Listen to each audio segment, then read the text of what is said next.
sa side nila, meron silang Farsa. So, ibig sabihin dito, if ever ayaw nila ng laban at gusto ng Aura PH, kailangan daanan ng Aura PH si Oh My Venus.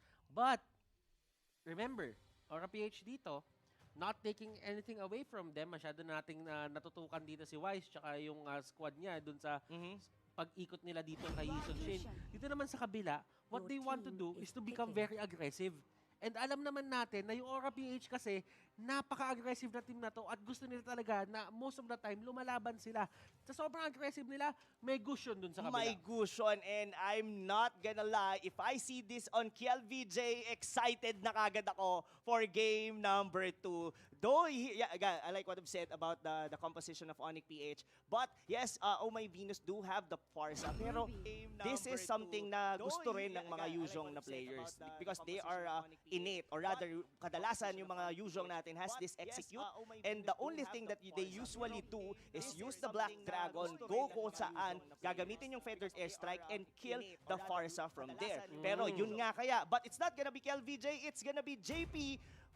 And I think there are some time na nag-number 1 ng Gushon si JP. I just can't remember which season. Ito fun fact. Ang top 1 dati sa kanila sa DD No Limit, which is yung first team, yung first time na lumapag sila dito nung MPL Season 3, if I'm not mistaken, si Raflesia talaga yung Gushon Lord sa kanila. And lahat sila marunong mag-Gushon. Totoo. Pero si Raflesia talaga yung gumagamit yung dati. Siya yung pinakabatak. Oh, siya yung pinakabatak mag-Gushon. Parang pero, may naalala kong isang kaibigan natin ganyan, Buttersea. Sino? Si Fuzakin, Fuzakin, di ko alam dating assassin pala siya. Tapos di ba we've seen him on the MPL, puro tank na. Tapos nung nalaman ko, so yung mga tank natin ngayon, na naging dating assassin is a better tank kasi alam nila kung paano nila poprotektahan yung mga carry nila. Kasi nandun na rin sila dati. And ito pa, alam din nila kung paano mabuisit yung mga core ng kabila, yung mga assassin ng kabila, kasi may mga gumawa na rin sa kanila nun at alam nila kung kailan sila nainis. Totoo, so, no? Palitan yan eh. Alam mo protektahan at alam mo rin buisitin. Yes. That is, it's true experience, mga kaibigan, na mararamdaman. And I think a lot of tank user would definitely empathize with us doon sa ganun klaseng experience. Pero, speaking of experience, Aura PH, hindi bago sa kanila na tinatalo ng Onyx sa unang laro, pero kailangan nila dito bumawi. Tignan natin kung paano nila gagawin yon. And Onic PH, paano nila pipigilan ang pagbawi ng Aura Fire. Aura dito, kung papansinin mo, they put JP onto the middle lane and look at this, Grid, napaka-aggressive. Going straight for Wise, agad-agad. Yun na, pero medyo nilalyo yung camera, pero may baton na nagawa doon si Raflesia, and that's gonna be Jay revitalized, nilapag na doon sa may bandang lupa. Okay, so bakit nanalo ang Onic PH doon sa bigayan na yun, Kuya Rob? Yung mga buhay nila dito, mababa. Nabawasan sila ng todo dito. And sabi ng Onic PH, mababa yung buhay nila. Eh, sugod tayo. Sugod talaga. Dahil si Jay na naman yun ang gulo doon sa purple buff. Mukhang hindi pa yata huminto ang Onic PH. Pero akin na munang sabihin, from October 27 hanggang November 13, log in kayo sa inyong mga laro and participate in the Trickster Village event and get Halloween candies for a treasure spin. Each spin will cost 4 Halloween candies and you can get up to 7 each day from completing tasks. There is the special skin Hammer Giant is guaranteed within 10 spins. You don't want to miss out on this one. And alam mo, ito, you don't want to miss out on the laning stage na nangyayari dito for the side of Onic. Ang ganda ng pressure na nadadala nila dito against Aura. Pero ang Aura dito may sagot sa may taas. Although KLVJ dito, siya pa rin yung nasa side lane ng Roger. Tingnan natin kung paano gagamitin ng Onic yung advantage nila dito na walang purple buff ang Gushon. Oo. Saka, I like what Dilar did doon. I mean, most Tamus player would just hold on it, probably bibili ng healing necklace at hindi nila hahayaan na umalis sa kanilang lane. Half HP si Dilar, alam niya na malapit doon si Grid, TP out na tayo kagad, full HP, that's the only time na magiging sa tayo. Kumbaga confident siya na magstay sa lane niya.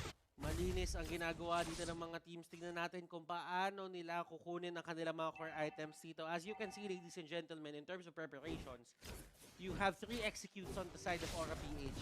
That's going to be on Roger, Natalia, and Yuzhong. Dito naman sa may kabila, mas, sabihin na natin, mas more na pinaghalo. Mhm. May mga flicker, may Mas- retribution, may revitalize. Mas balance, Mas kumbaga. balance. Rather, mas defensive in nature yung mga spell ng Onic kasi puro pantakas. Meanwhile naman dun sa kabila, more on offensive kasi panay execute. Mm. So, eto humahanap yung Aura PH dito ng setup na magagawan nila ng paraan para mag-pop off na si JP. JP dito, he's just gonna go out. Nag-recall ba yun? Oo nga eh. Para alam mo yung recall ni Saber, parang ganun yung pakiramdam. Boss, paskin ka naman ng gano'n. Gusto ko yun eh. Ang ganda. Boss. Actually, Boss that was Rob, the wala first ba time tayong skin? nakita ko doon. Actually, meron ako, Terisla.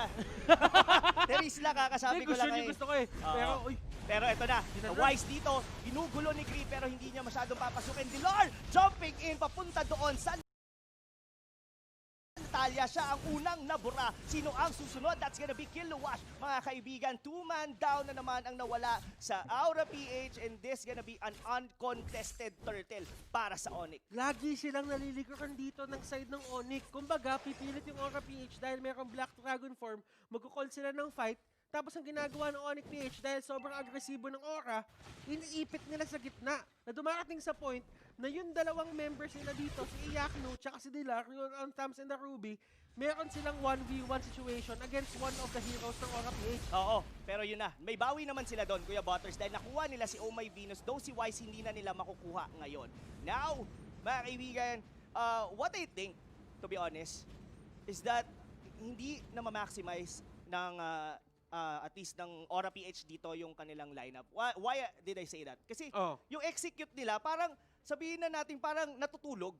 Kasi whenever you're gonna be going for a very aggressive approach, like yan, tatlong execute kayo, and yung cooldown, hindi nyo nagagamit, you don't have the maximum uptime ng spell nyo, baliwala eh.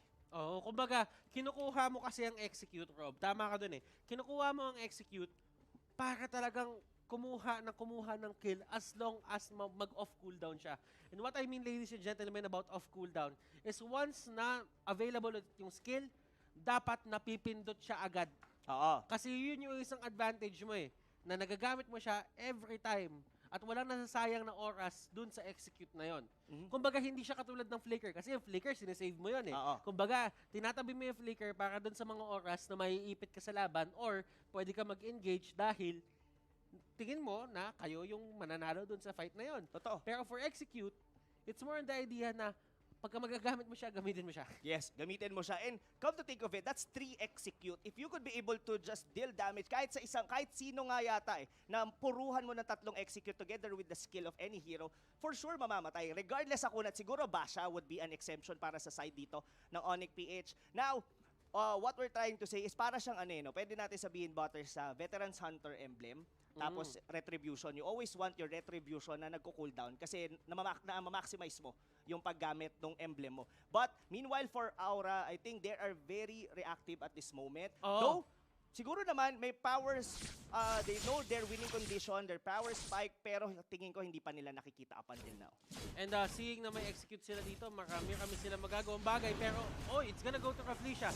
Naagaw nila yon. Pero may punish kaya namang gagaling dito sa side ng Onic PH.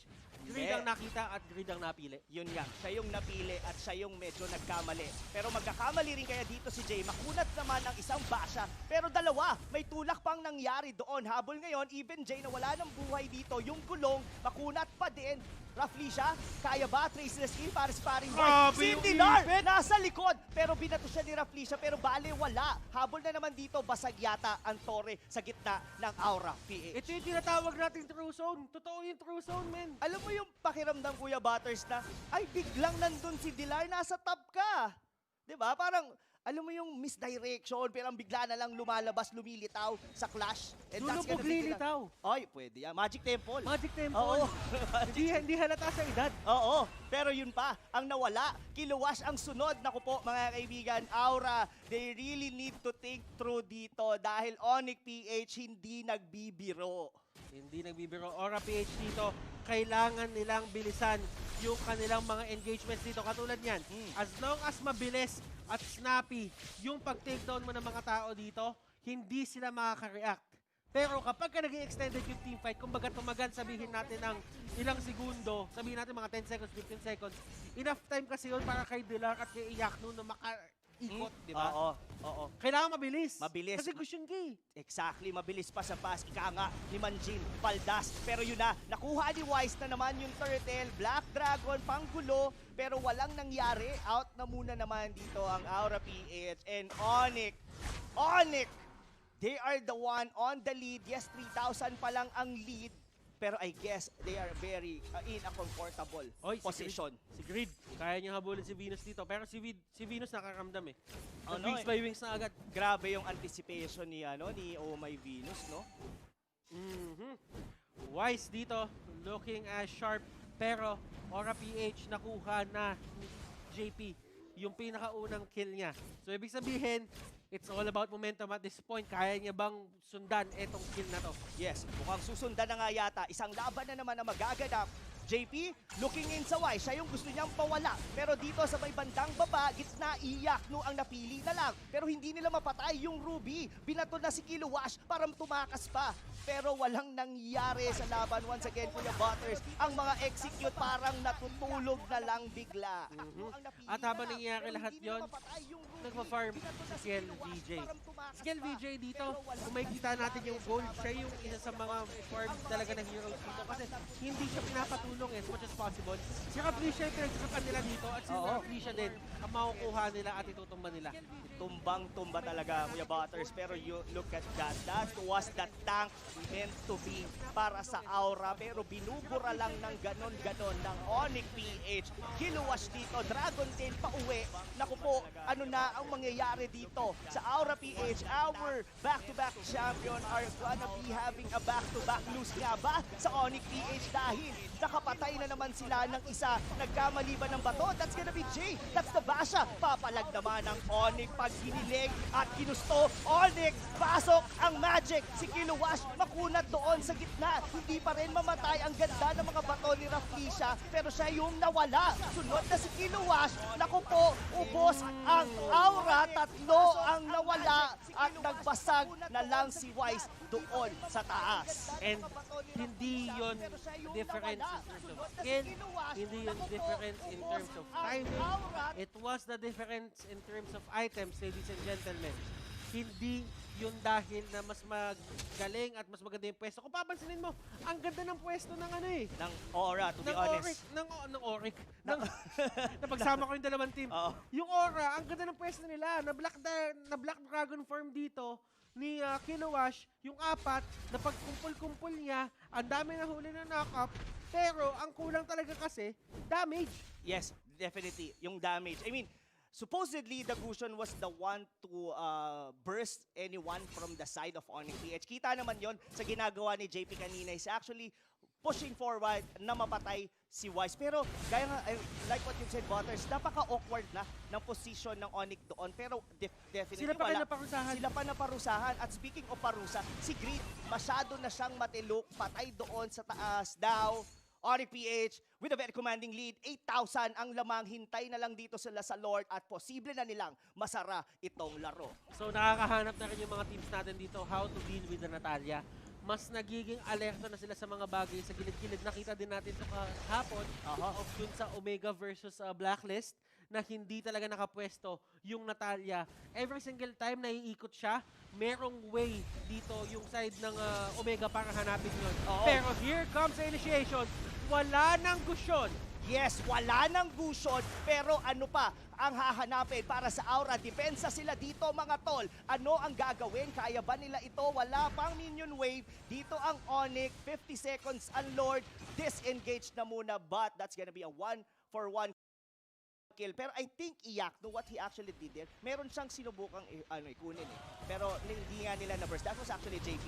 Pero mukhang hindi pa yata tapos ha. Onic PH, pumasok doon yung gulong. Nako, wala yatang tulong. Raflisha, muntik pamatay yung robot. And out again. Tingin ko ang ginagawa ngayon dito, Kuya Butters, ng Aura is just nililimit nila ang vision ng, rather ng Onic. Nililimit nila ngayon dito ang Aura kasi alam nila na mabubuhay na yung Lord. Si Natalia, maganda ang pwesto. Kaya niya kayang mapatay si Wise. Si Wise nahuli dito. Traceless. Magagamit yung Traceless. Pero nakatanong pa rin si JP. Buhay pa! Pero hindi. Execute. Nagamit na rin sa wakas. Sunod dito, eto na ba ang pagbangon ng api. Naku po, si Jay, yung gulong pero wala nang katulong. Sa likod, si Iyakno nagkawatak-watak ngayon ng Onic PH. Naku po, aura fire. Nag-init na ang mga aura, mga miyembro. Habol sila rito. Ito na yung Dragon, inahabol yung Ibon. Naku po, Pinawin ko pa kayo yan. kailangan mong lumabas ng laro pero hindi nahahabol doon ang aura. Ginugulo sila ngayon dito ni Dilar. Ako ang bahala sa iyo, aking Reyna. Hindi kita hahayaan na mawala. The Queen and the King, ladies and gentlemen. KLVJ is the King. The Queen is on the other side. Oh, my Venus dito going in. Wings by wings will get her out. Yes, will get her out and at least namatay doon si Dilar pero na-hold nila Si Jay, doon yung gusto pagkuha ng Lord. Si Jay, masyadong matilok. Habol siya dito. Yung gulong binabato-bato pero wala pa rin, hindi aabot. Now, I think, Kuya Butters, we do have a ball game. We have a ball game indeed, Rob. Nahanap ng Aura PH dito yung turnaround na hinahanap nila kanina pa. Walang opening na pinapakita yung Onic PH. Pero ito nga sinabi natin, sa isang choreography, pwede kang magkamali ng step. And yun yung pagkakamali sa step dito ng Onic PH. Kumbaga, yung single-single, double-double, naging single-double-single. Oo, nagulo ang steps dito ng Onic PH. Yes, they are still on the lead dito mga kaibigan, but Aura PH, they do have here a chance to break it even para sa kanilang peers ng Onic. At nakikita na natin dito, nagkakaroon na, mapapansin nyo mga kaibigan, nagko-cooldown na ang execute dito ng mga tropa natin sa Aura. Mahirap ang pwestuhan talaga dito ng Aura PH. Parang may something sa Aura ngayon na hindi nila kilala kung ano yung laro nila eh. Yeah. Parang naghahanap sila, nangangapa sila. Yes, parang hindi nila alam yung certain identity nila dito sa laro na to. Pero yun nga ba talaga ang storya dito, Kuya Butters? Dahil si Raflesia pasok doon sa likod ng Onic pero pinatay ni Wise si Green. Habol yung Dragon. Naku po, kaya nyo ba yan, KLVJ? Yung makulit na aso, rather yung Wolf na yata yun. Pero si Dilar, magulo. Habol na naman, Dragon Tail may pinaangat pero wala pa rin doon.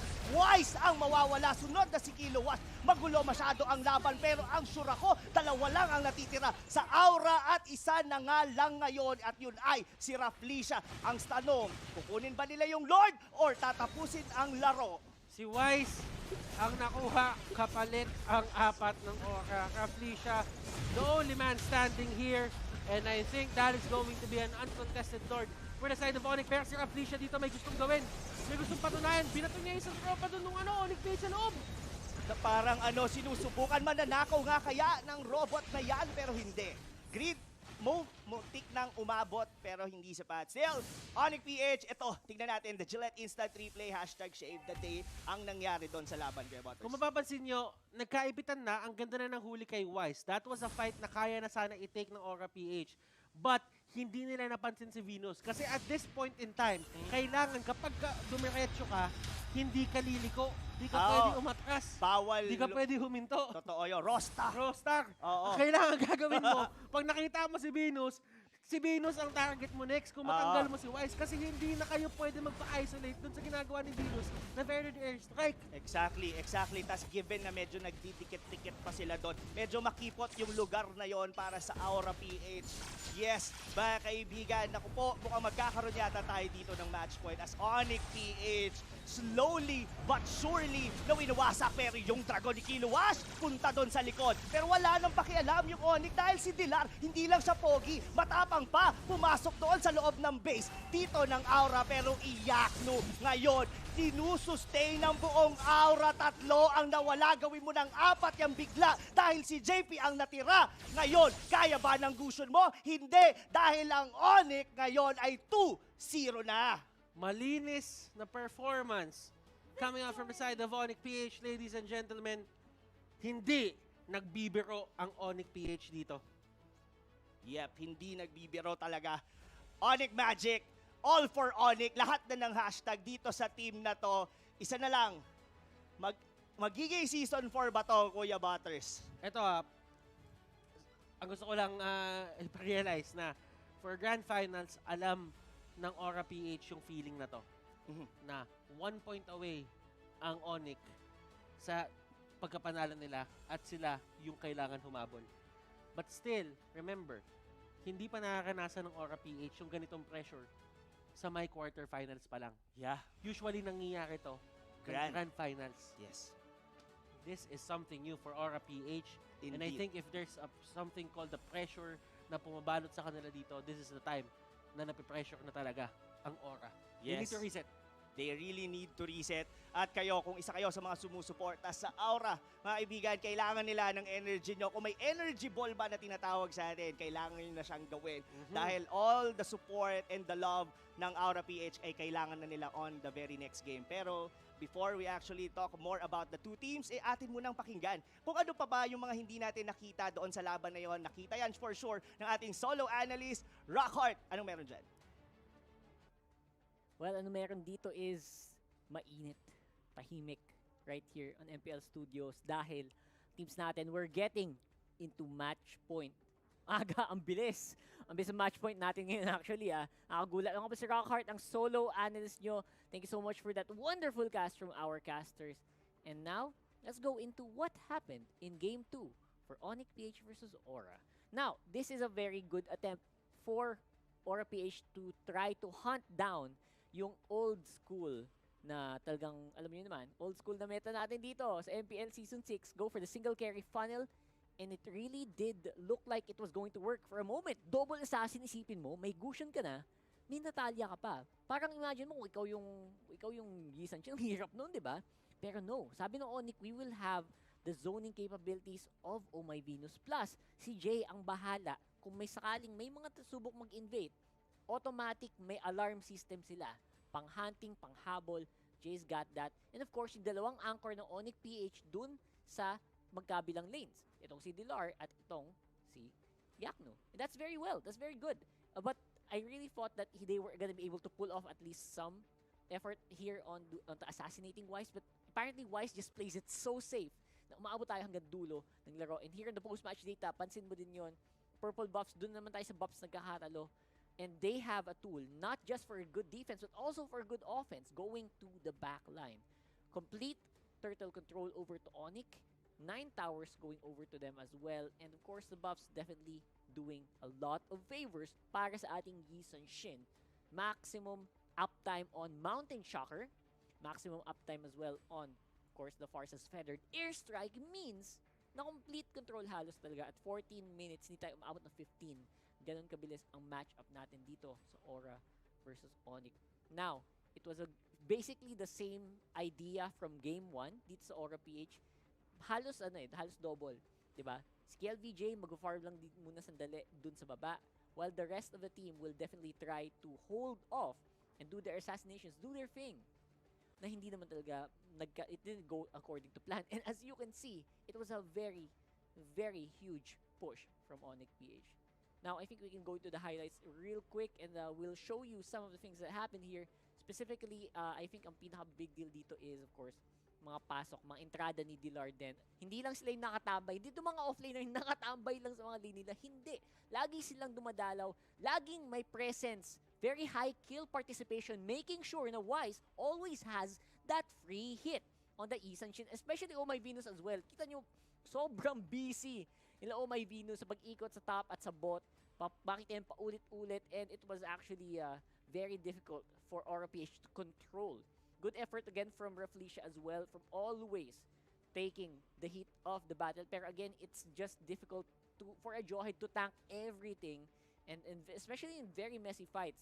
As you can see here, perfect positioning. I think I want to pause this here real quick. Napakahirap, imposible nang maabot si Oh My Venus dito sa likod, and everyone else was just running for the hills at this point. So there was just no way that you could stop the back line of Aura PH unless of Onic PH, unless like makita natin kanina, there was like a small moment, sana nasa replay yun mamaya, there was going to be a moment where they actually caught Wise retreating dito sa bottom lane. I think tapos na yata yun, tapos na ba, hindi, mangyayari pa yun mamaya pa lang. And again, very good sieges coming from Onic PH. No one was dying as much as possible, which is ganun talaga dapat. And this was again some very good maneuvers from KLVJ, Signs of Life. And again, Yaknu. Ito dati after na yata ito, nung mahuli nila si Wise. Pero again, this is a very good fight. Ipapause ko lang dito sandali kasi si Wise kanina low siya. Nandito siya kanina, pumunta na siya dito. He was low for the whole time. 'Di ba? Pero hindi siya mahabol nung mga backline ng Aura PH just because of the zoning capabilities talaga nitong si Jay as well as Iakno and everyone else from Onic PH really just knew where they were at each specific moment in the game. Even though namatay si Wise dito, his job was done. Napalambot na niya at napababa yung HP ng mga kalaban dito sa Aura PH and therefore, they were able to close this out in a very, very spectacular fashion and it's gonna be very difficult to really just cope up. Kung ako yung Aura PH here at this point, it was just so difficult. And of course, Oh My Venus, your MVP for 115 on that Farsa. No doubt about it, the pick on the Farsa is still one of the best supports in the game by far. The wave clear, the early game, level 4 wave clear is just unmatched. Ang bilis na nag-accelerate ng game dahil doon. Not to mention, the zoning in the later parts of this game is just difficult, especially with the good teammates na on the same page, di ba? Same sila ng page, same sila ng iniisip. Therefore, they're able to execute their plans perfectly. And that's exactly what happened. It's game 2 between Onic PH at Aura PH. Now, we're in match point, mga kaibigan. Match point, 1 game away from Onic PH completing the comeback streak for this team. Again, support Onic PH there. Visit their pages by scanning the QR codes on the bottom of your screens. And of course, definitely the team that really needs all the shouting to get to a game 5. This is Aura PH. Scan them and tell them messages of support there on their social media as well to make sure that we can get a game 5. Baka magalit si Ginoo, mahirap na, diba? Pag nagalit si Ginoo, iba na. Ayoko na. Okay, visit the MPL-PH official page as well, right there on the bottom of your screen. Scan that QR code. Again, QR code scanners are very, very handy. And it's very well utilized here in the MPL as well. And we have a survey as well where you can get a chance to get rewards if you scan this bad boy right here on that on the bottom of your screens. Scanning QR codes. Just go ahead or visit the bit.ly links. It's all the same thing. And again, cannot emphasize this further. Support the teams. Mag-send kayo ng mga mensahe sa kanila. Sabihin nyo sa kanila, guys, this is it, pansit. Go for the fight. This is your big fight. The team that loses in this best of 5 will be going home. That is definitely something that we will see today. And scan those, get those giveaway codes, by the way, on the bottom of your screens. There. Get those codes. MRD bonus code 1. Ang daming codes ngayon. Actually, nagpapaulan ng codes ang muton ngayon. Feeling ko, ubusin nyo na lahat yan habang kaya nyo pa. May bonus code pa tayo dahil grabe daming sumali sa ating mythical, super duper, ultra mythical raffle draw. Diyan. Get it all for your journeys dito sa Land of Dawn. Again, we are almost there to the finish if ever Onic does this. Pero again, we've seen this before. Season 4, this looks exactly like that. Will it be a repeat or will it be different? Let's find out as we go into the match point panel desk right there. Go ahead, take it away, guys. All for Onic. Yan yung battle cry ng Onic PH. Pero I would change something there. All in Onic na lang. Kasi 2-0 na ang score natin sa series natin right now against Aura PH, against their age-old rivals. Ako si Reptar, still here with Chin and Midnight. And let me just set up a little bit of story before we dive into the deep analysis of Game 1 and Game number 2. Kahapon, when we got into this panel, none of those came from a 2-0. Lahat ng series that brought into the panel were all 1-1. Ito ang unang series that led into a panel that is 2-0. Sino ang maglalaban? Age-old rivals, Onic and Aura. We have found ourselves in this previous position before. Nung Season 4, 2-0, Onic lead. Aura, they turned it around, win 3-2. Will that be the outcome today? Midnight. Alam mo, mahirap kasi with the start that we have, again, tapas-tatas nga ako kanina yung win conditions, galing talaga nung nagsulat nun it fit nicely, di ba? Parang perfect na perfect yung pagkaka-describe kung paano nanalo yung Onic PH against Aura. If you look at the draft, they have drafted, nag-secure na sila ng tank, it was the Jawhead on J, and they drafted 2 strong side laners. And Aura PH drafted 1 side lane and 2 cores, yung Ling and Roger. I understand it's a 1-2-2 lineup. No, nagpa-pop up na yun nga, nagiging trend na.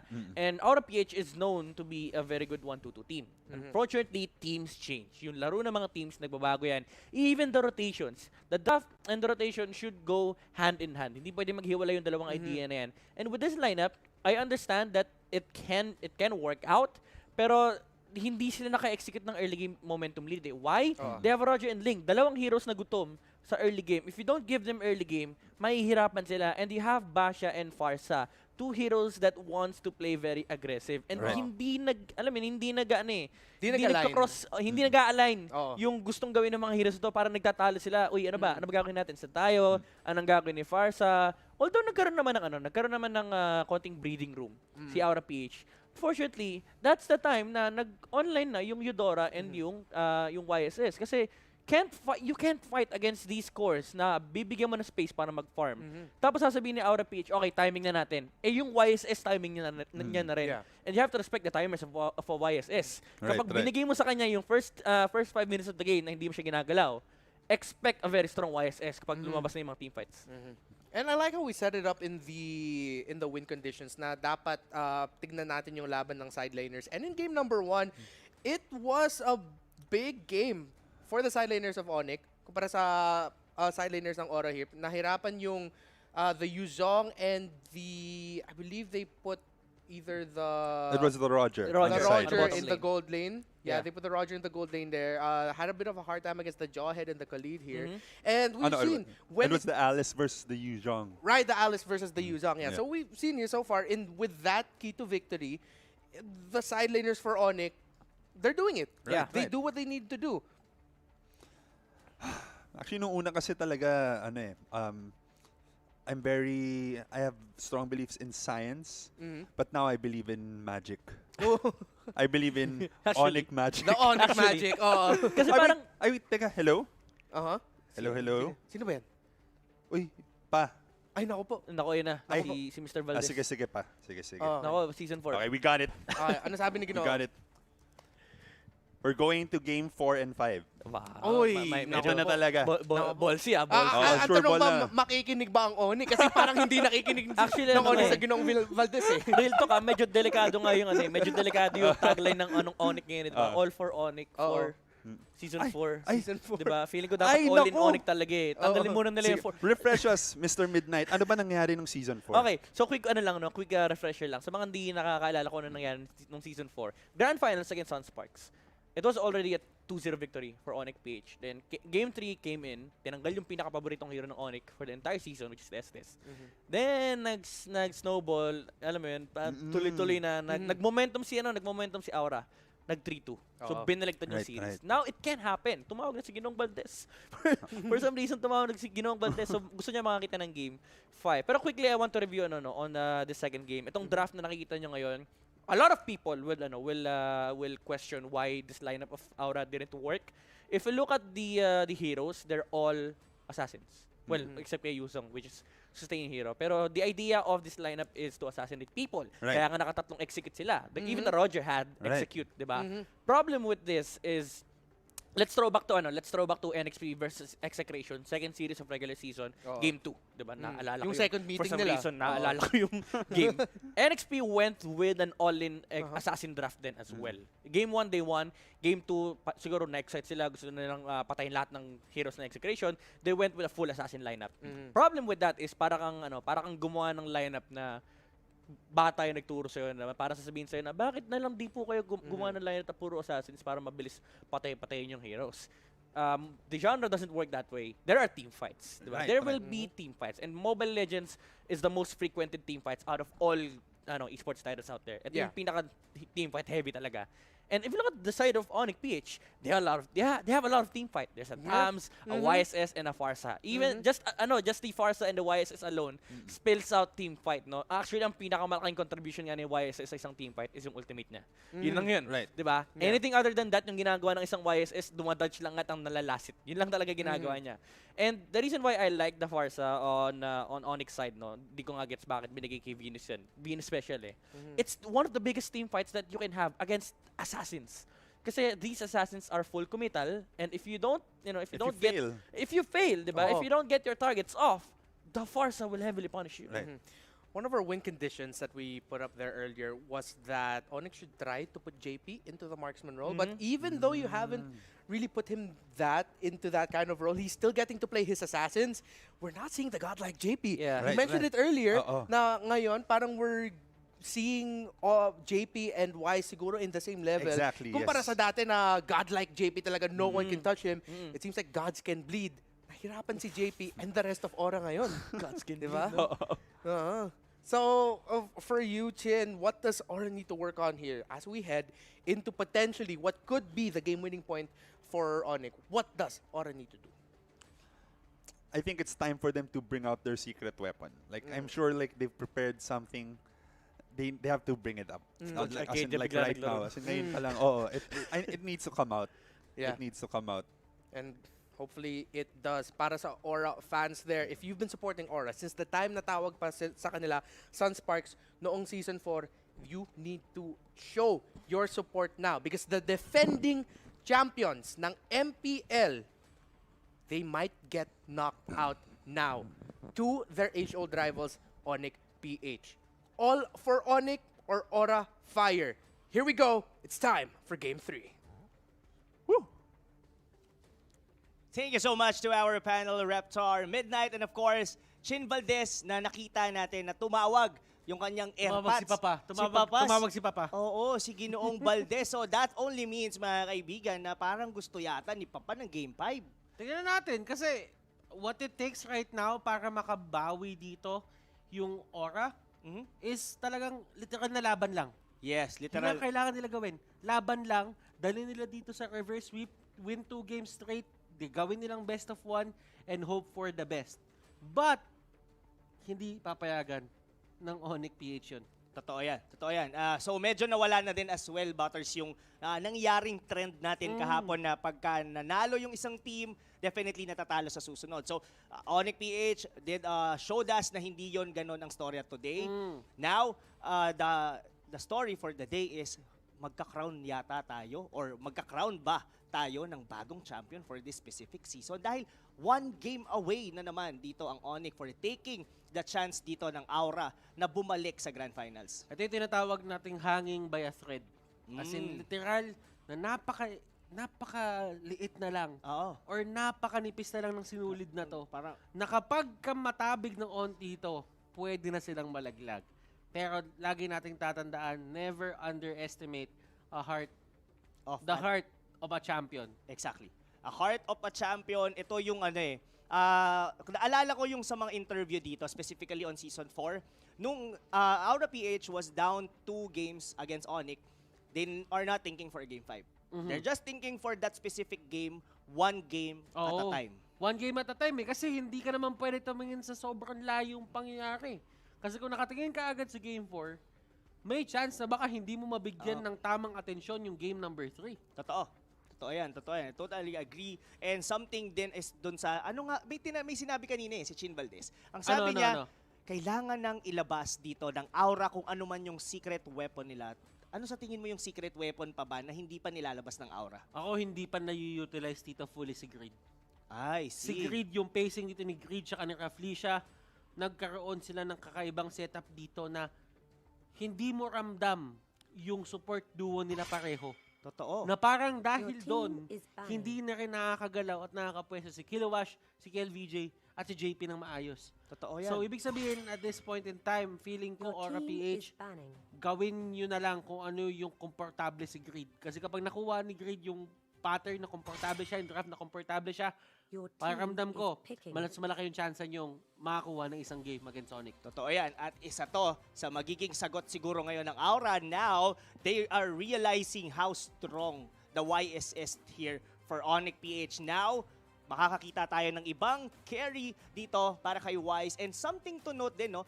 Napansin ko, kung di ako nagkakamali, on the past 2 games, we haven't been seeing any signs na magpipik dito ang Aura ng Kufra. Which is, isa sa mga hero na talagang kinilala ang Aura PH. Even on Season 4, on Season 5, parang ninineglect nila yung hero na to ngayon. Would you think it's gonna be a good time na ilabas na the championship? Kumbaga na ipangalan, naging kamukha nga eh. 'Di ba? Kuf Risha, is it gonna be the time para sa kanila? Tingnan natin. I mean, they got what they wanted dito. Nakakuha sila ng isang Thams at ng isang Yuzhong. So maganda na agad yung side lane tempo nila dito. Hindi na yan mabubuli basta-basta. Pwede na nilang tutuunan ng pansin dito agad yung mid lane setup na ginagawa nila na mas komportable sila sa ganung idea. Yes. I really like the 2 picks dito. Pero I think the Yuzhong, would you think it's really valid na dapat nilang sinasama to lagi sa priority pick nila? Kasi they've been first picking the Yuzhong for the first 2 games. Now, still, yun pa din dahil though 2 picks, kasama pa din siya. And looking at the data, Yuzhong isa sa pinaka-lowest win rate ng Aura for the Season 6 ng MPL. Ako kasi, naniniwala ako na itong Yuzhong pick na to para talaga to sa Onic eh. Hindi ito yung tipong ginagawa nila kasi gusto lang talaga nila mag-Yuzhong. It's more on the idea na laging gumagamit kayo si Venus ng mga backline mage. Kapag sinabi kong backline mage, yun yung mga control mage na nakikita nyo. Mga Farsa, mga Rafaela, yung mga tipong kapag nalapitan mo, wala naman talagang pang-keep away sa'yo ng ganun kaganda o mapipilitan sila lumayo, thus, hindi nila nagagawa yung trabaho nila into healing or sabihin natin yung stun or yung feathered airstrike. Hindi na nila nagagawa yung trabaho nila because of that. So, ibig sabihin, nagkakaroon ng mind games eh. So, parang pipiliin ko yan, tapos Onic, pipili pa ba kayo ng Farsa? Pipilit nyo pa ba talaga? Totoo. Tapos, ang nakakatawa dito, Onic, hindi din sila nagpapatinag.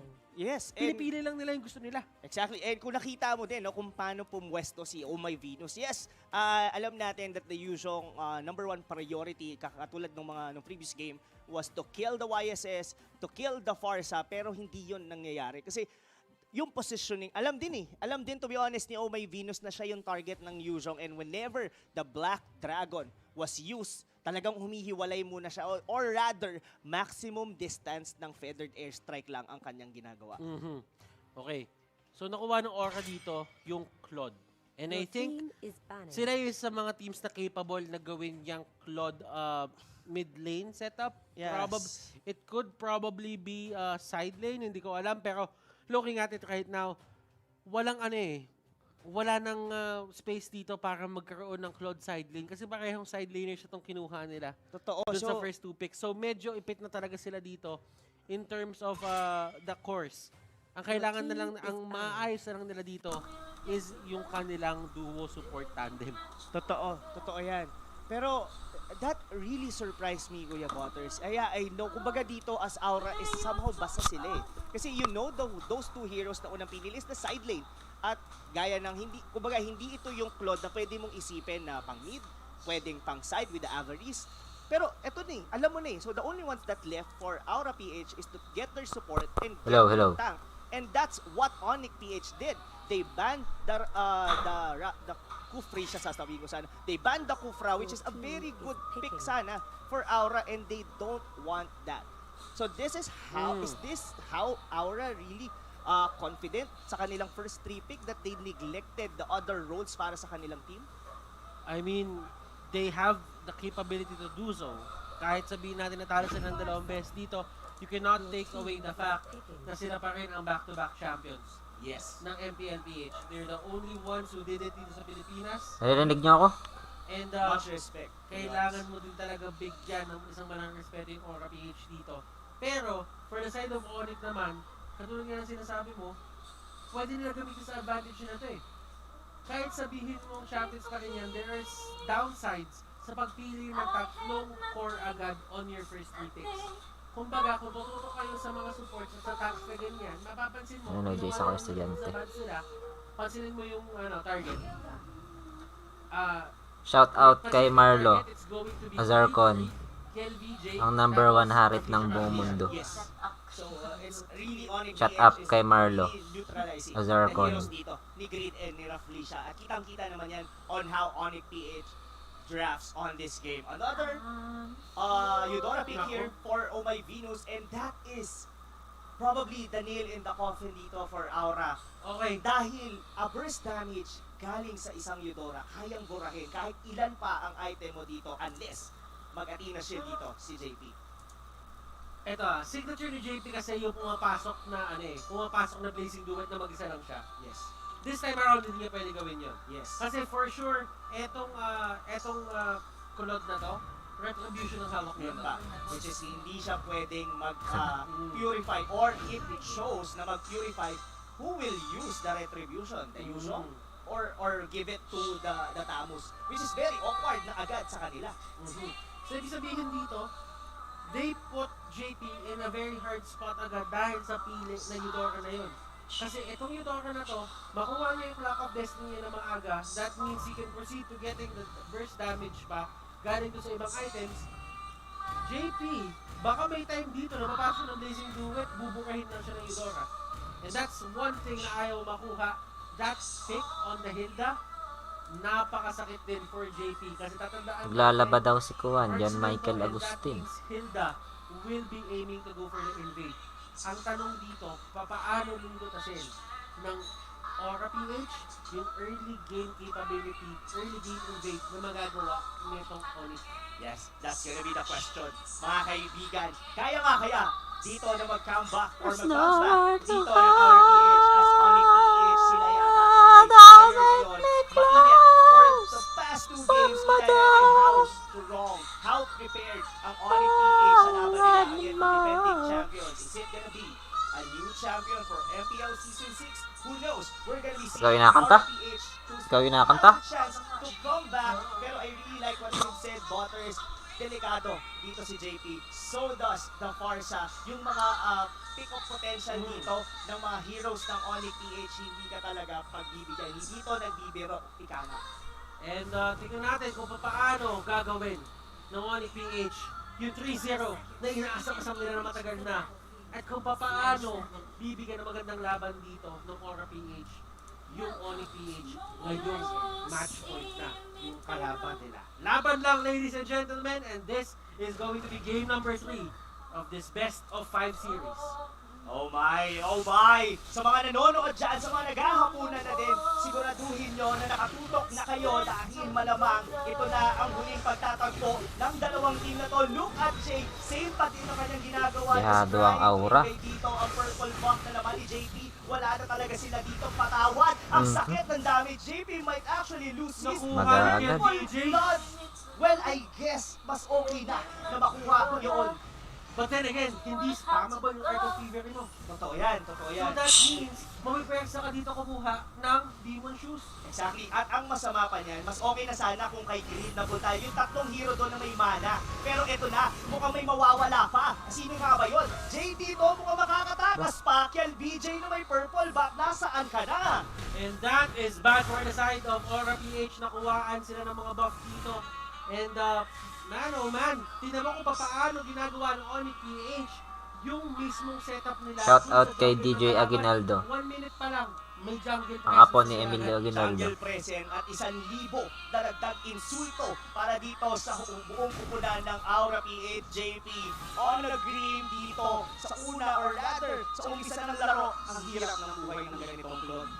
And that is going to be a Happy big 5 factor viewers, into the side of guys. this game for the side of Onic PH. While Aura naman dito, they are putting a lot of focus para kay JP na nilagay muna nila dito sa may gold lane. Oo, pero ito Butters up. Just trying to go in, yak me here with the bash. I really like the side lane bash. Tapos ipa-pair up mo pa siya sa isang folk hero na Hilda. Ito, Rakisha trying to slide up, papunta doon sa Mitoeg. I think it's a nice try, pero what is nice para dito sa Aura is that Onic PH ngayon. Pasok, oh my goodness, flicker in, ganon, kalupit, ang reyna ng Onic, wala siyang pakit, pero may talon from Ken DJ, ako naman ang babawi, pero mamamatay nga kaya kontra ng Inferno was din. Sino Dilar dito, pumalot, patay, naman, isa sa oras, Ken DJ, masyado ka nang matilog, JP. Nag-BMI ka na ba? Mukhang oo at makakatakas pa ka naman din. Iba ang bigayan dito, ladies and gentlemen ng Dilar, ha? Si Dilar galing siya kung saan. Isa siya ng gala. Gala, bukod sa gala, parang lahat na lang pwede mo sabihin in the zone, naka-super saiyan form, lahat pwede mo na ngayon sabihin kay Dilar all throughout the 3 games, on point dito. Siya yung kaibigan mo sa buhay mo na hindi nakamiss ng isang birthday. Ay, oo. Alam mo yung kahit sa handaan, nakatayo na kumain, wala siyang pake, basta meron kang lumpia. Sama na Diba? ba? Kahit ka pwedeng, kahit na parties, gusto yung Kahit lumpia. birthday yung season mo, Oo. basta may Ito daw lumpia. naman. Basta may lumpia, matigya, pwede pang magtabi sa purse. Tago mo ka. Mga atsyaw na yun. Balutin mo ako. Balutin mo ako. Balutin mo ako, mga kaibigan. Wow, Onic PH, really surprising as we noticed my God. Oh my! Oh, na-feel ko yung gigil mo doon, Butters. Alam mo yung kuryente ni Eudora. Sobrang sakit. And you can be able to see here, mga kaibigan, how confident Onic PH. Pag yung yung Eudora, nag-flicker in na sa'yo, that's one example, or rather, masasabi mo na sobrang confident na nila, sobrang alam nila na kaya kanilang patayin. At yun, kailangan Napakalimutan ka lang namin! Napakalimutan ka po! Tumama yung Dolomite sa pader! yung Dolomite! Awits! Grabe naman! Yung Dolomite na yan! Pero ito pa mas grabe! Si Gray dito, malapit nang mawala! Pero hindi pa naman makakalipad pa rin yung pabalik ng Blaze Flicker out dito ang Tigreal nyo, mga pre! Dahil 3,000 ang labang ng Onic ngayon, 4 na minuto pa lang ang meron sa laro. Paano na? Aura Fire! Nasa na? Unti-unting nawawala ang lalablab ng apoy dito ng Aura PH. Slowly but surely, Onic PH dito, talaga dinadisect nila yung playstyle na ginagawa ng Aura dito at pinapakita nila na for Season 6, nasa ibang level kami at kami ang kailangan nyo sabayan. Aura dito, hindi pa sila tanong-talo. Pwede pa nila mabago dito.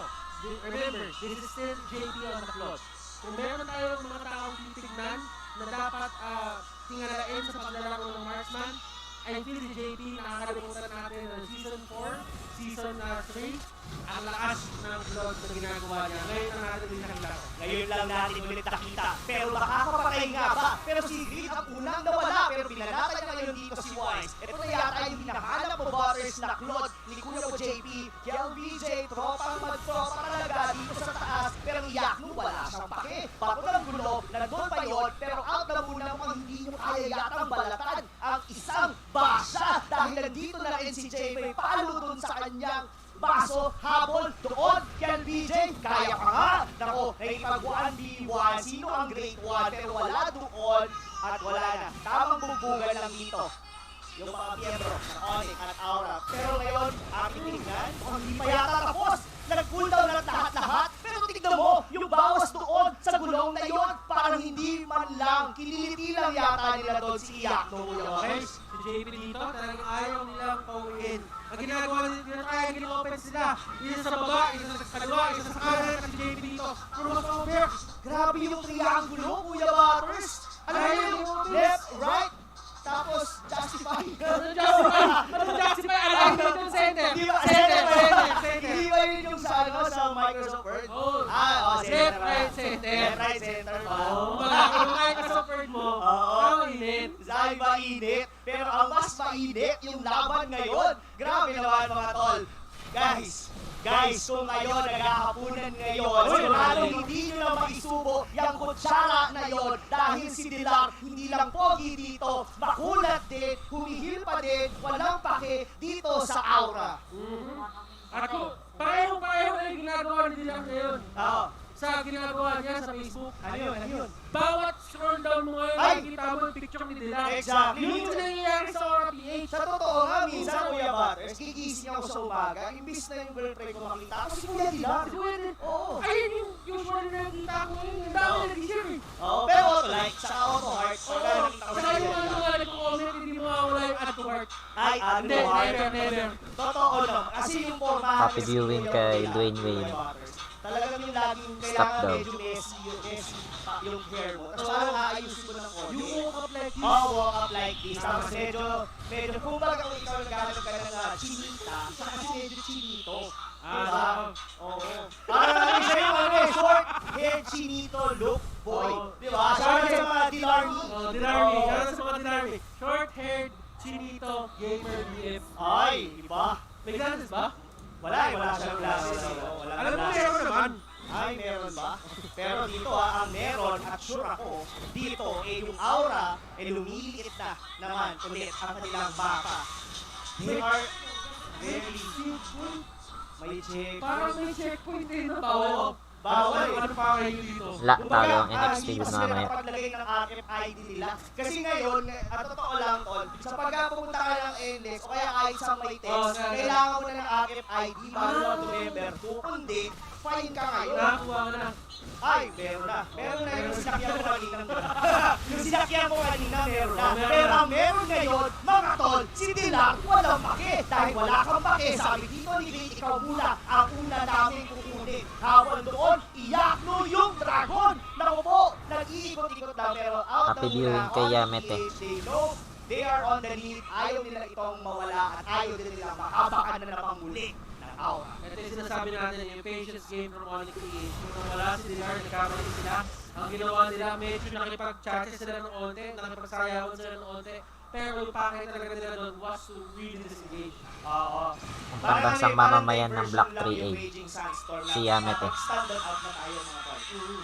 Pero, pakiramdam ko naman, kung tumama talaga yun, Why They not? can go. They can go. Yes, definitely they can go. Pero Onic PH need to be very careful dito mga kaibigan dahil Aura PH has a draft that can specifically skill throughout the late game. Pero ito na nga kaya yun. Dilar once again half on HP. Pero sa likod, look at dahil na ginugulo-gulo skill wash at si Trafisha. Pero doon na nga, may binalik papasok ng Tore. Nakunat ka bang baksa ka? Yun ay hindi dahil nawala Hindi naman nakapag-push dito ang aura. ng Onic PH Aura. We are the defending champion. Kakain na. Hindi kami Tatalo ang basta-basta. defending champion. pero hindi sila basta-basta. Hindi sila basta-basta na Tatalo papasok, na bro. sila. But, the thing is, minimal ang losses dito ng Onic PH. Yeah. Pag natalo sila, iiyak yung estudyante kong isa. Si Dilar, nawawala na silang si Yakno, si Jay, pero after that, wala na nakakuha dito. Kumbaga, nagagawa nila ng Aura PH, napapatagal nila yung game para unti-unting makakuha ng card si JP. And considering yung map control na ginagawa Si Yamete ng yung PH nandun dito, sa walang access si JP. yung nag-comment Sa ng kahit 6:19 PM. jungle monsters dito. So, ibig sabihin, yung retribution tulog. Tulog. Bukod sa tulog, Kakain is lang that, kami. hindi rin Be right makakuha back. dito Huwag kayo ng, nga alis. si JP, which is Daklon. Pero, there is something good din naman that is happening for Aura is that ang medyo napupuntahan goal was technically on my Venus. Wise here is just farming his item, just aim for all the jungle creeps and minion waves. Pero wala siyang nakukuha patay, hindi siya nakakakuha ng kill. Meaning to say, pas may item si Umay Venus which is, alam natin na parang mayroong specific time lang na malakas dito ang isang Eudora which is early to mid game. Going to the late game, it might na hindi na siya gano'n mag-matter. Pero ang tanong, Kuya Marcus, kaya ba? Napatagalin palalo ito ng Aura. Kaya nila. Just because, Rob, meron tayong Blazing Duet dito na expendable naman. Meron din tayong Feathered Airstrike na kaya mag-control ng 3 lanes. Basta maganda ang pwestuhan dito ni Greed. Yeah, totoo. Totoo yan. And Greed, or specifically Greed and even with JP. I was really trying to see kung nag-winter trance siya na ba dito, yung Eudora natin. Or he's actually confident na kahit ang Flock of Destiny lang hindi pa enough, hindi pa. I mean, kung kunat niya enough na para sa damage na ibubuga ni JP on the Oh, pero kasi ang Aura PH dito, ang ginagawa lang nila, laban lang. Hindi lang talaga nila binibigyan, hindi lang nila binibigyan masyado dito yung Onic ng pwesto para talagang makahuli sila ng isang raging stance. Or kumbaga ginagawa nila, sineseparate nila sa sarili nila and they're trying to go for the instances na kaya nila ilaban kasi gusto nga nila lumaban lang. Exactly. Lumaban lang talaga. Pero ito, ang laban na magaganap, this is still not gonna be a luminous door. Hindi pa ito papalo basta-basta sa Tore. Pero wala na kung pake. Yung mga Onic, dahil pinatay na kagad ni Kali, doon si Greed. Habol doon sa likod, kaya BJ ang nawala. Sulong dito, all for Onic. Ito na nga ba? Malalaman na ba natin na magkakaroon ba tayo ng bagong kampiyon sa season na to? Malapit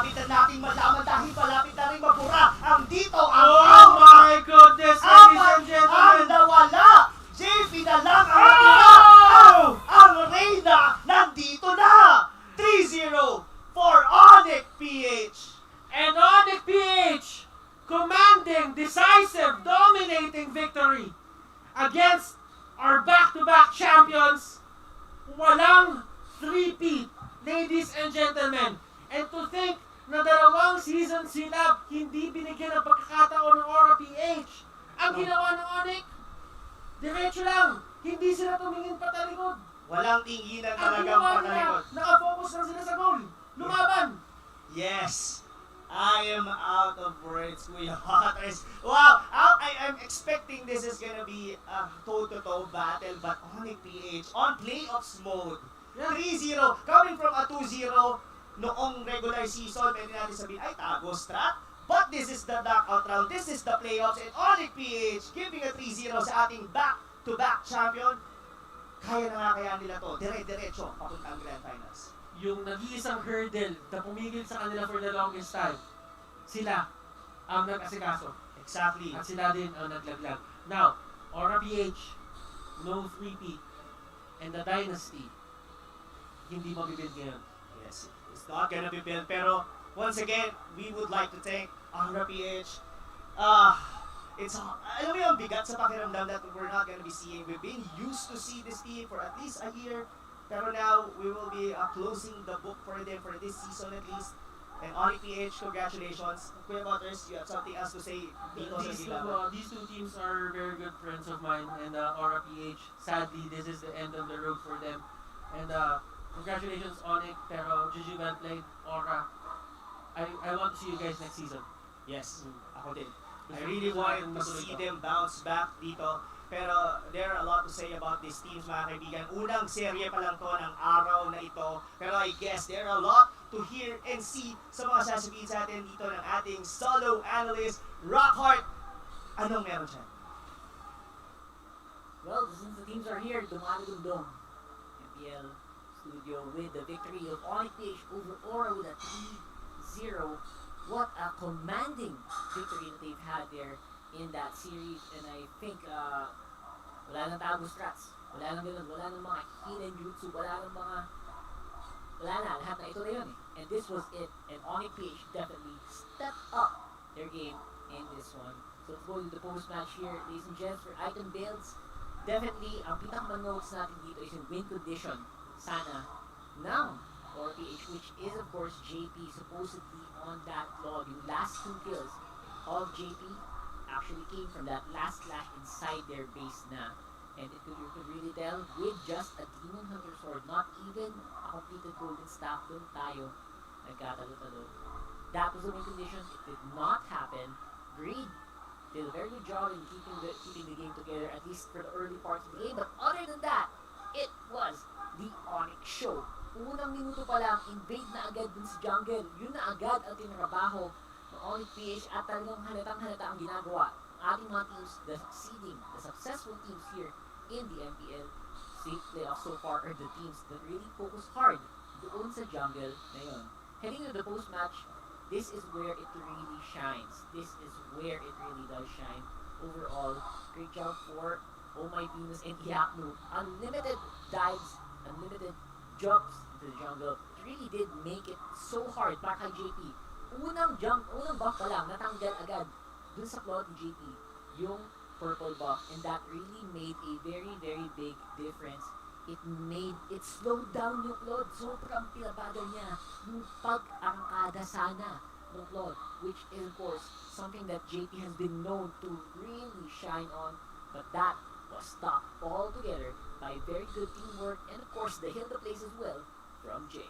So overall, I have to say na talagang tama yung sinabi nila Butters. Everywhere they look, they see his face. This is D-Lord. They see it everywhere, each and every time. This is one of the most successful Gallets we have seen so far in the season. And they did it against a very powerhouse team as well, which I have to say was just very much, it warrants a lot of respect. Seriously.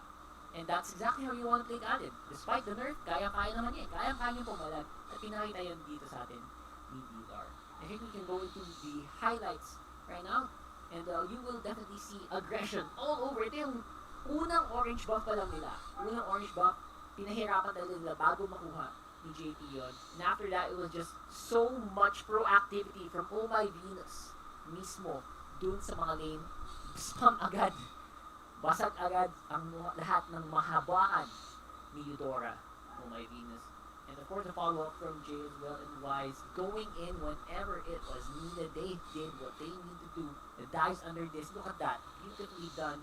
Under the tower, it happened on the top lane as well, where nagkaka-blazing duet lang ni JP nung time na yun. Actually, it didn't really do that much damage. And that was the time. Yun yung time nakita mo, they were already on a downward spiral. And after this one, this basically was just the big push that Onic wanted to do. And there was no way. After that big blazing duet, there was no other ways to stop the other members of Onic PH. And after that, after taking it down JP in this last attempt, there was just no way they were going to get out. MVP for that game is Jay with a 1-0-9 on that Hilda. Magtataka kayo, bakit kaya si Jay ang naging MVP? Definitely, it was not about the kills at all. It was about his presence each and every time in the game. And his victory were definitely shown here by Onic PH, and very, very impressively done by this team altogether. So that was it. That's the analysis for that game, and we'll see these guys definitely talk later on. Probably gonna be interviewed there. Before that, we are gonna do a big announcement. Before this, of course, we have the mythical raffle happening in a few moments. Before that, though, scan the QR codes para masubaybayan nyo pa ang journey ng Onic PH dito sa MPL Season 6 Playoffs. Scan the QR codes, support the team, send them their messages, congratulate them on their social media as well, and of course, don't forget as well to support Onic PH. Show them messages, show them their love. They will need it. If they need it, we will see them definitely on the next season as well. So, again, support our official MPL-PH Facebook page right there. Scan the QR codes. And I know you guys are very excited for the little raffle draw. I'm very happy to tell you guys that that's going to happen in a bit after you fill out this survey to win some awesome rewards from Mutu as well. Now, almost there. I want to. This was a very quick match. I'm a little surprised by how quick today's matchups are. It really showed the big improvement on PH dito.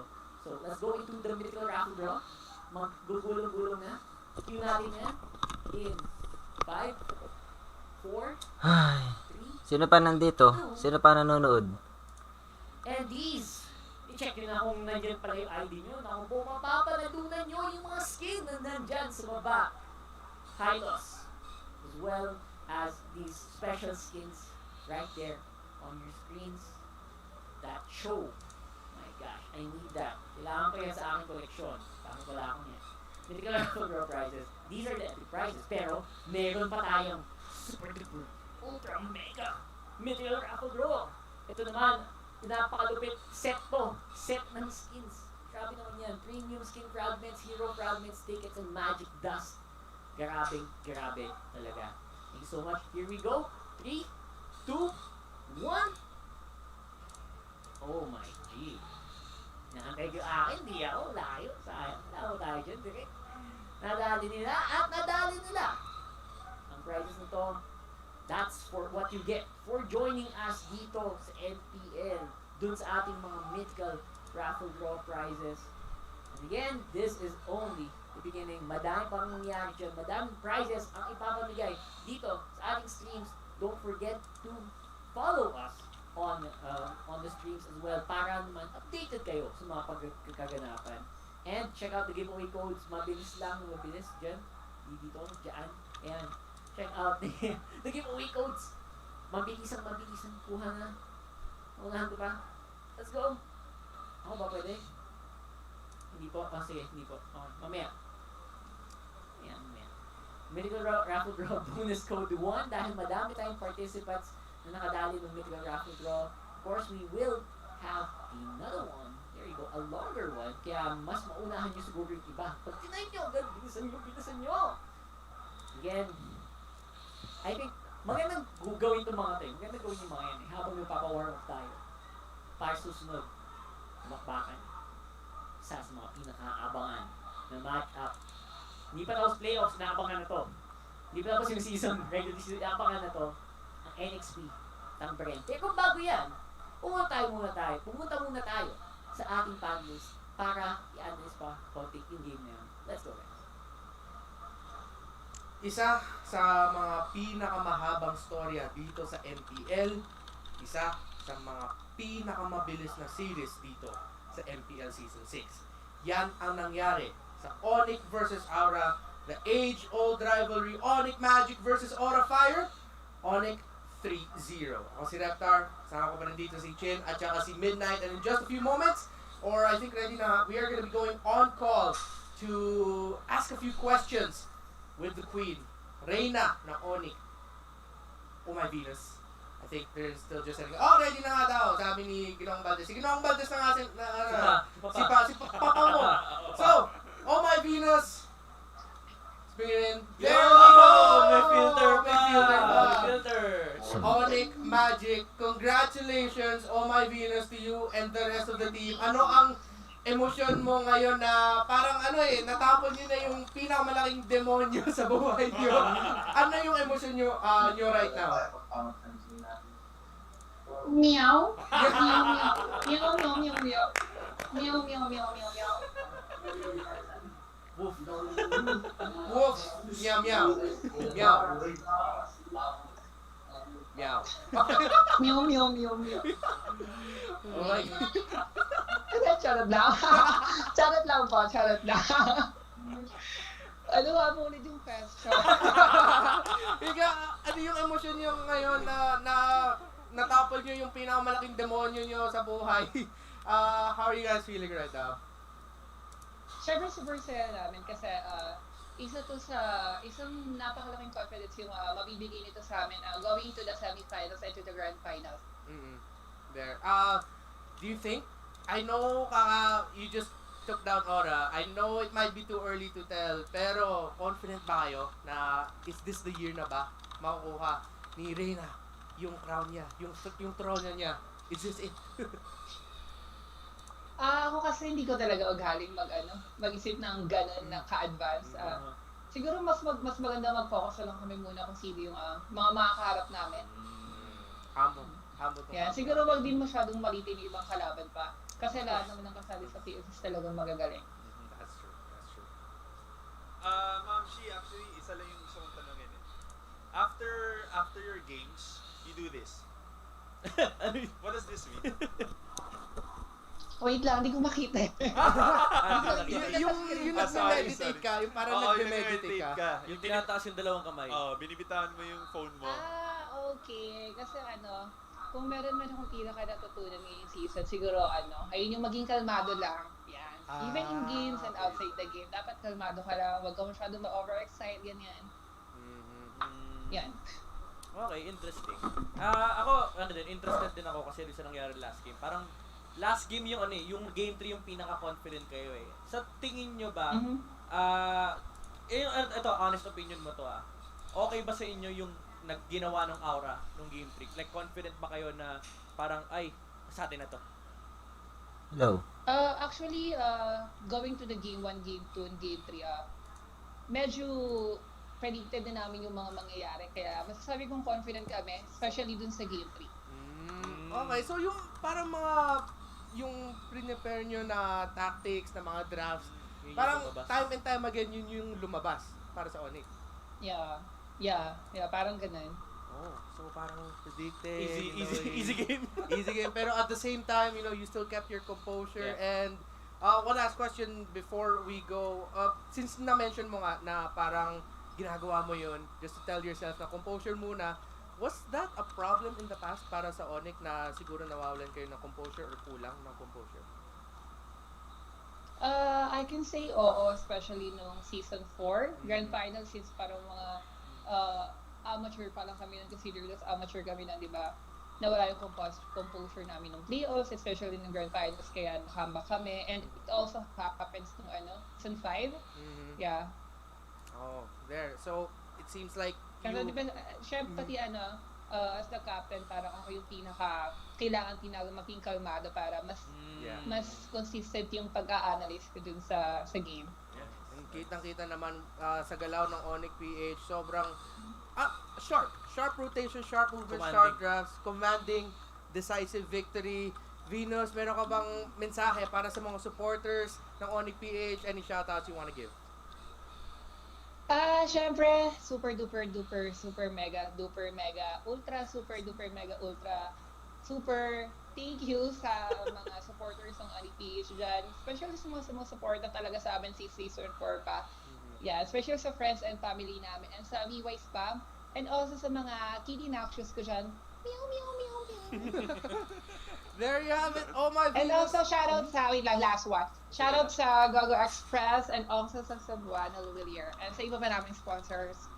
There you have it. Oh my Venus, Onic PH. Congratulations sa inyong lahat, sa mga sumusuporta sa inyo, sa management team nyo. I know you guys have a very supportive management team. Grabe! Naging the queen slowly turning into the devil. Possibly the best chance to finally get the throne. Onic, oh my Venus, congratulations! Grabe, one of our more unique interviews with the filters and everything. Yeah. Man, wow. We went into this very excited. Onic, Aura, laglagan kung laglagan. Prediction mo 3-1, Yeah, 3-1. but it became a 3-0. Inutang yung game kahapon sa Access Signal kasi expected natin 3-1 yun, naging 3-2 yan. Yung 3-1, ginawan 3-0. Oo, lumipat. Lumipat. Inutang yung game. Ikaw naman, kamusta? Galit ba si Papa? Okay ba si Papa? Hindi, kasalanan ko na misunderstand ko daw. Okay. Kasi ang sabi niya, game 5 daw pala, NXP Bren. Ay, yung mamaya. Okay. Mainit. Baka, Mainit yun Mali pala, ako pala yung malidad. Sorry. And if you thought mainit na yung araw natin, well, it is just about to get hotter. Because up next, NXP versus Bren. Next play, Bren Esports. Yung laban nila, hindi lang sa Land of Dawn, nasa social media na din, sa lahat-lahat. This is one of the hottest battles you have to watch dito sa MPL playoffs, and you are about to see it next. But before we go in a quick break, of course, we just have to thank all our partners and all our sponsors here. Smart, our official telco partner. Squad up, rank up, and keep up with your Nanonood ka rin, Patricia? As Smart powers up your game with free Nag-ML games ka for all. baga? Get up to 14 gigabytes for Mobile Legends and Facebook Gaming for 7 days. Simply download the new GigaLife app and choose free game. So our official sponsor as well, Realme. Dare to leap to the next level with Realme's hip and awesome range of smartphones and AIoT products. Visit their official pages to know more. Of course, our official sponsor as well, Gillette. Get free diamonds with purchase of Gillette's Mach 3 Razor, Vector 3 Razor, or Blue 3 Simple Force Pack in select pure gold doors nationwide. And of course, our partner in esports as well, Paymaya. Get free 50 peso credits from Paymaya when you download and register using the code MLBB. Terms and conditions apply. Yes. TikTok as well, our official esports partner, our partner in esports. Search MLBB on TikTok to join. Hindi kita nakikita sa with sa free ML kung legend skins nalaro and pa pala. MCL tickets. Limited quantity, launch daily as 4 Hindi p.m. sana exclusive mythical glory ka on na. TikTok 3. Of course, our official gaming headset partner, Logitech G. Here like a pro, and all of this is powered by Moonton. October pa lang, may Halloween pa, pero parang Christmas na nga, ang daming binibigay ng ayuda ngayon ng Mobile Legends and ang Moonton. Log into the game to draw a free skin. The Terizla skin. Ang ganda ng skin yan. October 26 to November 13. Gawin nyo lang lahat ng mga Halloween candy event na kailangan nyo gawin to get those skins. That wraps up our first series. Pero hindi pa tapos ang araw natin. Ako si Reptar, ako si Chin, yan si Midnight. We are your panelists. Let's get ready for NXP versus Bren.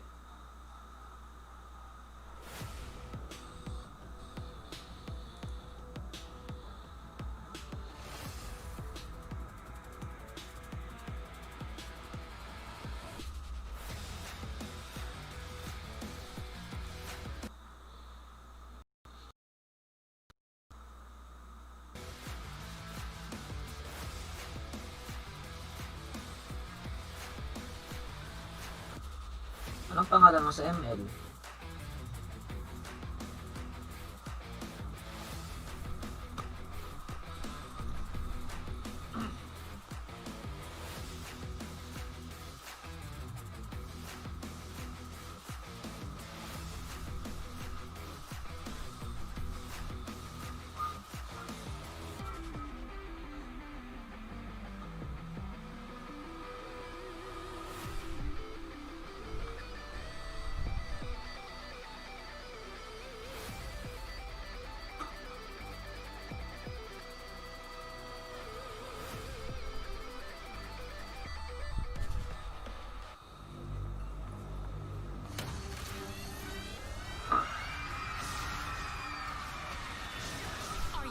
to be great?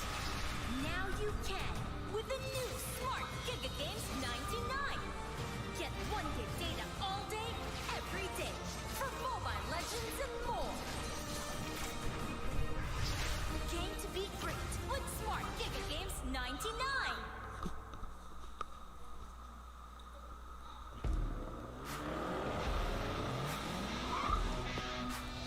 The way you live your life depends on the network you choose. Your movies, music, and games can only be as good as your network speed and strength. Slow means game over. But the Philippines' fastest mobile data network means game changing. Choose the network that gives you what you truly enjoy. How do you know about this Giga Life? Simple and smart ako. Sino may hawak? Jowa mo? When uncertainty is our reality, we rise above with the things that matter. Gigafy happiness. Gigafy love. Gigafy friendship. Gigafy dreams. Gigafy hope. With smart Giga music, video, games, work, and stories, we let our passions run free in the new world we face together. Smart, live Giga.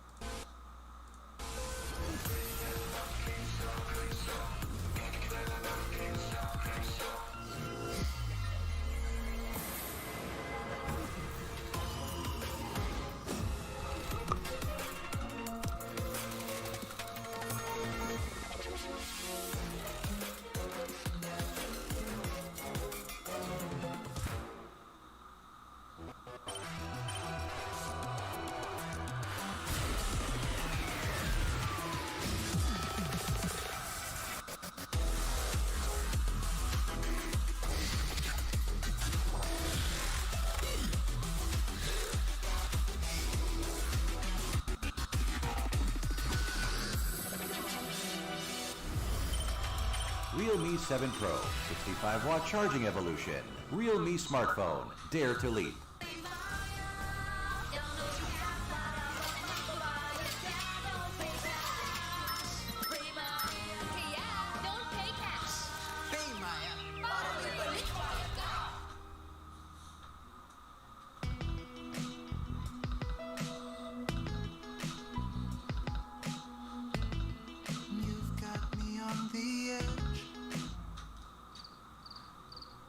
Legit, right?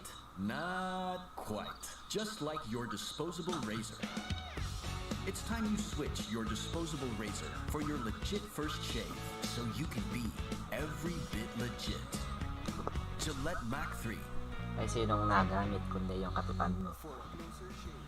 Less irritation. Switch to Gillette Mac 3.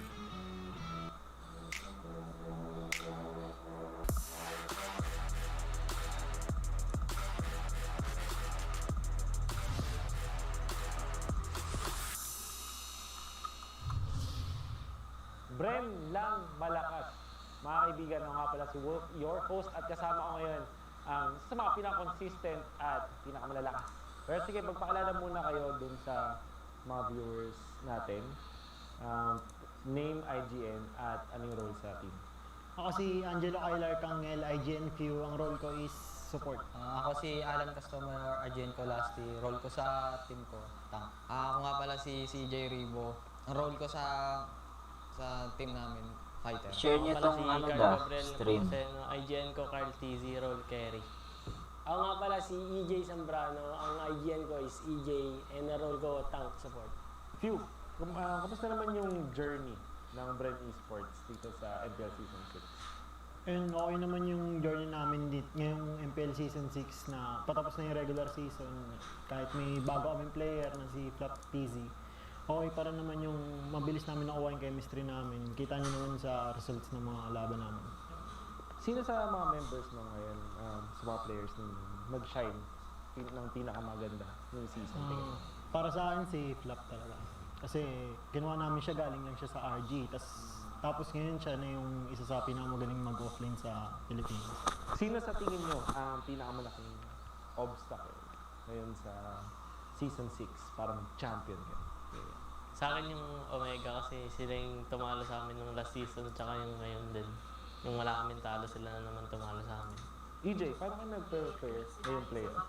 Nagre-prepare kami, kumukuha kami ng mga stream sa ibang bansa, gano'n, sa Indo, then kakalabanin namin. Kasi sa PH, medyo parang sila na yung pinakamalakas talaga, wala nang makaharap. So, talagang umaano kami sa ibang bansa. So, doon kami kumukuha ng ibang meta. Carl, sino yung team na gusto mong makatapat? Kung wala championship na to, grand finals na. Sino yung gusto mong makatapat doon? Gusto ko matapat yung aura kasi sila yung back-to-back champion. Ikaw, Ribo, sino yung gusto mong makatapat doon sa final? NXP. Mas sikat kasi sila pag dinurog namin. Malalawas agad sila. Sakto na lang, Ribo. Pwede ba namang sabihin kung sino yung top 3 players na nag-perform ngayong season tingin mo? Sa top 3 ko, yung pinaka-top 1 talaga dun si Chester. Siya yung consistent talaga maglaro. Laging papatay ng papatay. Tapos top 2 kasi Lasty. Ba't ako? Siya daw pinakamagaling mag-tank sabi niya. Totoo yan, totoo. Legit. Tapos top 3 ko si Carl. Magaling sana kaso sobrang tamad. Para sa'yo, Q, siyempre sa Bren Esports. This is your second season sa Bren Esports. Gano'n ka-importante para sa organization mo na makuha at mag-champion dito sa MPL? Kasi nung last season parang ina-expect nila na makuha namin yung champion kasi nga top 1 kami sa regular season. Tapos ngayong season siguro mas ina-expect nila kasi mga 2-0 na yung mga score namin eh. So tatry namin yung best namin para makamit namin yung championship ngayon. Tanong ko dito si Carl TC. Kung makakausap mo tong trophy na to, ano yung sasabihin mo? Trophy, dyan ka lang. Ngayong season, kukunin na kita. Kung hindi alam ng mga viewers natin, may mga tatlong champion na rin dito. Nakailang Kaya ba, may ka? story sabihin? Yung sa trophy, dyan ka lang. Makuha ka na labas. anim. Yan, nag-e-ethnic sa labas. Nakakita yung mga pusa. Sige, for Yan, inaaway yung pusa. fans nyo, magpasalamat kayo or kung may gusto mo na sabihin sa mga fans. Magay ka sa vlog.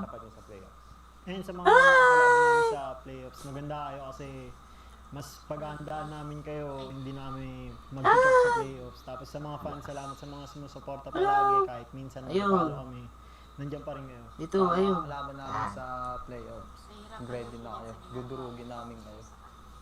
Kaya sa fans namin, kahit natalo kami ng isang beses, nandiyan pa din kayo sumusuporta sa amin. Maraming salamat.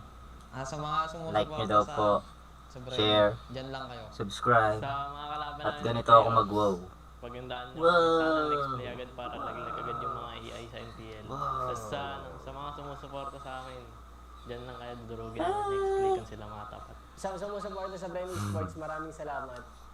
Bantot ka. Huwag sana kayong magsawang sumuporta sa amin. Naligo. That's been Bren Ay, ito ang Esports, pinakamabango. the best teams Ang dun sa pinakamabango. MPL regular season. At kaya na ba nilang mag-champion this time? Abangan natin yan. sa Lapit ka. playoffs.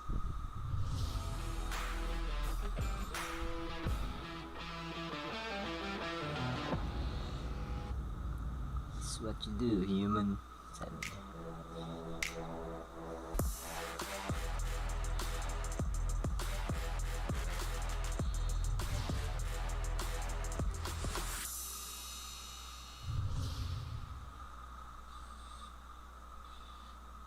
Hi, ako si MB, off-lane ng Next Play Solid. Ako nga pala si H2, ang assassin marksman ng Next Play Solid. Ako nga pala si Renny J, ang off-lane ng Next Play Solid. Hi, ako nga pala si Gymnast, ang pang-support ng NX Play Solid. Chester nga pala, team captain ng Next Play Solid. Si Yawi nga pala, pang-support ng NXP Solid.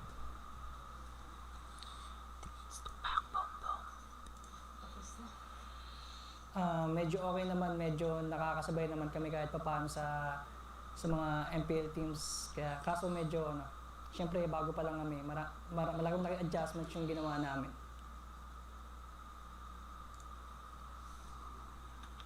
Siguro, ito real talk lang yung expectation ng tao, tapos sa laro naman, yung sarili nila. Yun lang yung kalaban nila eh. Tingin ko kaya naman nila lahat eh.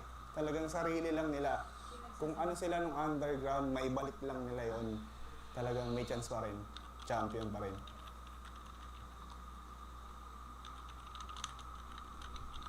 Ako siguro, Aura PH kasi nandun yung pinaka iniidolo kong offlane niya, si Kiluwash. Gusto ko siyang durugin para pag nadurog ko siya, ako yung pinakamalakas na offlane. Siyempre sa akin, execration. Love na love kasi sa akin eh.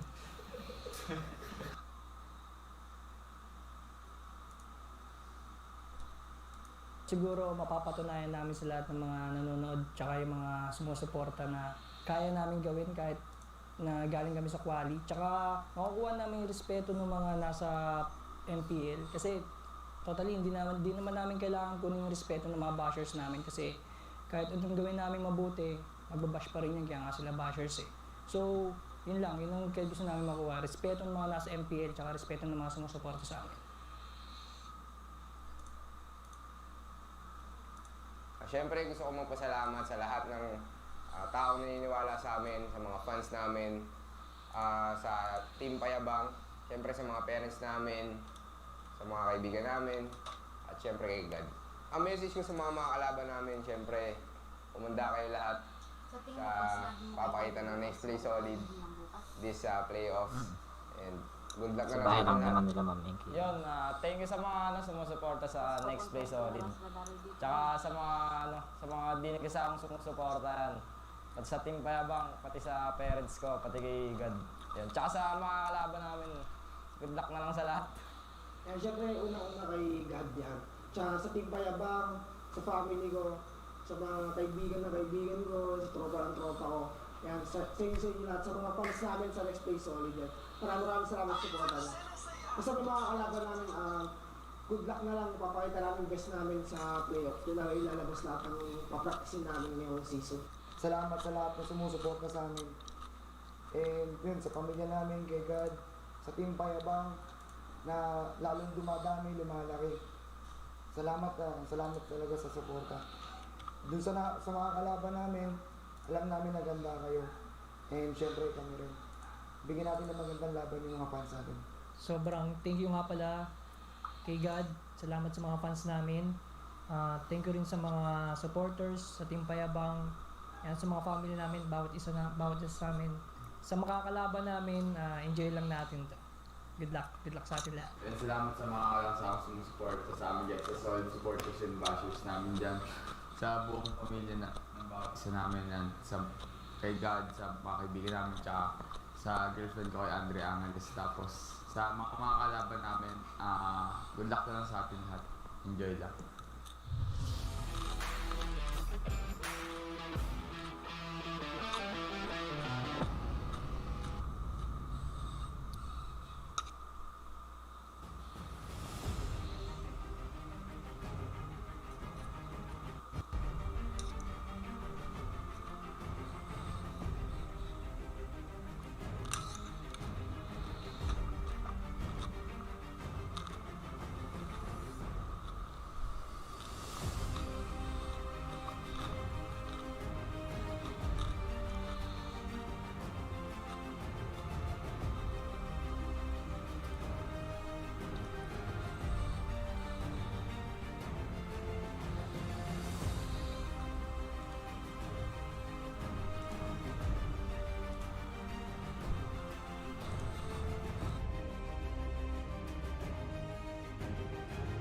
Go. Sound check.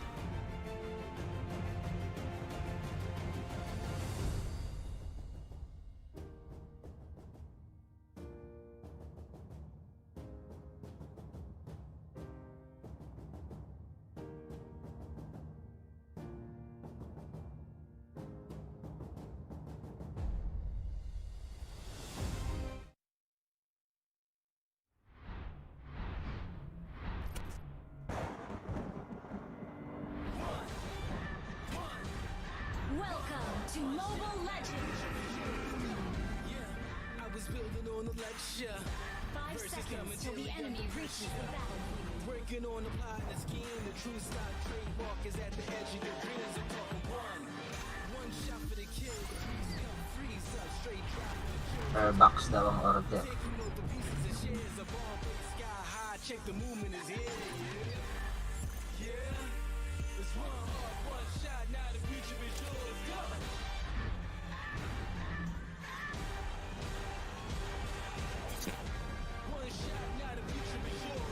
Legendary. Welcome back to the MPL Playoffs Season 6, Day number 2. Pero iba na ata yung pangalan ngayon eh. For this part of the playoffs, we'll call it the Itlog Wars or the Ha-Ha-Ha Wars. If you're thinking why I just said that, well, we're gonna expound on that later on with the help of our panelists. But before that, let's thank our partners. First, our official telco partner, Smart. Squad up, rank up, and keep up with your favorite teams as Smart powers up your game with free games for all. Get up to 14 gigabytes for Mobile Legends and Facebook Gaming for 7 days. Simply download the new GigaLife app and choose free games. Of course, our official sponsor as well, we have Realme. Dare to leap to the next level with Realme's hip and awesome range of smartphones and AIoT products. Visit their official pages to know more. Shave the day with Gillette. Get free diamonds with purchases of Gillette's Mach 3 Razor, Vector 3 Razor, or Blue 3 Simple Force Pack in select pure gold doors nationwide. Our partner in esports as well, we have PayMaya. Get free 50 pesos credits from PayMaya when you download and register using the code MLBB. Terms and conditions apply. We also have our TikTok partner in esports. Search MLBB on TikTok to join and win free Legend skins and MCL tickets. Limited quantity, log in daily as 4 p.m. exclusive on TikTok treats. Of course, our official gaming headset partner, Logitech G, here like a pro. All of this is powered by Moonton. Huwag nyo kalimutan yung Halloween event natin dyan. Get your Halloween candies. Log in from October 26 to November 13. Get a free Terizla skin. Ako si Reptar, panel host still for today. And it is time for the hottest match in the playoffs outside of the grand finals. It is Bren versus NXP. Jin and Midnight ang kasama ko ngayon. And we have papers here with us just to help guide us. And let's tell the story of this match. Oh, yes. Bren versus NXP. Yung laban na ito ay umabot na din sa social media dahil sa mga mainit na sinasabi ng ating mga people, players, coaches involved with these two teams. Umpisahan muna natin from the top. Let's take turns sharing this. MB, bago mag-umpisa yung season, sabi niya, dudurugin namin lahat. Si YOLO, maghanda kayong lahat, pwede kayong ma-2-0. I forgot the context of this, but marami pa mga sinabi yung mga ano natin, Midnight.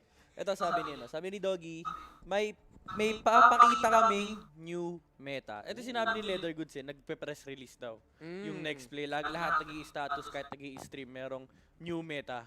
For the longest time, wala tayong nakita na new meta.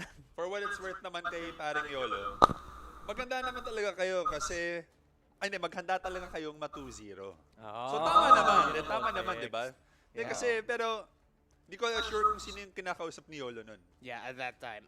Carl TZ says here, nalaglag lang mga idol. Naglag lang mga idol ko. Basahin mo ngayon sinabi dyan ni Daki yung isa. Yung pinakamaganda. Alam niyo, monkey see, monkey do. Monkey see, monkey do. Oh my gosh. Sinabi rin yun. Sabi niya, nagano ito pagkakasabi niya, guys, gusto niyang real talk. Okay. Sabi niya, gusto ko na maraming bashers Tapos sabi niya, NXP, monkey see, monkey do.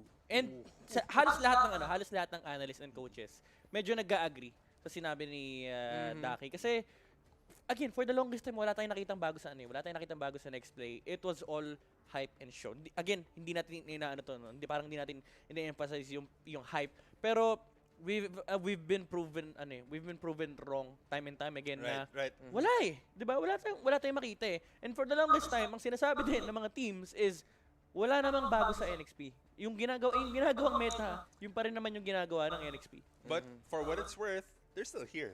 Yeah, they're still here. They're still here. Very well deserving pa rin naman. O kumbaga, I think that says something pa rin. Thinking na we haven't seen anything new, di bakit ganun? Bakit nandito pa rin sila? Yeah. Kumbaga, baka meron pa rin silang secret pa rin. Ewan ko, baka meron pa rin silang new meta. Meron talaga. Sabi nga dito ni Rebo at one point, Tago Strat, what if they are hiding something? What if next play Predator, hindi pa natin nakikita yung 100% lakas ng NXP? Dahil nga playoffs to, pag playoffs, meron tayong nakikitang bago. May nakita tayong bago ng day 1, may nakita tayong bago kanina lang sa Onic versus Aura. You cannot say that NXP doesn't have anything prepared. Ito na yung chance. Ito na yung chance ng NXP ipakita talaga nila ano yung secret weapon nila. But may sabi din dito si Daki the mechanical skill cap for most of the players has already been reached. That hurts. And ito pa, yung pinakahuli pa, nakahabol nga dito si Himrael natin, sinabi niya, siya nagsabi nito, this comes from Himrael, this is the battle of the gold medal versus the gold play buttons. Speaking of gold medals, tignan natin ang Bren.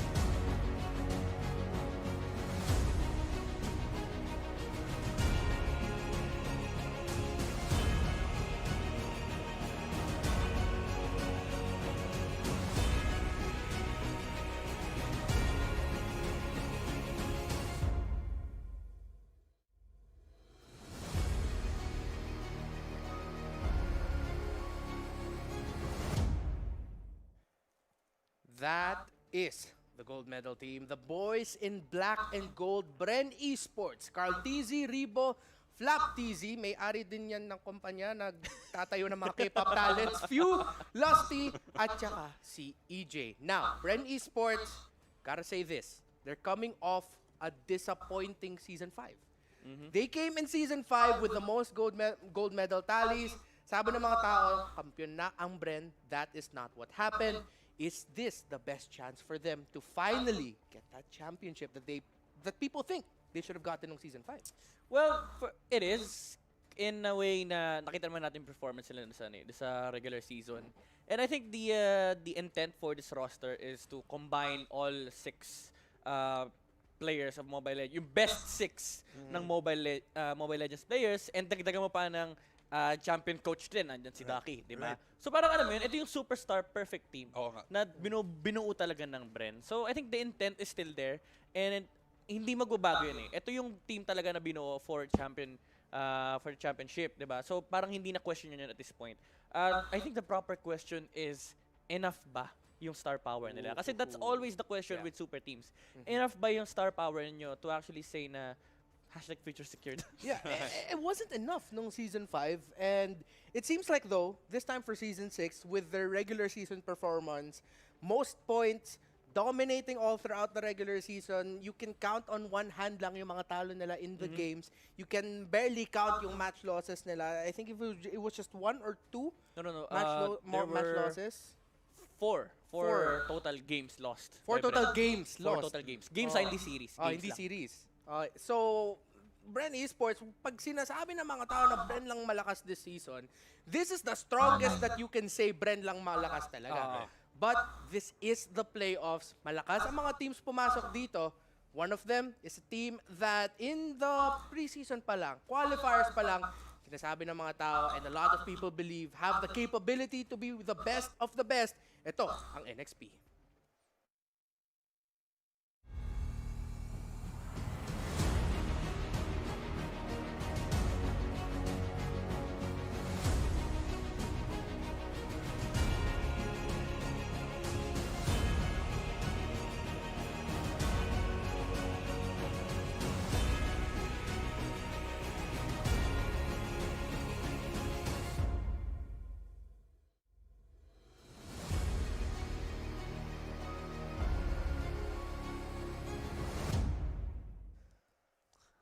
Next play, solid.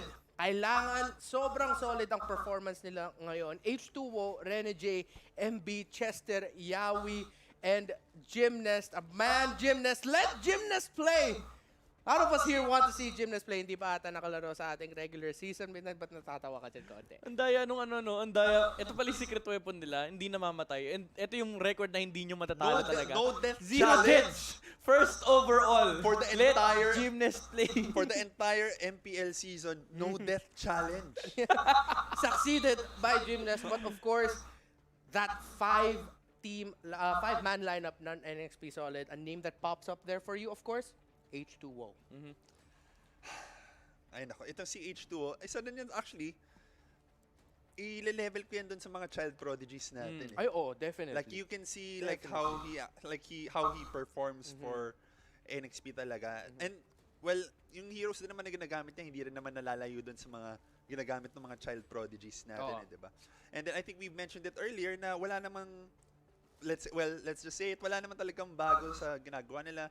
They've been running regular drafts naman, but there's still a reason why they're here. So feeling ko baka mamaya maglabas nga sila ng Mabuhay na something yung because itong basic na pagkatapos draft namin maglaba. enough na para maabot kami sa playoffs eh. Yeah, what Diba? more if we bring something new Exactly. and then we'll show it here. Ito, ikaw na Banbay na. Alam ko, H2O fanboy ka eh. Well, Oh, did it change? No. Did it change? I was ano. Okay, clear natin to.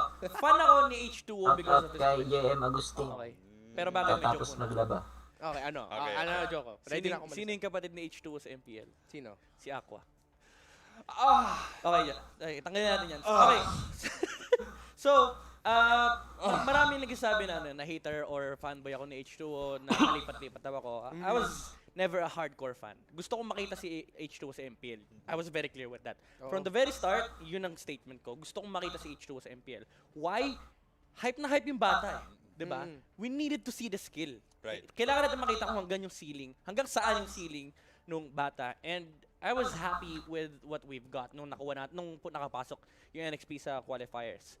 It's just that, disappointing yung naging performance ng next play. For me, personally, hindi ko sinasabing for everyone, disappointing yung naging performance ng next play sa akin. And the only standout na nakita ko sa next play was the guy na hindi ko in-expect na magpa-perform talaga, si Yawi.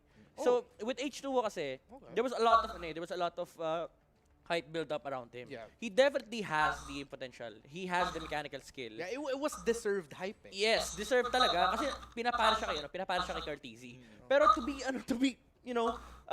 in line with Cartesi, kailangan patunayan. And hindi na para sa akin, hindi ko nakita 'yon on the regular season. I want to see more of H2O. And ang nakakatakot kasi dito, baka totoo yung sinabing statement ni Daki na mechanical ceiling na to. Wala na. Kumbaga, hindi na siya maitatabi talaga kay Cartesi. What if? Big what ifs that can be answered sa ating playoff series that is coming up next. But before we head into the games and all the analysis, tingnan muna natin ano ang mga sinasabi ng mga players heading into this matchup.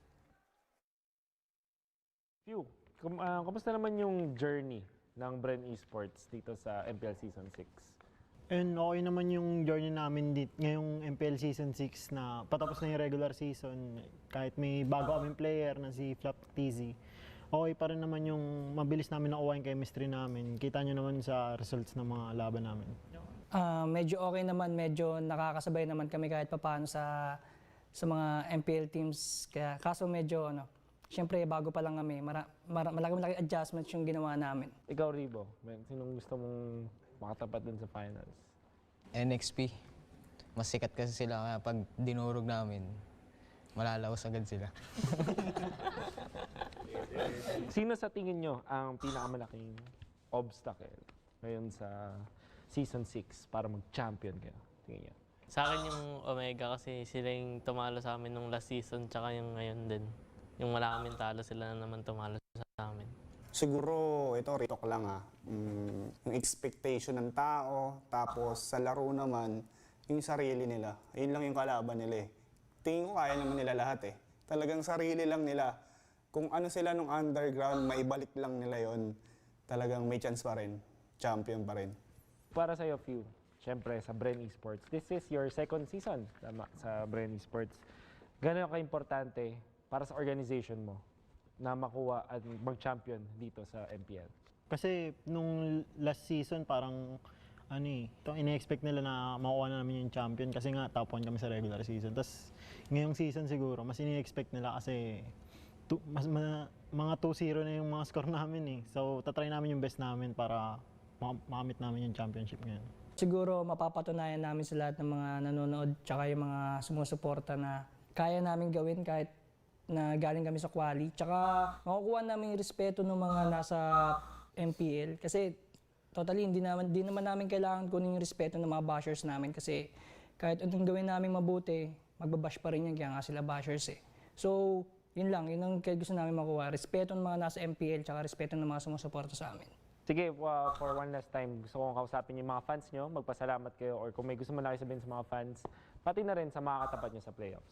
Sa mga kalaban namin sa playoffs, pagandaan nyo kami. Sana next play agad para laglag agad yung mga EI sa MPL. Tapos sa mga sumusuporta sa amin, dyan lang kayo dudurugin namin next play kung sila makatapat. Ang message ko sa mga kalaban namin, syempre, umanda kayo lahat sa papakita ng next play solid this playoffs. And good luck na lang sa atin lahat.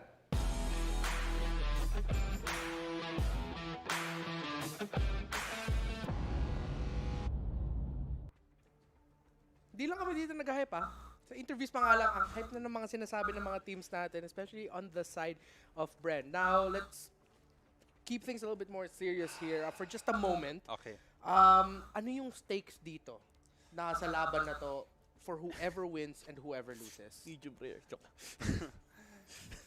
Hindi, wait. Actually, first of all, I just want to point out na on a serious note, ang winning condition kasi dito ng next play for me is kailangan nilang tumambling.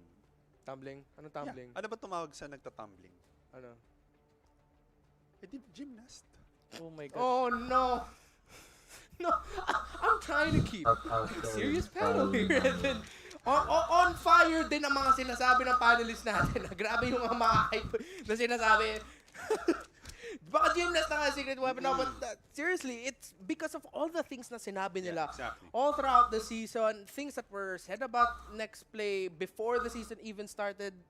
Man, ang taas ata ng ano nito na this isn't for the championship, pero labanan to para sa pride Yeah, exactly.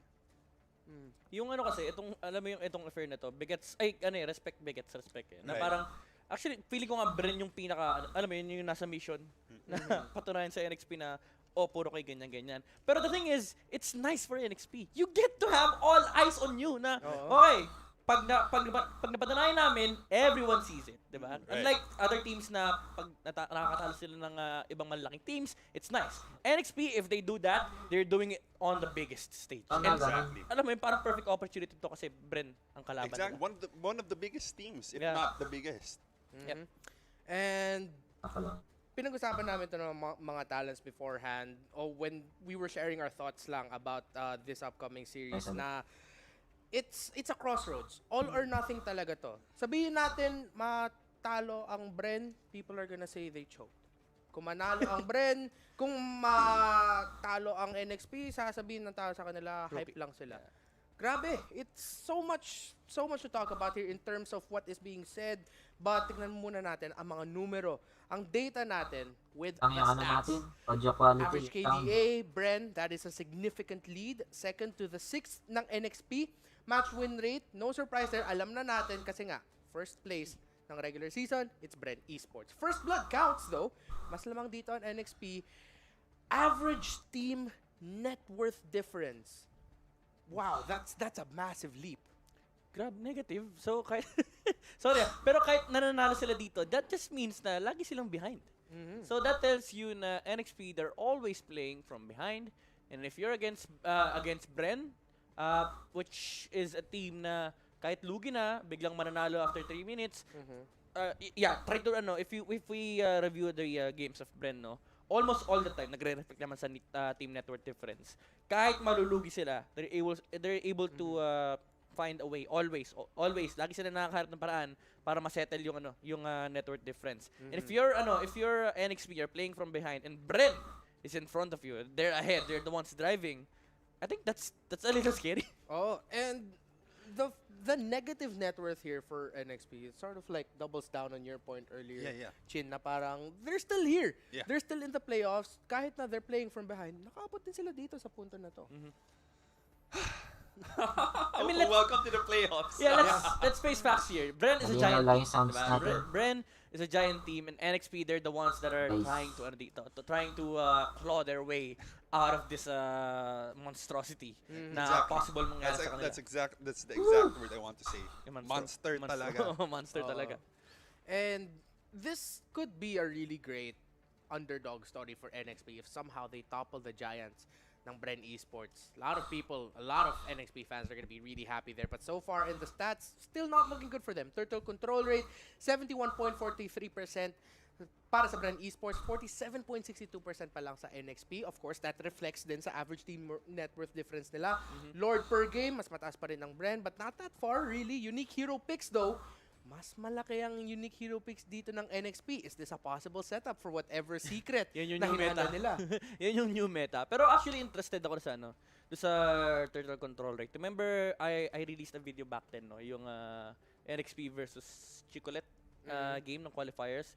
Well, I talk about a particular aspect of the game on that video na minsan kapag kumo-contest ng turtle, factor din kung kailan mo tinitake yung buffs. Like for example, if you're a Hayabusa and you're required to get the red buff, hindi mo pwede kunin yon at 1 minute. As in, hindi pwedeng mamatay yung red buff na yun in 1 minute. Why? After 2 minutes, nag-i-spawn yung turtle. So mamimili ka, turtle or red buff. That's something na dapat i-consider din na next play. And for the longest time, I don't see them do that. Yung timers, medyo hindi naman sa sinasabi natin wala silang respect for timers. Pero compared to teams like Omega and Blacklist, nakita natin kahapon, grabe yung respeto sa timers. Every single time, after 1 minute 58 seconds, yung Omega nakapwesto na sa blue buff sa purple buff ng Harit. That's the amount of respect of these teams towards timers. And NXP compared to those teams, medyo malaki yung gap when it comes to that aspect. Last game history, Bren versus NXP. Kaya at the start na-mention ko dito yung Itlog Wars. There was a bunch of people nag-share, nagpo-post ng emoji at litrato ng mga itlog. 2-0. Week 6, day number 3. Let's look at the heroes na ginamit dito ng Bren Esports.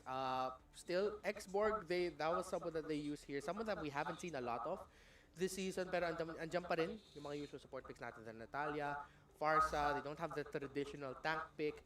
NXP though pulled out the Grok here. A little bit experimental. Yeah. I believe yan yung after, and then before Project Next, no? Na nag-stay away na sila from the Atlas.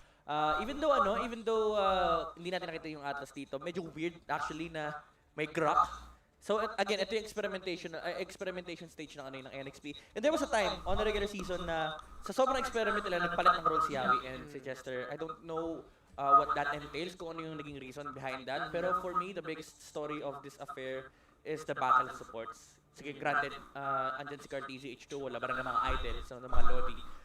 The biggest disparity comes on the support. If you're gonna compare few to Chester, napakalayo nung gap. And sinabi na nga ng coach mismo ng Bren Chester should not play skill shot heroes. Siguro aside from Selena. Chester is a really good Selena player. Pero any other than that, medyo may ang layo nung gap Ang napakalayo talaga ng gap ng Bren pagdating sa sports compared to NXP. Bakit di nga natin makita yung Selena in this game? Just because ayaw lang nila ibigay ni K. Chester yun with how great he is as a Selena player here. One thing that I want to go back to real quick as we're looking at the last game history is yung top hero picks nila, the philosophy is there. It's the fighters and then yung core. Yung main core lang nung Bren, it was the Lancelot. Para sa NXP, it was the Ling. Sa fighters ng Bren, best na mag-aura kayo, mag-NXP na lang kayo. More that I'm forgetting there. But on the side of NXP, it was the Khalid and the Cho. Does that mean na medyo parehas sila in drafting philosophy? Siguro pagdating sa fighters, yes. Yahin ko nga si H2. Ang daming Xborgs, daming Katotkacha. Nung regular season, definitely pareho sila. Pero I don't think it is the same story now. Siguro yung Khalid will be highly contested between these two teams. Pero ang pinakamalaking contention dito is yung funnels. No? Ito nakikita nyo sa screen. No? Cartesi and H2. Masalamin kasi sa H2. Lancelots and Links. Pero with the problem is, well, may problema din si Bren, no? Kapag na-force si Cartesi into marksman, YSS. Pero may potential din kasi sila na mag-1-2-2. And with H2O, I think the only time that I've seen him perform well on a funnel marksman is on the Roger. Duling bagay yan. And that's not something that you want to play against Bren kasi they really excel at early game control and maximizing their heroes para hindi mo makuha yung early game advantage. Very rare times na nakita natin si Bren natalo ng early game. As we move on to show more stats here, since ikaw yung historian natin dito sa MPL, Cartesi and H2O, what do you think of pag naririnig mo yung pangalan ng Cartesi? Para sa akin kasi, duling na banlag talaga back in season 2. Okay, so ngayon naman, ngayong season 6, actually, for me, like my own observation, parang yung may ganong klaseng image ngayon or hype is H2O Like ako personally, like ako sinusundan ko siya also. Like as an assassin main, as an assassin player, pinapanood ko tong si H2O talaga So for me, parang it's almost like a, hindi man carbon copy, pero parang naalala mo lang. Actually, pwede. Kasi kung tutuusin, mga apo na to ni Doggy eh. That's true. Anak ni Doggy yung either main back then who eventually turned into Bren, and then Oo. now he produced another NXP naman. Yeah. So I'm thinking pwede silang magpinsan or magkapatid. I don't know. Like that's true. That's something that people forget. There are members here of Bren Esports that were under the wing of Doggy nung season 1. Nung Aether main pa sila. And now, parang nakita natin yung reflection ni Carl TZ sa mukha ni H2O here on NXP. Of course, main funnel carry dito ng next play. H2O, MB is gonna be on that XP lane along with Renegade.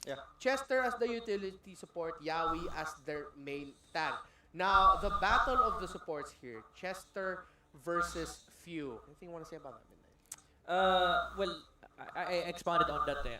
Siguro, another aspect on that on that specific comparison is may flexing capabilities if you saw the lane prediction. Itong NXP na to, yan set in stone yan 131, which is by the way not the final strategy. 131 na sa laning setup. Yan yung 131. Yan nakikita niyo sa screen na yan. With Bren, yung nakita niyo 131 kanina, that can change. If you remember, Few was a marksman. Few has played support, off-lane mages, and the marksman role. And if you look at the composition of Bren, kumpleto sila lahat. Meron silang mage, meron silang funnel, meron silang marksman, meron silang support, and meron silang tank.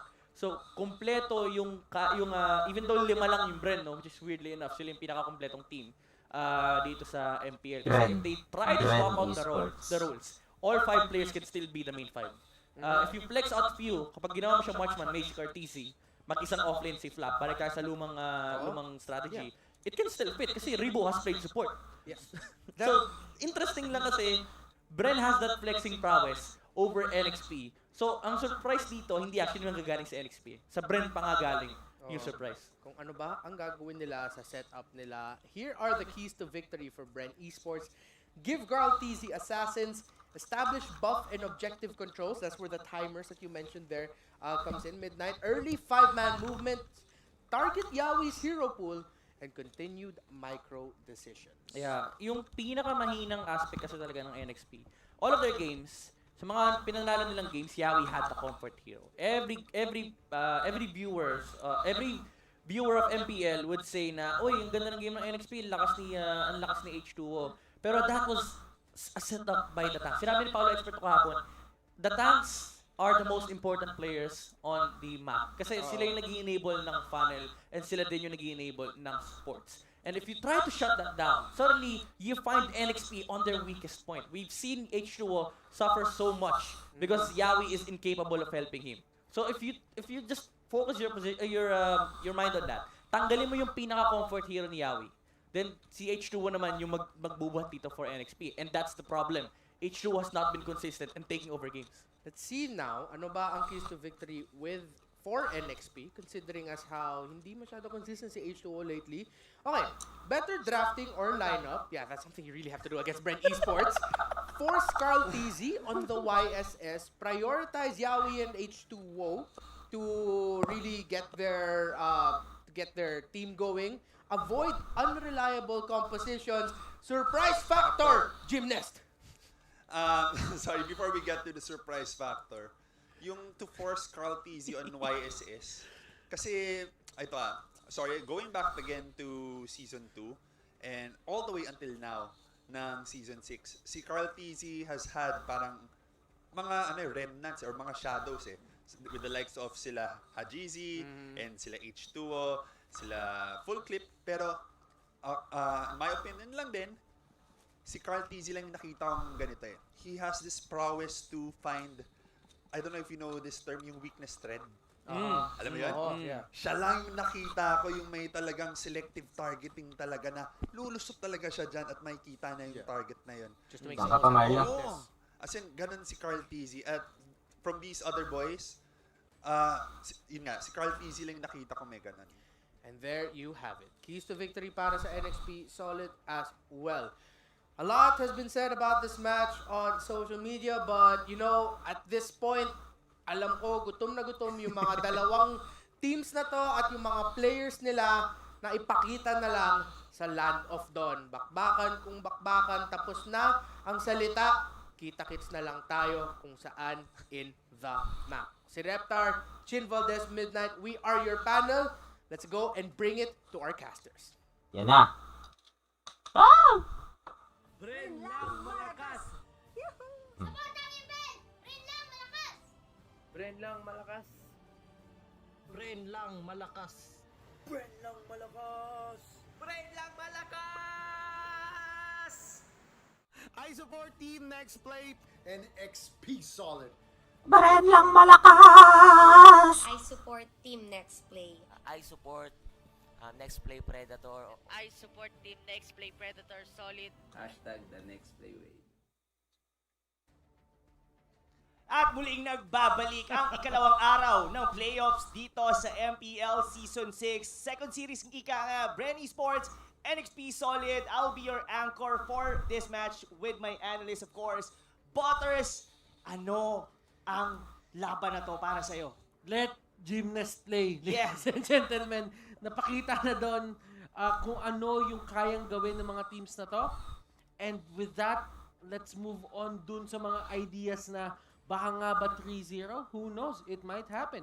Tatandaan nyo, yung nangyari dito sa Aura and Onic, you did not expect that. Everyone was expecting 5 games, pero sila pa yung nagkaroon ng 3-0. So, hindi natin alam, bilog ang bola, and anything can happen here dito sa series na to. Madaming nag-aabang kung ano mangyayari dito. Madami talaga. I mean, kahit sa akin ito, real talk to mga kaibigan, kahit yung paggising ko pa lang kanina has been... I mean, yung kahit yung naghatid sa akin dito, nanonood din kasi siya talaga. Yan, shoutout kay Kuya. Nanonood siya rito, sabi niya, and actually NXP fan siya. Sabi niya, inaabangan ko boss, NXP. Sabi ko, sinabi ko nga sa kanya, kasi di ba nagda-drive siya. Okay. So sabi ko sa kanya, siguro abangan mo yan mga around 8 or 9.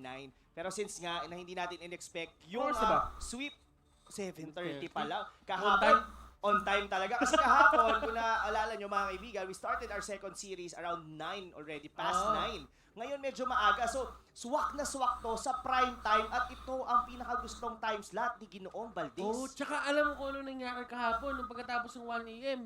Gulong pababa, kuha kumot, tulog. Oo, dito na talaga kami na nagpahinga, mga kaibigan. Pero ito, sa inyong harapan, tingin ko ang ganda ng ng NXP ngayon. Parang sobrang relax. Saka may namatay si bago Naruto dito sino kaya compare sa magkukuha? regular season, Kuya Batos. Alam mo, mas Okay. dikit-dikit na sila ngayon.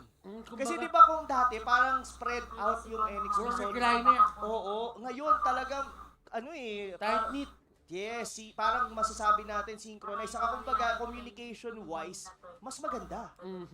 Pero dito, yung nag-iba lang sila ng pwesto ng camera. Kumbaga, meron silang frontal view at meron silang pangtaas na view. Totoo. Ay, gusto ko yung mga camera angles talaga yan ng Bren Esports, ha? Pero siguro balikan natin ng konti yung kanina doon sa may panel. Yung mga sinabi, alam naman natin na may maraming mga online banters na mga nasabi in between the teams. Pero Bren Esports, they actually claim na kaya nilang i-3-0 tong series na to. What do you think about that, Butters?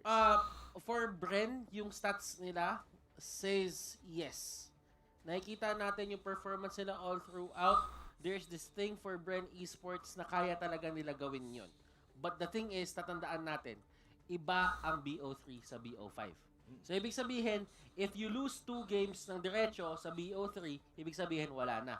But if you lose 2 games sa BO5, meron ka pang isang chance para mabago yon at makapag-adjust. Yan na, picking na. Tingin kong dapat gamitin ng NXP Solid dito in terms of their advantage na kapag ka dumating na at nakapag-release na ng dalawang strategy, bigla dito yung Bren. Diyan pa kayong dalawa. Malay mo, simula pa lang ng game, gulatin na agad tayo ng NXP. JM at Marlo Sarcon. The clear favorites for this is going to be Bren Esports, lalong-lalo na sa stats. Yeah, I agree with you, Butters. Pero yun din kaya ang naiisip dito ng dalawang teams as NXP Solid are willing to give Fuse one of his successful hero, which is the Selena. Kung mapapansin mo pala dito, NXP style of banning is almost the same as Aura PH kanina. The Barats and the Uriah. Wala na yung isa. While naman dito, sa Bren Esports, you can clearly see na they are targeting the heroes ni H2O. they know that H2O dito is going to be the X factor talaga kasi for the side of NXP Solid. So, might as well give the other players yung mga hero nila na may mga X factor sila. Then, ang gawin mo is talagang ipitin mo si H2O nagkuhan play na, Lancelot na. hindi siya makakagalaw ng komportable. Tingnan mo yung ginawa nila dito. Kinuha agad nila yung Lancelot para kahit anong kunin ng NXP Solid dito, wala nang mas bibilis doon. Kasi nakuha na din nung naban na din ng Bren Esports dito. Yung Roger and yung Harris na nilalaro usually dito ni H2. Ah, yeah. That's a good point, honestly. Butters, Pero speaking of the draft, medyo complex pa dito for the side of Bren. They have here one of the strongest side lane. And of course, Lancelot ni Carl TC, we all know what he is capable pagkahawak niya ang hero na yan. And again, yung kay Few, meanwhile naman, nandito pa rin naman yung signature hero. Baba ng win rate ni Kwan. 7.5% na nakikita nyo sa inyong Ni Ling. Pero whenever H2O is using the Ling, Kay regardless they Lancelot win na or Carl lose TC, that 100%. match, laging siya ang X Factor just like Butter said. Now, for the side lane dito, would you think the Cho gonna be a side lane, a Rene J hero, or is it gonna be a tank? Para sa akin, automatic kasi ang NXP Solid kapag kumuha sila ng Cho, it's going to be a Rene J hero. I see. Hindi sila yung team na gumagamit ng Yawi tank Cho. Hindi nila galaw yon. It could be the adjustment na ginawa nila, who knows, pero as the stats say, si Cho ay madalas ginagamit ni Rene J. Yes. And we also know that Yawi, katulad nga, well, in-expect din siguro yung ni Bren, or ng Bren, yung sinabi mo, Butters. Kasi kung makikita mo, they still ban the Kufra kasi alam nga nila na hindi pa rin yan ang hero ni Yawi. And one of the successful heroes, of course, ni Yawi, it's Kufra. And are they gonna be kasi kung iisipin mo, no, si Yawi is like somehow like a Chakno. In terms of the hero pool and even on how he actually plays. May napapansin ako dito sa side na NXP Solid. Halos lahat. Paano nyo nalalaman na panalo na agad? Ito yung mga ultimates ng mga course nila, pabilog. So, sino yung nag-benefit sa mga ganyan? Atlas. They could go for an Atlas right now for NXP Solid and I wouldn't be surprised kasi isa yun sa mga hero ni Yawi din. Totoo yan. And they will go for an Akai, wow. Akai. Well, pabilog din yan. Pabilog din yan, actually. Bilog na siya, level 1 pa lang, si Akai. But, umiikot siya, so it still makes sense. And this is actually a welcome adjustment na ginawa na NXT Solid. Natandaan natin na for the longest time, ang sinasabi ng panel natin, na ang nag-kailan daw sa MPL, dito at nag-utilize talaga ng tama is Blacklist International. But right now, NXP Solid, gumawa na rin sila ng ways nila para ma-incorporate yung Akai dun sa playstyle na gagawin nila. Oo actually, ang ganda nung adjustment na pinapakita rito na NXP Solid. This is not the usual, the first three heroes were the usual, pero yung Akai as a tank for Yawi, this is gonna be the first. And like what said, Blacklist lang yung nag-utilize nito. And this is one of their signature heroes. Even coming sa qualifiers is their Carmilla. Okay, so it's going to be a Chester, Akai, Yawi, Carmilla. And things are looking very basic and traditional for these two teams. Hindi sila lumalabas sa comfort zone nila. Win rate 37.5. Malakas pa yung win rate ko dyan ay. Doon sa regular season and hindi sila lumabas na doon. Ano ang napapansin sa Bren Esports dito? Napakahirap mag-push laban sa kanila. Just because they have the Lancelot. 3-8 ng MMR ng Guinevere ko. Hindi naman talaga siya yung 70% win rate. Rank. But in terms of pushing and in terms of clearing the waves, isang last insanity lang kasi yung kailangan nila dito. And kung papansin naman dito yung lineup ng 22 points na lang, number 1 na ulit yung Guinevere ko. They don't have that fast wave clear na tinatawag natin. Wala talaga sila yung tipong sobrang spammable na spell dito. Aside from MB, kapag nakuha niya na yung Blood Ode pagdating ng level 4. Totoo yun. And one thing din naman for the side of Bren, this is almost nakasampay sa labas. Ng Onic. Definitely that si Lina and that Johead for sure guguluhin dito sa H2O sa kanyang buff. And in terms of wave clear dito, I'm actually going to think that siguro nakuha ng Bren Esports yung tamang timpla niya, while for si NXP, I think medyo kailangan niya mag-adjust accordingly sa binibigay na pressure ni Bren Esports. Tingnan natin kung paano magpapano out ang game na to. Yun ang tanong, kung paano nga talaga dito magpapano out. Ito na, mga kaibigan, bakbakan na Bren Esports versus NXP Solid game number 1. Nasukin si H2O dito, medyo talaga nag-iingat lang siya. Ito yung sinasabi natin Kumbaga, yung Thorn Rose kasi triangle siya, so madaming matatamaan and you can divide the damage. Sa Undas ako maglalaro ulit sa Undas. Ine-ejector lang niya yung cannon. Because he knows na kapag ginawa niya yun, madedelay pa ng onti si H2. At pag na-delay si H2, pwede pa sila mag-invade. Yes, good point yun. Actually, yun din yung naisip ko nung, sabi ko, in-injector niya yung siege minion. Tapos nung nilipat yung camera doon sa may purple buff, nakuha na nila. If napatay kagad yun H2, he could just flinch papunta doon and probably retry. At baka nanakaw pa nga niya. Pero hindi yun nangyari because in-anticipate na nga yun ng Bren. Tsaka ano din maganda din yung ginawa ng NXP doon. Binato na nila agad si Chester doon. Pinabawasan nila, kaya hindi na kinatagalan. So yung delay na ginawa, na nasagutan din agad. Oo, nasagutan din agad. Pero ang sagot dito ng Bren, tayo Yung ang skin ni mag-invade. Kopra ngayon ang pangit ng nakasave. Hintayin na lang natin ang mag-save ulit Kaya yung ba edit. dito NXP dahil mainit ang Bren, flicker out si Few. Ito na mga kaibigan, ang unang nawala. That's gonna be Chester. Hindi pa sila humihinto. H2O, level 4 na siya dito. Pero nagamit ng Tempest of Blade. Yung badminton. Paalis, patakas, and that's it. First blood for Bren Esports. At bago ang lahat, from October 27 to November 30, log in the game and participate in the Trickstars Village event and get Halloween candies for treasure spin. Each spin will cost 4 Halloween candies and you can get up to 7 each day from completing the task. Makakakuha ka ng Terisla Special Skin Hammer Giant guaranteed pagkatapos ng 10 spin and you don't want to miss that. Okay. So napapansin mo dito kapag ginagawa ng NXP Solid ng adjustment, yung mga other lanes para makuha agad ni H2O na mabilis yung mga crab coin, yung mga buff, sinisimulan na nila agad. Para pagdating ni H2 doon, OP na lang yung gagawin niya. And they know na merong upper hand talaga dito, kasi dito in terms of clearing ang Bren Esports. Kasi mabilis talaga ang lance So what you do is, para malesen yung time na tinitake nila na mistake ng mga monsters, bawasan mo na agad. Para hindi na siya problema na lumipat doon sa kabilang area naman. Yes, parang parang sinusubo mo na kapag agad sa kanya the resources he actually needs. Meanwhile, on the top lane, looks like Black PC yung medyo nananalo in this engagement. Pero I guess, hindi pa rin siya pwedeng maging overconfident dahil pwede pa rin siyang masipa kapasok doon sa may tore ni Rene J. Yao here are forced to use the vengeance. Pero yung kunat niya dito, mawawala because Kong TC will be there. Hurricane Dance, pinatalsik, pinalayo lang dito pero umikot na rin dito. Si Kuya Moribo, out na muna ang squad ng Bren Esports Tail. Nawala na naman ng isang miyembro ang NXP Solid. Malinis yung mga plays na nagagawa dito ng Bren Esports na pinili na yung laban nila and nahuhuli nila yung NXP Solid sa mga area na hindi sila dapat nandun. Nakita mo yung Carmilla, masyadong malalim yun and ang ginawa agad ng Bren Esports, parusahan natin. NXP Solid, they should stay away from those kinds of positioning kasi talagang hindi magdadalawang isip ang Bren Esports na bigyan ng punishment yung mga ganun kaliliit na bagay. Totoo yun. And look at the traps din na piniplace dito ni Few. He actually knows how NXP Solid is doing on the bottom lane.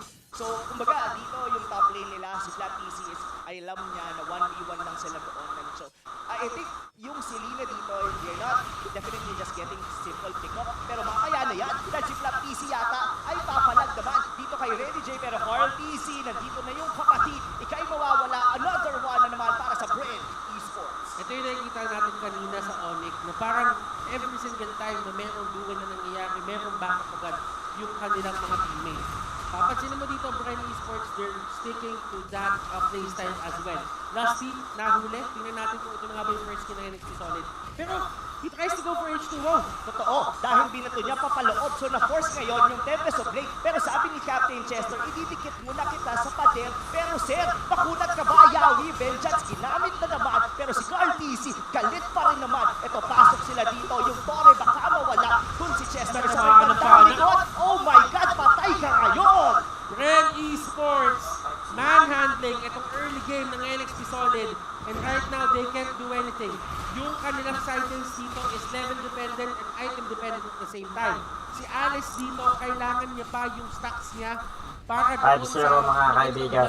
Mamaya. Ito naman si Rene J, kailangan niya yung BOD niya at mga 1v1 situation para magamit niya sa full potential ng high-end right. Totoo yan. Now, what we're really seeing right now, Butters, is that unti-unti na lumiliit na naman dito, or rather lumiliit ang mapa dito ng NXP Solid. Yawi here already half on HP. May sipa doon si Renny J. Pero that's not easy. Nakunak yun. Ikaw patuloy ang nawala. Habol dito ang mga miyembro ng Bren. Yawi na naman, pinaikot doon, pero out pa din. Mukhang makukuha ng Bren. Tinamaan. May tinamaan sa pool si MB. Pero buhay pa rin naman, Butters. Pero ang sagot dito na, naku po, may magnet ball 7-0. sa pool. Baka few yan. Ang idol ng mga kids. Pero ang mas idol ko ngayon, si Chester Naulikot, pero patay pa rin yung bata, mga idol. Yawi dito, mukhang mawawala, pero kalahati na naman dito. I think the Carmilla dito, mga kaibigan, is not doing what's intended para sa kanya. Okay. Tingnan natin yung side dito na Solid kung ano ginagawa nilang tama. Ito yung isang bagay. H2O dito, kahit sobrang nagkakaroon na ng problema dun sa rotation nila and the jungle control, map control na meron sila, nag-split push pa rin siya. Yes. And usually, kapag ka medyo behind kayo in terms of getting the goal and getting the kills, yan yung usual ginagawa ng lane. Nag-aanap siya ng lane na pwede siya mag-push at magpapadala siya ng isang tako galing dun sa kalaban. Anong baka kill yan? Kukuha siya ng isang turret o dalawang turret. Ilang gatas mo? That's the thing about NXP Solid. Meron. May nagagawa pa silang tama. Alam niyo ba ng pag-inom ng kape na may kutsara ay nakakabulag? And one good sign is napatay din nila si Lusty doon. So at least meron pa rin nangyayari dito. Tanong niyo kung bakit. NXP Solid in the terms of H2O, pero si Yawi na naman dito. Tanong niyo kung bakit nakakabulag ang pag-inom ng kape na mayroong kutsara.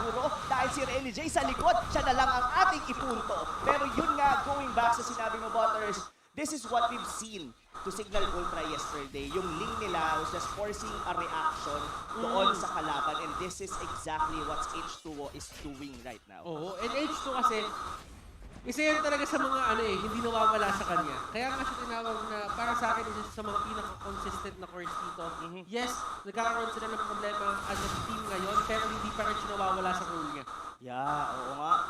Well, yeah, I agree with you. Sobrang consistent pa rin dito talaga. H2O, he knows that they're not gonna be winning at least for this time sa mga team fight. They might as well go for the side lane, try to split push, then just drag out the game.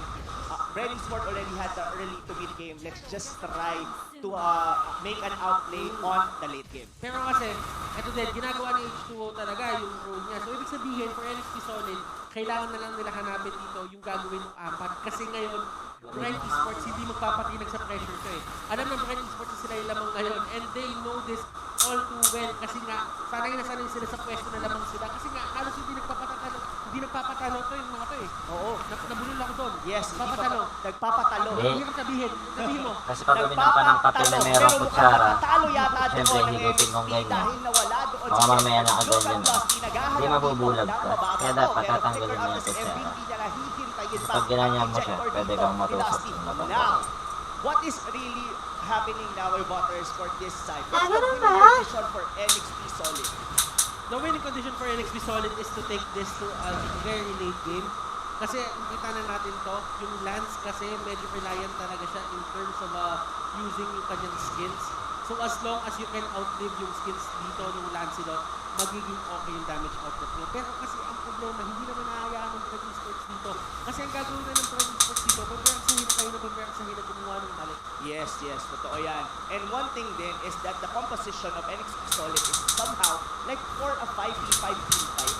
Kasi kung isipin mo, the Carmilla works best pag mas marami kayo magkakatabi from its ulti. Di ba parang... wala pa tayo nakikita ng full-blown team fight eh. Wala pa tayo talaga. Well, it somehow makes sense kasi hindi pa rin talaga capable yung NXP Solid. I mean, the sustain coming from the Selena, hindi niya pa kaya. Specifically dito, yung damage ni Carl GC. Kayang-kaya pa siya dito mabura. It's Ribo dito. Inaagaw niya itong buff. Itong side ng NXP Solid. And i-concede talaga yun. I-concede talaga ni H2O yun. Alam ni H2O na hindi niya afford magbato ng retribution ngayon. Bakit? Hindi aabot sa cooldown ng Lord. Kapag nakita ginamit yung retribution, mag-Lord yung Bren. Yes, maglo-Lord talaga. Pero sabi dito ng Bren, hindi na yata namin kailangan umikot dun si Chester, pero parang walang naipit doon. Yawi na naman yung naiwan sa may bandang gitna. Saan ka pupunta? Habol sila rito. Ito na NXP Solid ang bawi ng Abi. Ilista mo na kaya, pero out na muna. Huwag masyadong mainit mga tol. Kaya nating i-hold. Nawala lang dun si Yawi, pero kaya pa rin naman na magdepensa ng NXP Solid. There was one crucial mistake na nagawa doon yung NXP Solid. Naipit ni Chester si Carl. Yes. Carl didn't have Purify. Ang nangyari, nasipa ni Renny J palabas. Tamos, Ay, maganda rin gamitin. that is something to see. Talaga. Well, he didn't mean to do it. I guess he wants to do is isipa pa lalo paloob kasi para hindi makapag-puncture and Sino magandang gamitin? Tamos o Pero that X-Board? doesn't happen. If that actually happened, they NXP Solid could have just come back from that position. Oo, Sa and if they off-lane, got that side malaking lane. boost, ang makukuha nila nun. Just because hindi pa natitake down dito si Carl Z. Well, for NXP Solid, nakakita na sila ng way para kontrolin yung Lance. Nagawa lang ni Chester, naipit na niya. Kailangan na lang nila gawin ulit. Pero saan? Dito ba sa North Pit? Kasi itong North Pit ito medyo open to Oo. And it's one of the places na Para pa kasi ng kaya Kyle, kung gamitin hindi si siya Vinegar narrow na enough. gagamitin. Baka talaga mamando mo yung buong battlefield. Yes, medyo mahirap din mag-pin talaga. They actually tried that kanina na pagtalon ni Chester. Medyo Chow o Johead? tugaw lang yung buong Bren Esports and they mahirap talaga mag-pin down. And wow, that was a solo, rather probably tinamaan doon ng pana ni Pew. And that's not good news para sa NXP Solid. That is H2O. Their main damage dito. Renny J din, mukhang mawawala. Oh my God, Chester pa ang nadamay doon mga tol. Yawi here on the defensive. Pasok dito. Ngayon, 5 miyembro ng Bren Esports sa loob ng Kasi base yung ng NXP NXP mayabang. Solid. Unti-unti. Lalampasuhin daw nila lahat ng team.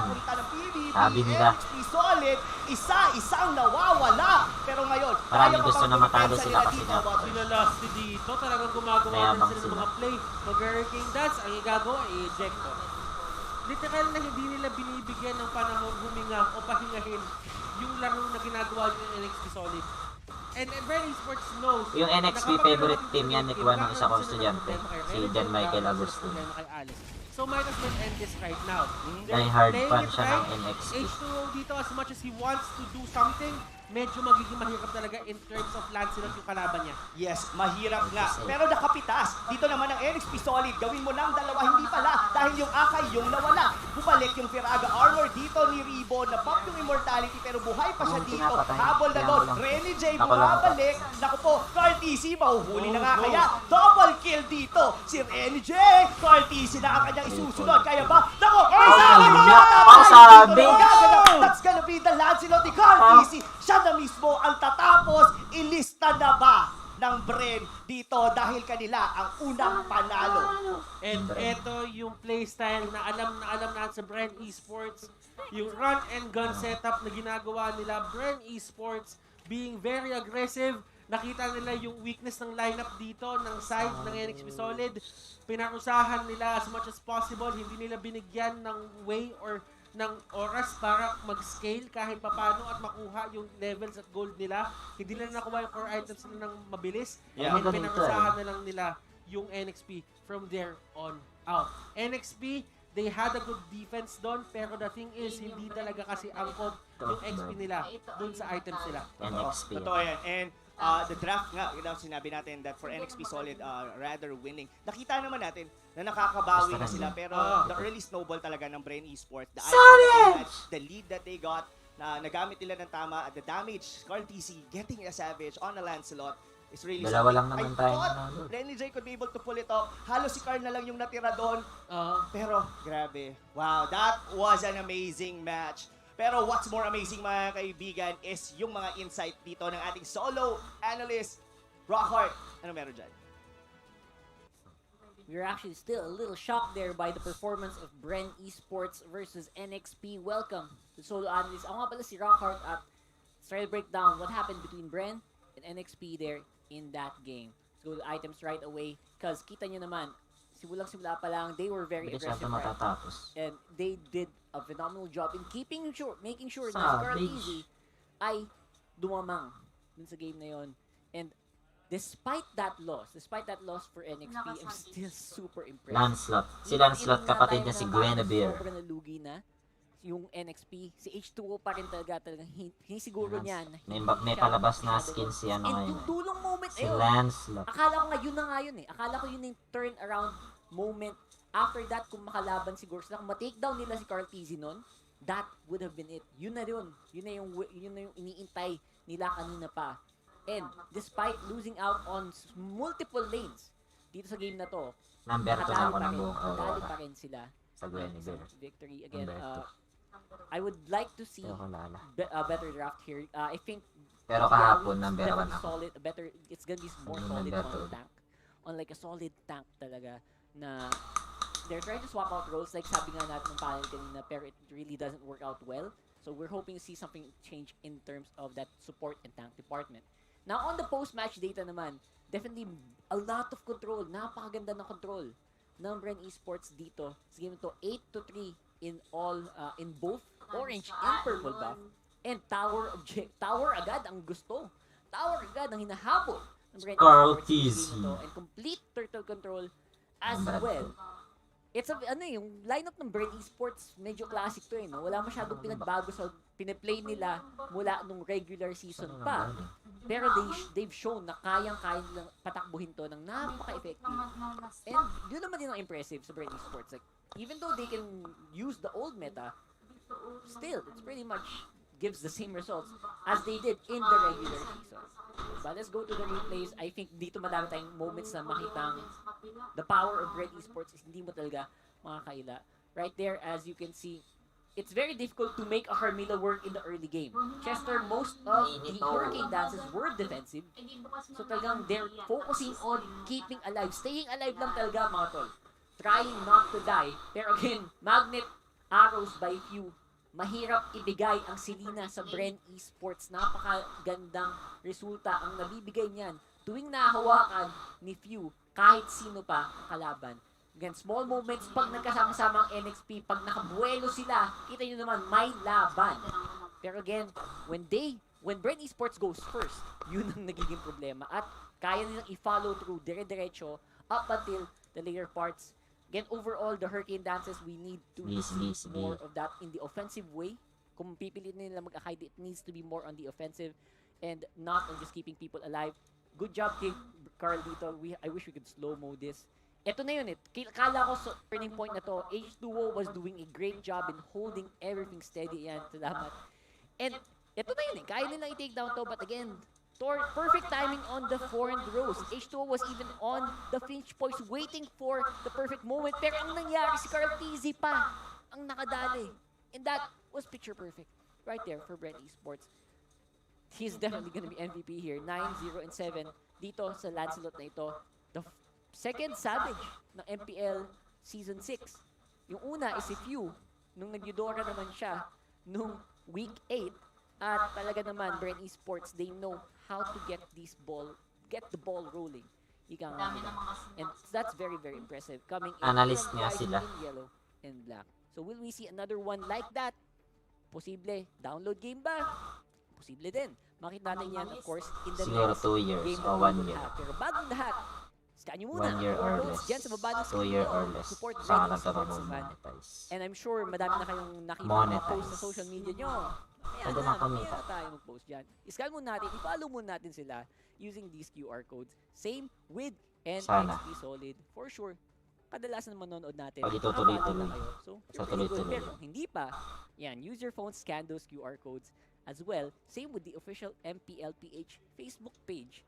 Yan lang tayo kumuha ng source, ng news sources. At yung stream, dyan din tayo manood. Huwag na tayo dun sa mga pirata. Right there, fill the survey to win rewards. Namimigay din ang Muto na rewards. Mga survey na yan, balita ko. So might as well do that as well. Salamat Muto, salamat Muto. Sponsor. Napakabait. And of Redmi. course, after itong QR codes, ready na ba ang mga phone nyo? Naka-ready na yung redeem? Kasi, alam niyo na. Giveaway codes right there on the bottom of your screens. Skin lang Diba, yun. no? Giveaway code on the bottom of your screens. Go ahead, claim them. Sa mga nag-enjoy habang nag-ready May ang mga cellphone. teams natin, habang bumabalik sila sa lobby at nag-iinit na ulit na mag-draft. Kala ko, Jim. Kala ko si Jimness na eh. Sayang. So, mahin nyo, di ba? We'll see more of that later on for sure. Again, the keys to victory were very important, I think, dun sa matchup na yon. Nahuli ng Bren Esports yung keys to victory nila. Carl TZ back on the Lancelot. Napakagandang panoodin. Will they show us more? Yun ang magandang tanong. And on the other side naman, for NXP, will they go back to the old form? Will they develop the new meta, mapapabayaan ba mag-Roger sa H2O? Madaming mga tanong na kailangan masagot sana. Right here on the draft, malapit na. Let's pass it on to our casters. Thank you so much, Rackard, for that wonderful analysis. Pero what's more wonderful, Kuya Butters, is that Wonderful. I wonder how, I wonder why. Pero si Carl mapusok. Grabe ang mga tusok. Pero now, of course, NXP Solid going back into... Pasok mo pa yun? Naipasok pa nga. Pero yun na nga, NXP Solid, what do you think they should have done? Or rather, ano ba yung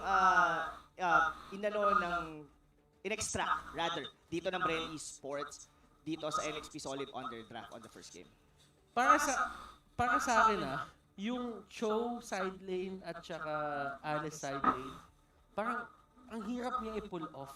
Kung iisipin mo, level dependent, parehong item dependent. Alright. Tapos may mga timer ka ng si Carl paglaban. TZ. Hindi ka usually lumalaban and ang dami mong ways para i-approach yung fights. Pero kasi may mga times na kapag sobrang dami mong paraan para Ay, nakasabit ang idol ko. parang sumasabog kumakalat. So ibig sabihin, ang gusto gawin ni Alice, magsama-samang laban. Oo. Ang gusto gawin ni Rene J doon, yung sa show niya, mumanap ng isa, pipitasin, tapos CPU nila nakapasok. may paglaban siya in a way na 1v1 yung setup. So ibig sabihin, saan lulugar yung isang doon? Saan lulugar yung Cho o yung Alice kapag ka nakuha nung kabilang lane yung ginugusto niyang setup? Yes. Sabi sabihin, parang paano mo lulutusin yun? Kasi kumbaga, ang dami mong gustong gawin and at the same time, you have two heroes na sobrang maganda sila for their roles, pero sobrang magkaiba yung ginagawa nila. I totally get what you mean. But ano sa tingin mo ang dapat gawin ngayon ng NXP Solid? Walang synchronization according to you, the side lane nila during the first match. Would you want ba for them that they should draft a strong side lane and just have their mid lane or their trio on the mid lane na medyo parang not mediocre pero alam mo yung sakto lang. Para sa akin kasi ang kailangan nila gawin dito is relieve muna si H2O dun sa pressure. I see. Kasi medyo si H2O para sa akin ngayon medyo nagpapainit pa eh. So, ang mangyayari dito is give the side laners yung mga side lane talaga na hindi matitibag kahit anong gawin. 3-0 nila yun. Not only comfortable heroes. Kasi Scarlet, 2-0 wala na. 3-0. yung mga tipong hindi talaga masisama sa lane nila basta-basta. I gets those tanky side lane na na reliable. Pero well, the show for NJ medyo nagkaroon na ng konting ilaw sa kanya papunta doon sa late game. Ang ganda nga nun eh. If ever they could have picked off number 1 yung na-point out mo kanina, the miss kick palabas doon kay Carl DC. Number 2 is kung napatay nila doon si Carl wherein nag-savage, they could have potentially come back. Kaso hindi na nga yun yung nangyari. Pero how about the early game presence ng NXP Solid? Kasi kapansin-pansin na it's all about Bren Esports choking NXP Solid. Aggressive na mga pana ni Few, yung continuous aggression na pinapakita ni Lusty with the ejector. Alam mo yung all throughout, nahihirapan pumuesto or mag-farm si H2O. Kasi yan eh, kumbaga, ito na lang isipin mo, meron kang link dun sa side ng NXP Solid. Tapos kung gusto mo sa link, talagang makaikot siya or makakahanap siya ng farm na hanggang level 4 na uncontested.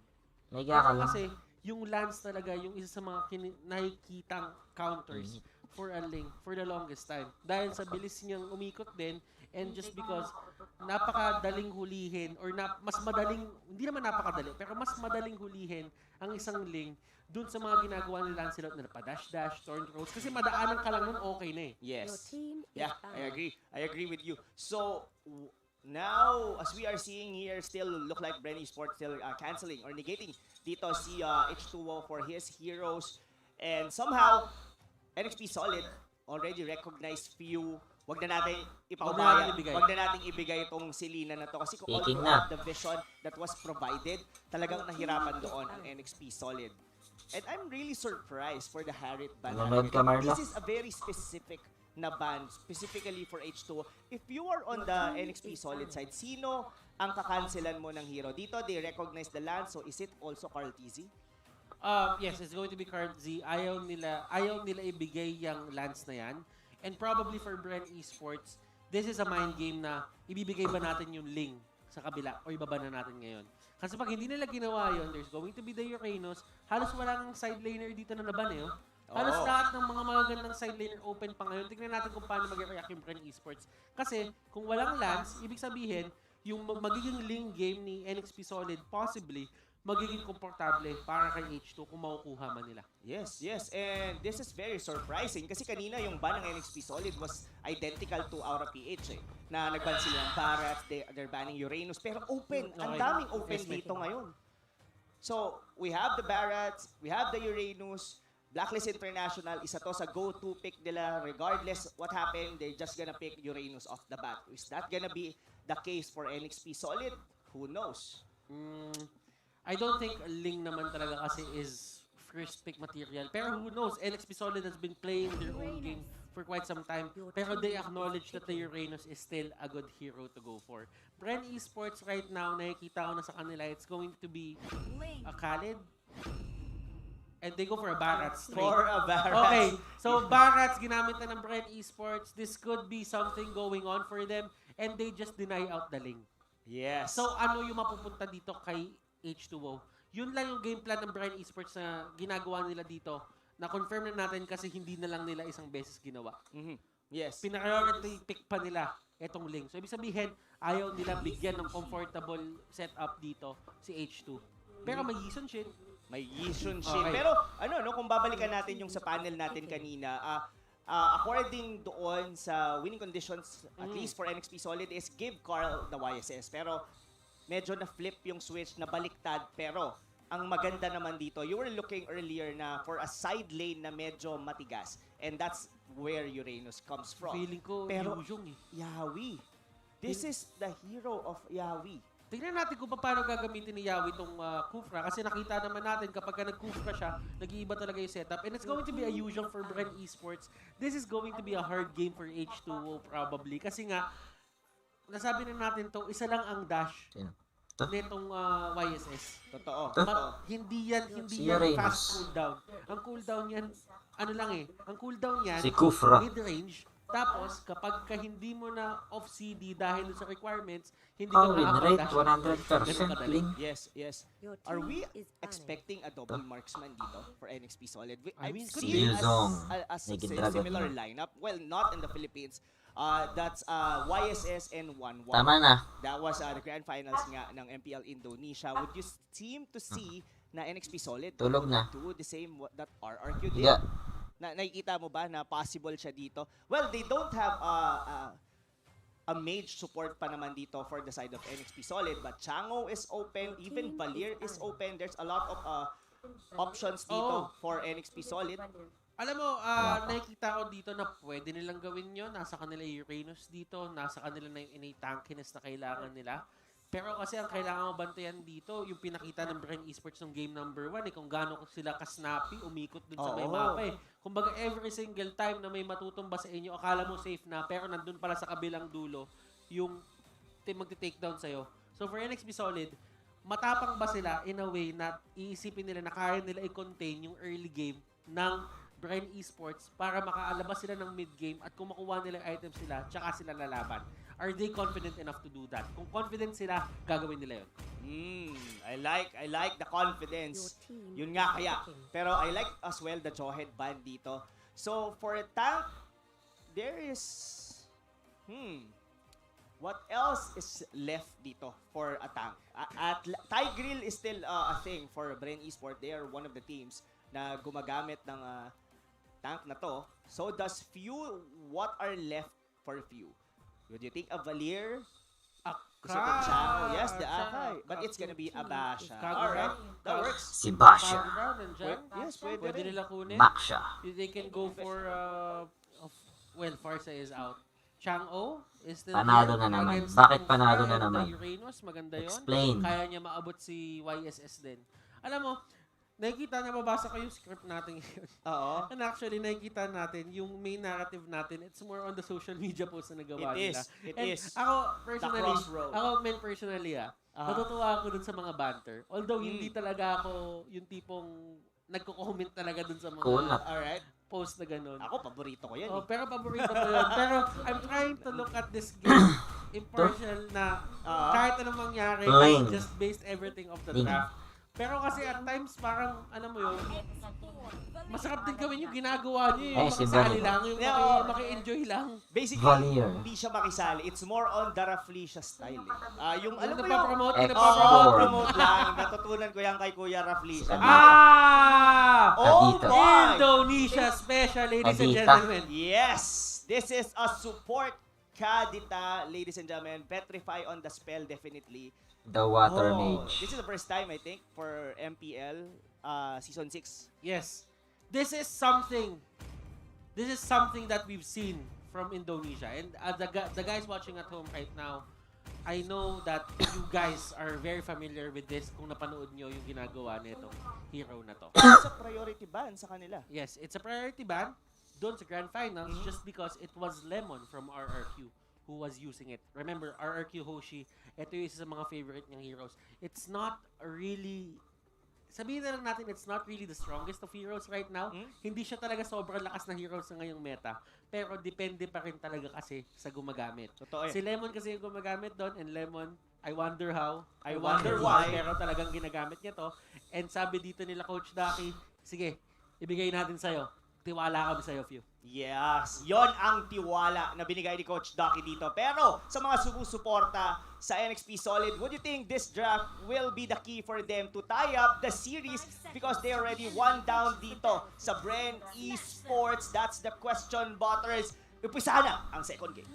Let's see how will NXP try to take that one game back. But you do note, ladies and gentlemen, na this is a best of 5. So hindi nyo pa kailangan alam mo yun, kung maging 1-1 to, kung maging 2-0 to, it won't really end by game 3. Matatapos lang to, possible ang earliest game, game 3 or game 4. Yes, game 3 or game 4. Pero kasi, di ba, there is this thing that Ano Bren Esports said they want to finish this flawlessly.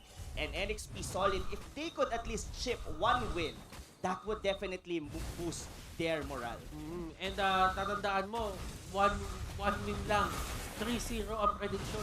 Oo, medyo strong words, pero sobrang strong. Binigyan nila agad dito si Lasty. At ito, yung tubig, pero mas malakas yung tubig ni H2O. That's gonna be an early 2-0 lead para sa NXP Solid. Ito na nga kaya ang pagbawi ng api. So ano nga ba yung opening ng Kadita dito? Even, kaya nga sinasabi na it's not the strongest of heroes in the meta.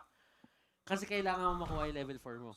Yes. Hindi ka kasing consistent as the other supports na nagagawa nila ngayon na onting bato-bato lang, okay na.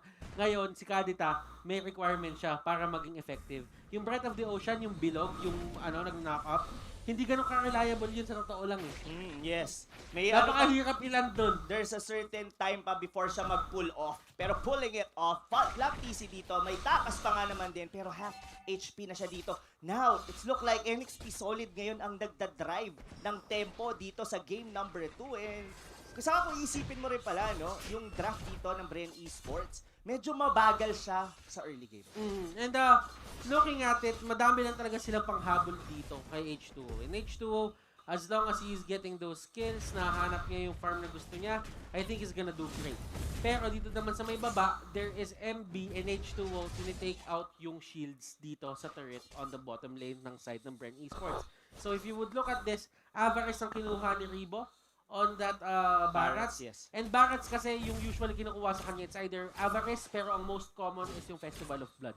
Totoo yan. Totoo yan. Kumbaga, sustain. And that, I believe, the only Barats na nanalo sa atin dito, coming from Dilar, he actually uses Festival of Blood. Pero speaking of blood, madugo ang laban dito. Yung tubig naman ng kabila, ang nawala. Yawi rito, habol Bren Esports, Carl PZ, going in, pero masyadong makunat. Yung Kufra dito, TP out na muna, dalawang miyembro ng NXP Solid. And Flap, dito hinahanap niya etong si MB. Pero MB doon ay makakapag-recall naman siya. It's not going to be a problem for him. Rebo onto the top side, talagang maganda yung Avares dito, especially against Uranus. Kasi ang ginagawa ni Uranus din, lumalapit din siya sa'yo eh. Eh naka-Avares siya. So ibig sabihin, patas kayo. Nag-Avares ka, nag-Avares siya. Yes. Pero yun na nga, mukhang makukuha yata dito, Butters, yung first turtle ng Bren Esports. Pero contest ang sagot dito. But yung link ang nakakuha doon nung turtle, habol na naman dito sa buong base, papasok NXP Solid, unti-unti silang nadidismantle dito. Flap PC on the other hand, doon sa likod siya yata yung may iwan Lusty. Nako, mali yata ng mga target dito. NXP Solid at least gets 1 kill. Pero I guess Bren Esports yung medyo nakalamang, or rather, na-tie up nila dito yung network. Okay. So, nakita mo naman yung ginawa dito ng Bren Esports. Hinabol nila diretso si H2O. Oo. Ngayon, si H2, wala siya magagawa kasi kailangan niya talaga tumakas kasi ang habol sa kanya, si Baksha at saka si Flap. So, as long as walang way yung NXP Solid dito na paghiwalayin yung tatlong yon sa isa't isa, hindi makakahanap ng free hit si H2O dito. Makapag-deal ng damage si H2O, pero dun sa may dalawang pinakamakunat na hero dito sa side ng Bren Esports. Ang isa pa dito once nakapag-traceless na dito si automatic H2O, GG. Oo, automatic. Specifically, ang ganda rin ng ginawa kasi talagang denive in siya dito ng mga members from Bren Esports. Pero still, this is an even ball game. Hindi ito katulad nung nangyari ng Game 1. May dikit sa pader. That's gonna be Yawi getting down few. NXP Solid looking very strong on game number 2. Okay, so ang ganda na ginagawa ng NXP Solid dito, no? Na-utilize na nila dito yung hero ni Yawi. And this is where Yawi actually shines. Yung mga paunti-unting pag-setup ng momentum sa mga initiation. Ang ginagawa niya, nag-start siya sa pick-off. Tapos pag nag-start siya sa pick-off, tumataas yung nahuhuli niya. Tapos dun sa may pinakadulot, sa pinaka-crucial, dun sa mga winning games sila with his Kufra, makakahuli siya ng 4, makakahuli siya ng 3. Yung mga sobrang crucial talaga na play. Totoo yan. Pero one thing medyo maganda yung sinabi mo kanina during the pre-game is that ganang-ganang ngayon for NXP Solid, yung dalawang side lane nila hindi ma-penetrate ngayon ng Bren Esports. So, ibig sabihin, hindi din magagawa ng Bren na, natatalo tayo sa may mid lane, nagkakaroon tayo ng problema. Tara, punta tayo dun sa may side lane kasi mayroong madaling hulihin dun. Oo. Hindi ganun eh. Hindi talaga ganun. Pero ito, another turtle na naman ito. Will Bren Esports once again take this one? That's gonna be the question. Pero may kasana doon si Yawi. Pero medyo malayo yung kanya. Hindi niya magamit yung Tyrant Stage. Another one na naman para kay pero H2O, siya yung lumubog. Siya nga yung tubig dito. Pero habol na naman Bren Esports. Sa kanila na yata ang bola. Black PC might actually go down. Pero si Yawi ang nawala. Bawi dito. Oh my goodness. 3-1 ang nawawala. Sunod pa si Renny J. Almost a wipeout. Is it a wipeout? It may be dahil ang buong miyembro ng NXP ay nabura sa laban na yon. And ito yung kilala nating Bren Esports, ladies and gentlemen. Isang maling pwesto, Wipe kaya out. nila kayong i-wipe out ng ganun lang. Ito yung sinasabi natin, for NXP Solid to win this series, kailangan malimit nila yung mga positioning mistakes sila katulad neto. They got H2O. Tapos yung takbuhan portion na to, this is where the fun starts for the side of Bren Esports. Kung papansinin mo, yes, kaya sana nila i-take down, pero nakakatakot din kasing bumalik doon just because yung mga items dito ng side ng Bren Esports, maganda na. Tignan mo nga dito si Flap, naka-toughness boots na siya, naka-deadly blade na siya, and papunta siya doon sa kanyang defensive item. Hindi na siya mangangarap dito kumuha ng offensive item kasi alam niya, at this point on, si Carl yung bahala kasi naka-endless battle na siya. Yes. This is not something na madalas. Yung mga previous na mga link natin, di ba, nagdi-demon hunter sword sila. But this is a more aggressive approach para sa isang link. Endless battle, ladies and gentlemen. Now, yung early lead ng NXP Solid ay unti-unti nang nawawala as Bren Esports are taking the mid game. 3,000 lead sila dito mga tol. And NXP Solid, I guess they're still strong on their respective side lanes. Pero yung top mukhang mawawala na din. Pero one thing na maganda pa rin is hindi pa rin nawawalan basta-basta ng buff dito si H2O. Yung in terms of map, malaking ano yan eh, malaking statement yan kapag nawawalan ka na ng buff eh. Hindi ka na nakakuha ng buff. Ibig sabihin, yung gubat mo, wala ka ng pagmamayari doon. Yes. Parang total control na ng kalaban nyo. Pero ito na naman, nagkahulihan na naman sila dito. Si Chester ang nahuli. Ang ganda ng winter truncheon doon ni Chester, pero ang tanong, enough na ba yun? Dahil yung revitalize nila pag doon, habol dito, look at Black TC, that Black Dragon going inside the base dito ng NXP Solid, pero may kapalit yon, si Lasty yon, pero na ngayon, 1:1 ang palitan, buo parehas. Parehas lamang. Yun yung gusto ko sabihin. Those are both utilities. Yes. So, para sa side ng NXP Solid and Bren Esports, wala talagang totally nakalamang doon. I feel that NXP Solid got the win there. Kasi kung iisipin mo din naman, sila yung nilamangan ngayon eh. Yun Ibig nga sabihin, eh. kahit anong kill na makuha nyo at makipag-trade kayo ng 1-1, automatic, okay yun para sa inyo. Pero ang hindi lang kinaganda doon, nagkaroon ng libreng take in Bren Esports doon sa turtle. Yes, it's a total of 3 turtles secured by Bren Esports dito sa laban na to. Now, NXP Solid is back on what they had on game number 1. Though they have a good lead nung early game, medyo wala na yun ngayon. Wala na yung napabagsak na ng Torre. They're back on the drawing board.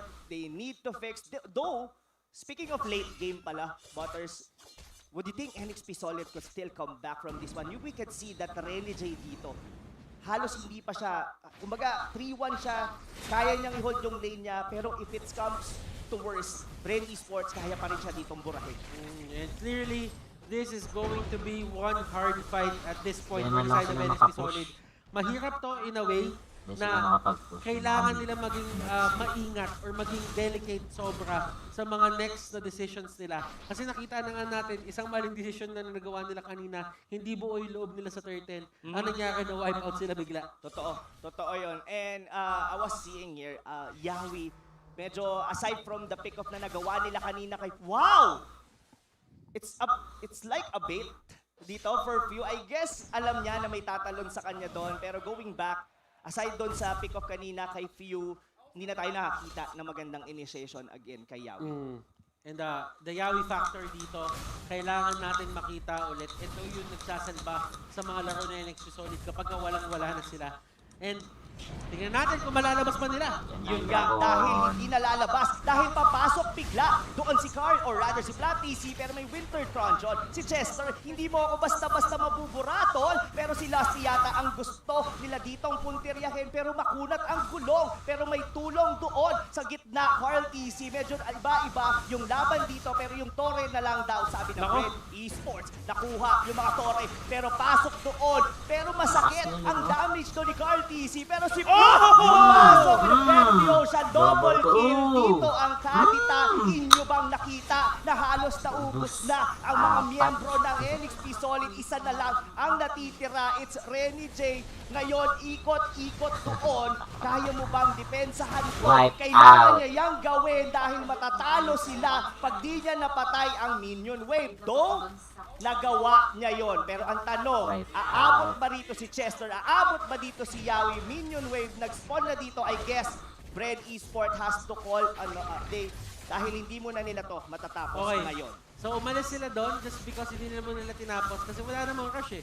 Kapag ka nahuli sila doon ng NXP Solid, na nagstay sila doon at ganun kababa yung mga buhay nila, ibig sabihin magkakaroon yung NXP Solid ng sobrang taas na gold swing papunta sa kanila. Yes. Kasi matitake down nila yung isa-isa dito, yung mga nasa side ng Bren Esports. Bren Esports, ginawa nila yung smart move dito, hindi sila nanggigil.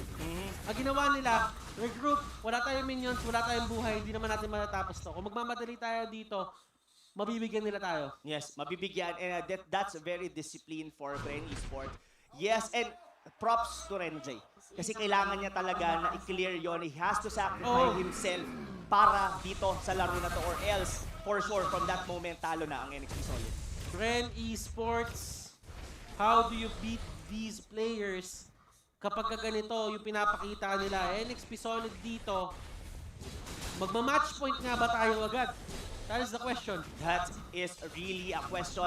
What a better question is, today is Yellow Day. Kuya Butters, ba? It's the Yellow has been winning. Onic kanina, ngayon ang Bren. Pero ngayon, NXP Solid still trying to hold it on. Rene J, hindi siya naging successful naman. Ako yung Lord, siya pa yung nawala. Now, it's gonna be a Nakakain niya. Nadilaan si H2O. Pinura! Tinorak, pero yun na nga, yung H2O ay mabubura. Sa may likod may Winter Truncheon, pero wala pa rin yun dahil wala ka pa din matitira sa iyong buhay. Now, 4 members of NXP Solid are going down. Gawin mo ng 5 dahil ang base nila dito ay mawawala. Pero sabi ng Bren, pipi muna. Pero Nakilala sila, wala silang minion. Oh my! This is gonna be it. 2-0 match point already for Bren Esports. Magawa nga kaya nila ang kanilang sinabi. 3-0 down for Para Bren. matapos naman yung That's gonna be a stream. question. Matutupad nga ba? Yun ang tanong. Matutupad nga ba ng Bren Esports? Yung propesya, ladies and gentlemen, na 3-0 nila yung NXP Solid dito sa playoffs. Man, oh man. This is going to be hard for the side of NXP Solid. Ginawa nila yung stable side laners and still, hindi naging sapat na adjustment yon para makuha nila yung pacing na gusto nila dito sa laro. Hindi man nakapag-dominate ng sobrang aga dito yung side ng Bren Esports, but you have to realize, Rob, and you have to realize, the viewers at home, na this is the Bren Esports na sobrang nakakatakot. Yes, and makikita mo, they're totally determined. Determinado talaga sila, Kasi, patunayan. We used to see Carl TC doing risky plays, lalo na pagka-ahead sila. Pero from that moment, nag-hold sila eh. They know they could be able to try to finish it up dun sa may top lane, but they hold, they know their lead, they know their winning condition, and they execute it. That is true, Rob. And man, this is match point for the side of Bren Esports. Yes, match point indeed. Pero bago namin pag-usapan ni Butters dito, ang posible na mangyari sa game number 3, I think marami pa tayong na miss out at yon ang for sure na nakita dito ng ating solo analyst, Rockhart. Anong meron dyan? Yes po, opo. Pero sabi po, hindi. Sige po, opo. Sabi ko po. Sige po, salamat po, sir. Alam niyo kung sino yun siguro, no? Welcome back here, solo on this segment. Here for MPL Season 6 Playoffs, Bren Esports, laban sa NXP. Dung Game 2 na yon, it looked promising. I have to say, it really looked promising, especially in the first part of that matchup. NXP really did look like they were back on form. H2O on the Yisan Shin. Maganda resulta niyan ever since nung regular season.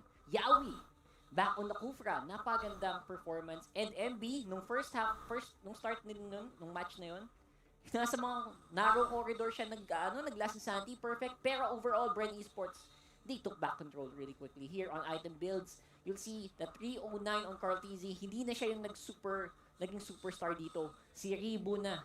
Si Ribo at si Few.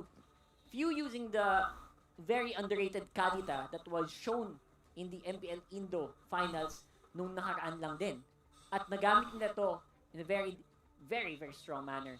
Especially Ribo on the... Actually, ngayon ako nakita ng Barats na nag-perform ng ganito. Yung mga naalala nyo ba yung Barats nung una lumabas yan, parang Eagles, diba? Parang yung mga nagmumuha na teams, parang, okay, ban natin, first pick natin, pero ang baba ng win rate. Ito yung example ng Barats na kailangan yung tignan, mga kaibigan. Very beautifully done, I would say. Again, the rest of NXP really did, they had a plan. They had a plan. The plan was to win. Sabi ni Boss Wood. Pero the plan didn't really go to mind. And if we go to the post-game stats, post-match data, rather, it was not, hindi na to yung katulad ng mga ibang matches na nakita natin na sobrang nakaw sa buffs, no? Medyo mas quit sila sa buffs ngayon. Mas maganda yung control ni H2O on the Yisan Shin to get those buffs, to keep them on the side of NXP. Pero overall, hindi na yun yung naging focus ng Bren, no? Iba na yung focus ng Bren. Ang focus ng Bren is to go for the lanes themselves.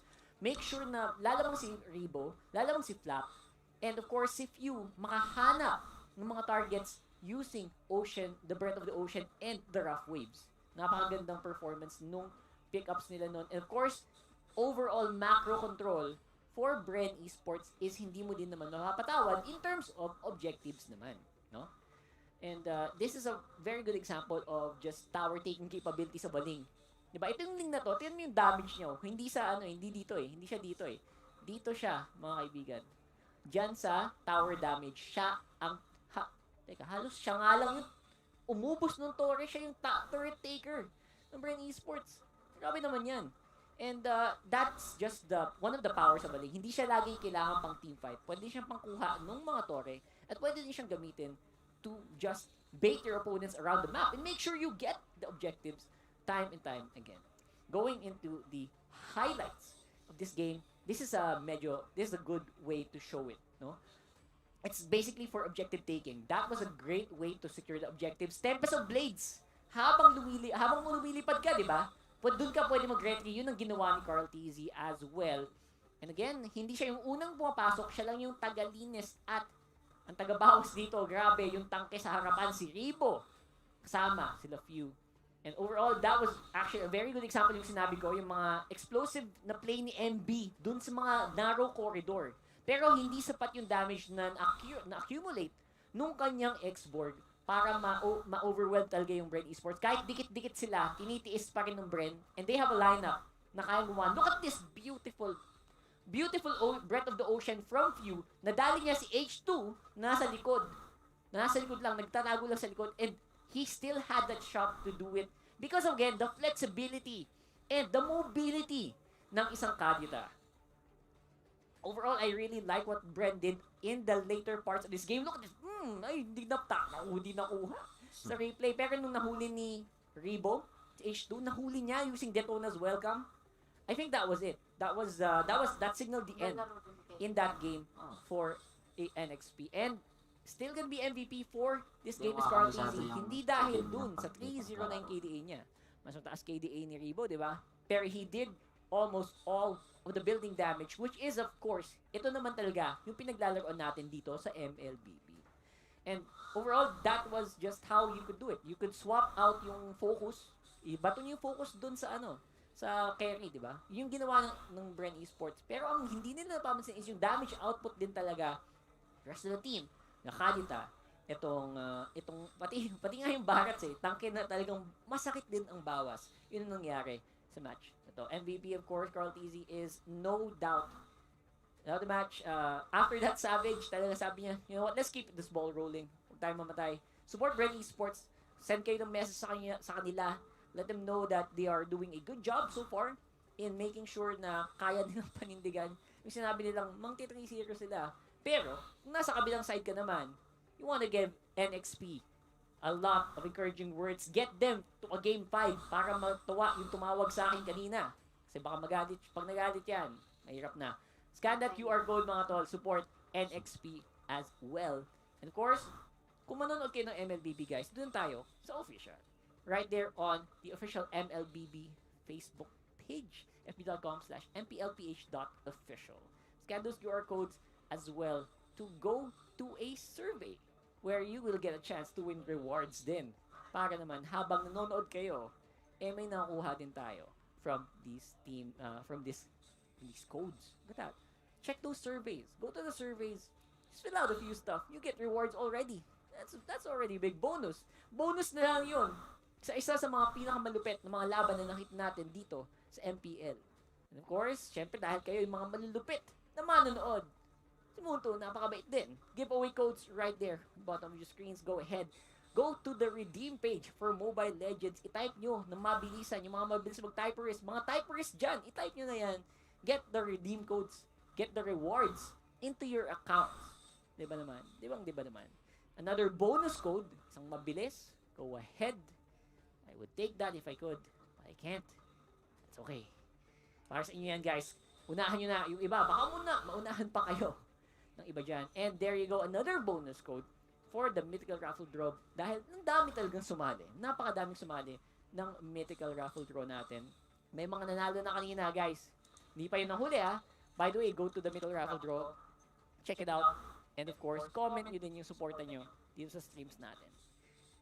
Whew! Napakainit. Match point agad tayo. Anong oras pa lang, binawi yung mga nangyari kahapon. That's very interesting, no? Let's go ahead and go to our match point panel. Let's try to discuss what is happening here and what can possibly happen in the next match between Bren and NXP. Lista mo na 3-0. Totoo yan. Yan ang sinabi ni Ribo at si Few. At yung combination nila ng Barats at Kadita, came in big for Bren Esports, securing that 2-0 victory over NXP. Match point na, one more game. If matalo ang NXP, laglag na sila sa ating playoffs. Ako po si Reptar, panel host you for today. Ching Valdez, Midnight, still here. And Chin, man, 2-0, it's tough. It's really tough for NXP. Bren Esports, they were strong in the regular season. Hindi yun nawala dito sa playoffs natin. Well, it's really simple lang. Remember our keys to victory? They didn't hit any of it. Like, any of it. Unang-una, I think the very first key to victory nun for NXP was I think the very first key to victory for NXP doon kanina sa listahan natin was their draft. Kailangan sobrang galingan nila yung draft nila. So far sa nakikita natin, it's the same. Diba? From game 1 to game 2, ganun pa rin yung drafting nila. Kumbaga yung mismong direction ng draft nila is still the same. Isa pa sa mga keys to victory natin dyan is the Assassins of Carl Pizzi. Imbis na, instead of denying Carl Pizzi as assassin, nabaliktad pa. Okay, si H2O pa yun, wala ng assassin, napilitan pa siya mag-YSS, and Carl Pizzi was able to get his Ling. And then, siguro yung third point ko lang, isa pang key to victory din is, hindi sila tumambling. I'm sorry, well, it was there, you know, I mean, it was there in the keys to victory. So, I don't know, like, if, pero hindi, siguro jokes aside, kung meron silang secret weapon, or if ever, baka wala silang secret weapon, they should have had one. You know, kasi so far sa nakikita natin, it's the same trick. From regular season, and then now it's the playoffs, it's David versus Goliath, but you're still holding a slingshot. Yeah. Although, well, technically, the slingshot beat Goliath, pero, I don't know, baka Bren is not Goliath pala. Baka mamaya, it's something more. It's something more. Titan eh, no? Titan talaga eh. Alam mo, maraming magsasabi na yung mga comments natin about NXP is kind of bash or negative criticisms towards NXP. Pero these are the things that they need to consider. Kasi just look at this draft. Look at this first game draft. This is first game, diba? What does Carmilla do here? None. Like literally none. He does nothing against the Thams. He does nothing against the Lancelot. Does nothing against Selena. Does nothing against X-Work. Why would you pick Carmilla here? Is it because sinasabi ng ibang teams na basang-basa na sila? Okay, magpasok tayo ng bagong hero. Okay, Carmilla. Well, nagamit nila to once nung qualifiers, pero that time, may reason bakit magandang Carmilla. It was against Atlas, diba? The nature of Atlas is kapag diniktan nyo,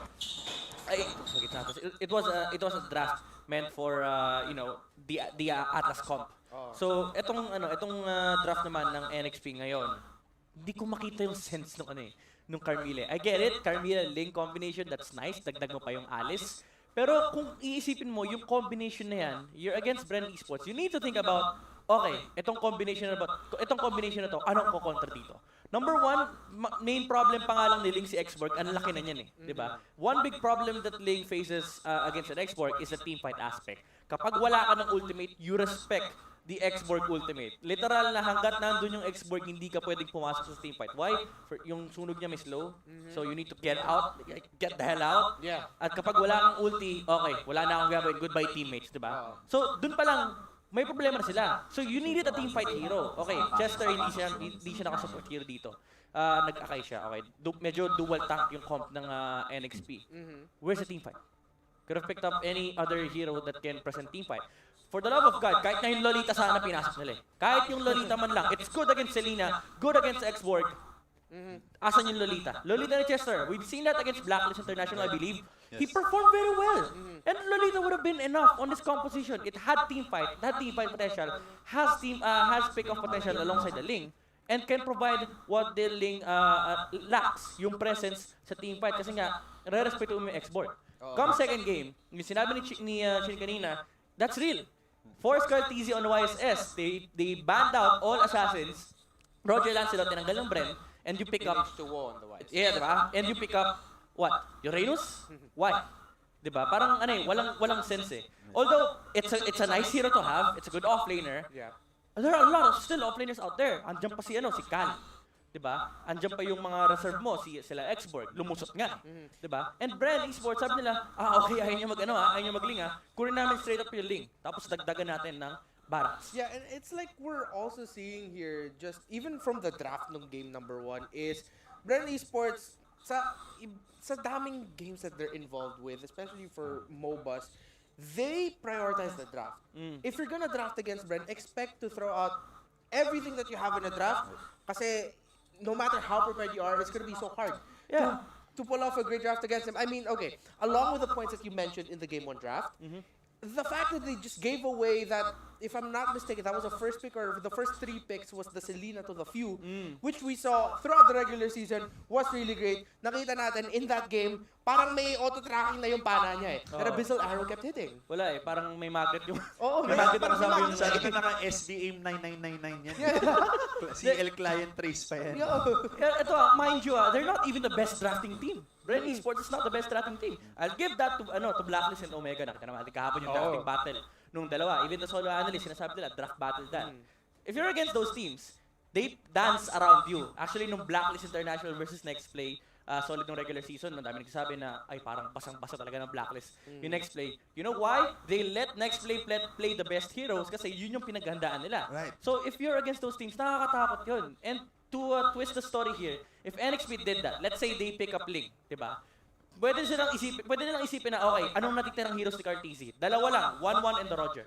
Unless magpasa sila ng bagong hero dito. For the entirety of regular season, those 4 or 5 heroes, yung nilaro ni Carteezy. Any other than that, new meta na yon or bagong strategy or adjustment na that can come out from Bren. But that is the thing na hinahanap natin sa NXP. Yung ganong factor. These are professional teams, they're warranted to do that.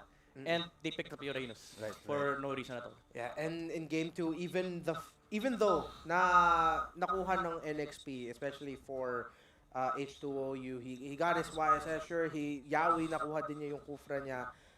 Because of how it was just set up in the draft for both teams, despite the comfort, despite na, okay, yun nga yung hero gusto nila individually, how does it mesh as a team? It really just seems like that's the biggest problem here for NXP. Bren, gumagawa ng draft na tinignan mo as a macro, yes, they all work. Individually, they all work rin. NXP individually, okay, masaya yung players, but then pag tinignan mo yung macro, parang may kulang. Yeah. Alam mo, to be honest, simple lang yung solusyon ng NXP. Identity lang. Recognize your own identity. Kasi if you know, as a team, kung si Doggy or si Yolo, diba, titignan nyo next play, okay, kailangan talaga natin ng assassin kay H2O. You prioritize those assassins. And a lot of the MPL teams do that. Alam nila kung saan sila mahina, alam nila kung saan sila malakas. Bren is a very fine example.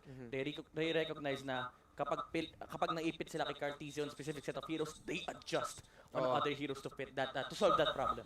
Yeah. So there, Chin, put it there perfectly. Keys to victory lang. NXP has to stick and achieve those keys to victory. They haven't been doing that. Kulang. And we are seeing it 2-0. Is this a 3-0 for Bren Esports? Or will NXP start showing up the secret tactics na baka hinihintay na lang nila, okay, it's time, labasin na natin. We don't know, but we shall see. Here's game number 3. It's Bren and NXP. Thank you so much to our panel, Raptor, Midnight, of course, Chin Valdez. Ang tanong, parang hindi ko nakitang tumawag yung daddy ni Chin eh.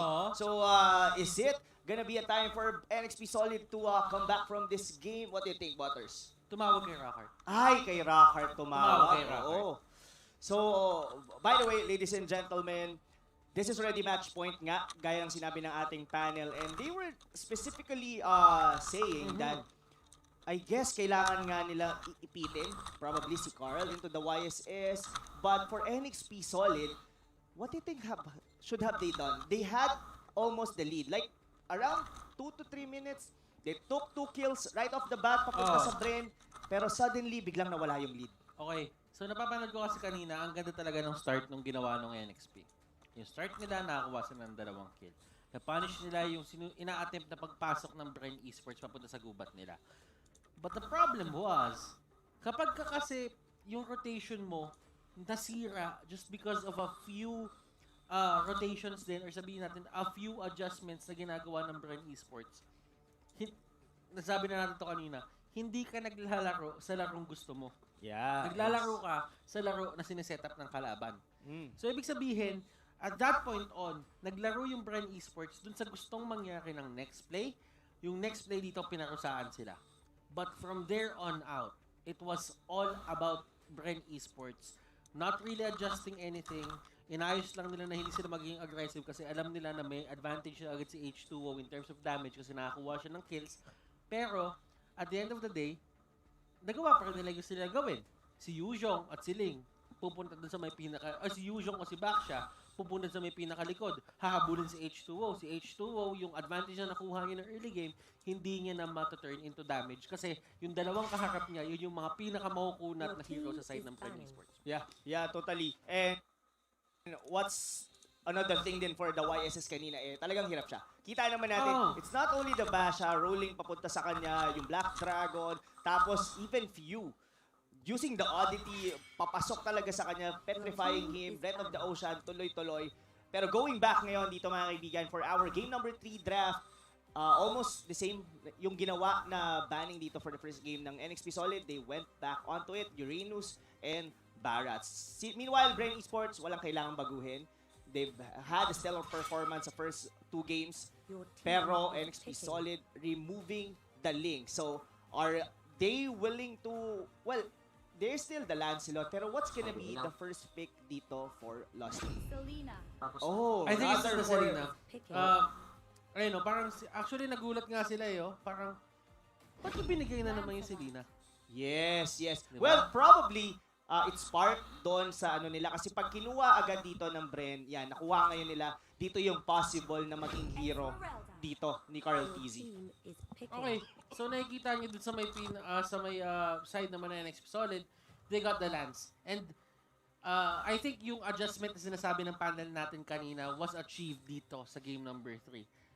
Kinuha na nila yung assassin dito ni H2. And tinanggal nila yung assassin ni Card Z. So, that Esmeralda is good. Sabihin natin, stable.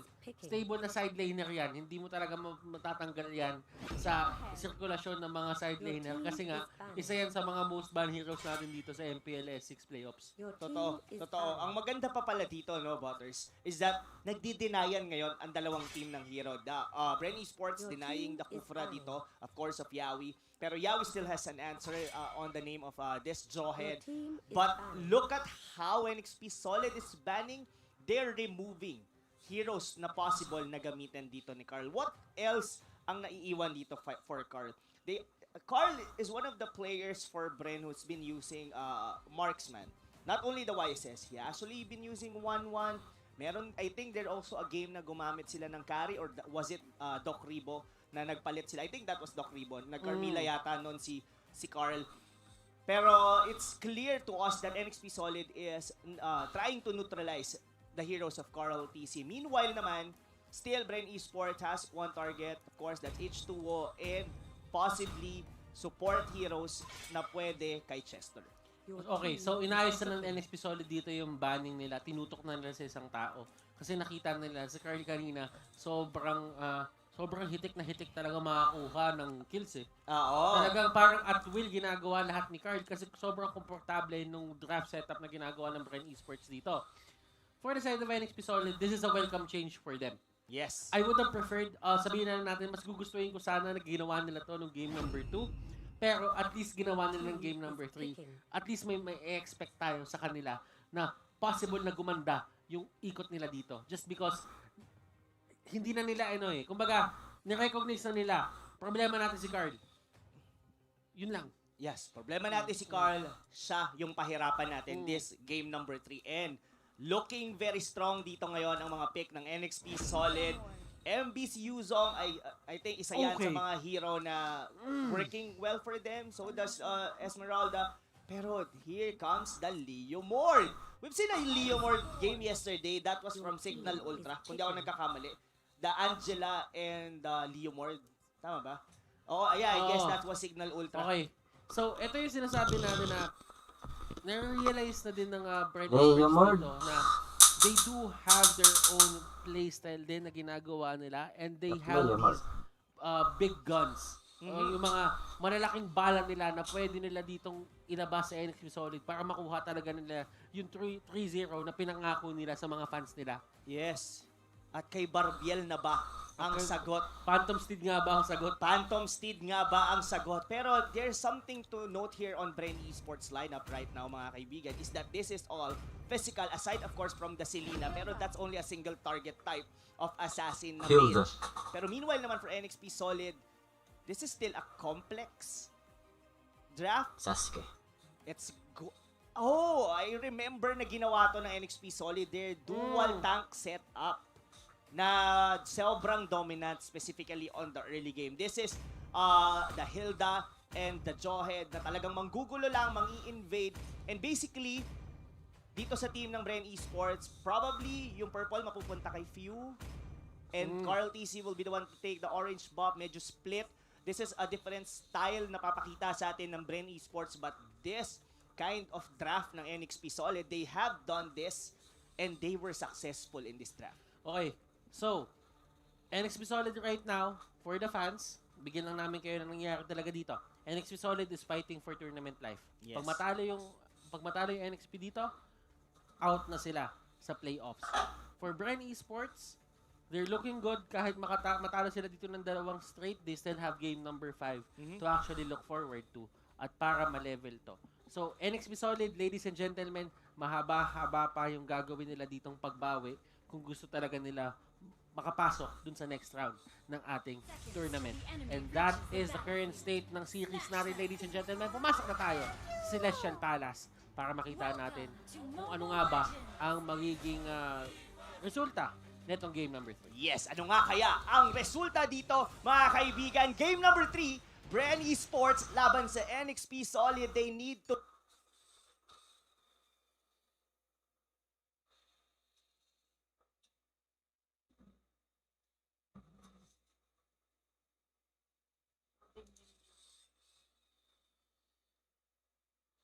Wala.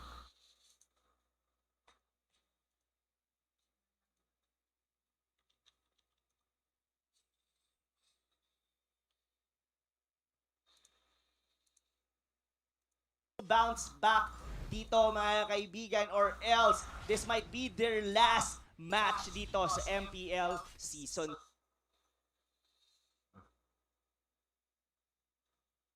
6. Now, going back dito, Butters, look like NXP Solid medyo maganda yung start nila dito. I guess Bren Esports are not really looking on into getting buff dahil alam nila nagugulo-guluhin lang sila paulit-ulit dito ng NXP Solid. Pero Yawi dito nangalahati agad ang kanyang buhay, pero flicker out, still alive. Now, ano kaya? Gaano nga kaya ang ipapakita na panggugulo dito ng mga miyembro ng NXP Solid on the jungle ng Bren Esports? Nakita mo ginawa ni Ribo doon? Ginamit niya yung fire stakes. Oo. Tapos hinatak niya yung crab para mag-reset. Totoo. Yeah, that was an intelligent play coming from Doc Ribo doon sa may negating the crab para dito kayo energy. Those small details no? Ang laki ng idudulot doon kung paulit-ulit. Diba? Pero speaking of paulit-ulit, makukuha kaya ba dito ni Yawi ang orange buff? Yes, it is. Pero may habol. Nandun si Ribo with the fire missile. Pero yung arrow na tumama, yun ang magiging kawawa dahil nawala doon si Yawi. Okay, so ano ginagawa niya ng Solid dito? Narealize nila na, Leomord, kailangan ng ulti. May option tayo lumaban as early as pagka umabot siya ng level 4, medyo mahihirapan tayo. So, ang gawin natin, pressurein natin siya ng level 1 to 3. Yes, and yun nga yung ginagawa ng NXP Solid. Since Carl TC dito still, well, now level 4 na siya rito. This type of hero talaga still needs item. And as well, umaalala din pala natin on the game yesterday, it was also a Lancelot versus a Leomord. And alam natin na nahirapan yung Lancelot against a Leomord dito. Phantom Steed will be used. May tulak pabalik kay Rene J, pero kaya bang patumbahin? Yun ang tanong. Pero dun sa may taas, nawala si Flat TC, hindi pa sila tapos. Si Few ang isusunod, pero yung gulo ng bola, inyong makikita, out na muna dito, Lusty and Few. Nakikita mo si H2O doon, medyo talagang tinitignan niya kung kaya niya pa eh. Talagang tinatansya niya. Sabi niya, kaya ko pa kaya to? Parang gusto niya eh. Parang may gusto siyang gawin talaga at that point. Pero, it's a good sign din for NXP Solid na medyo nagiging maingat dito si H2O. But in terms of confidence, I think medyo masama rin yun para sa kanila. Kasi yung H2O na kilala natin talaga kapag ka-confident na confident, walang takot eh. Oo, walang takot. Agresibo kung agresibo. Pero ang mas agresibo ngayon dito ang Bren Esports. Pero ang nawala, yung dalawa dun sa NXP Solid at ang Turtle, nakuha pa nung ating kabayo doon sa may likod. NXP, Yawi, binato pa paloo pero may bawi naman. Flap TC ang nawala. Now, that's gonna be a 3-1 and mukhang Bren Esports na naman ang lamang. Bakit naging sobrang confident ni Cardsy doon na kahit wala siyang buhay, pinilit niyang pasukin yun? Oo. Kasi, kung papansinin niyo, ladies and gentlemen, yung Turtle mamamatay na. And he had the retribution up.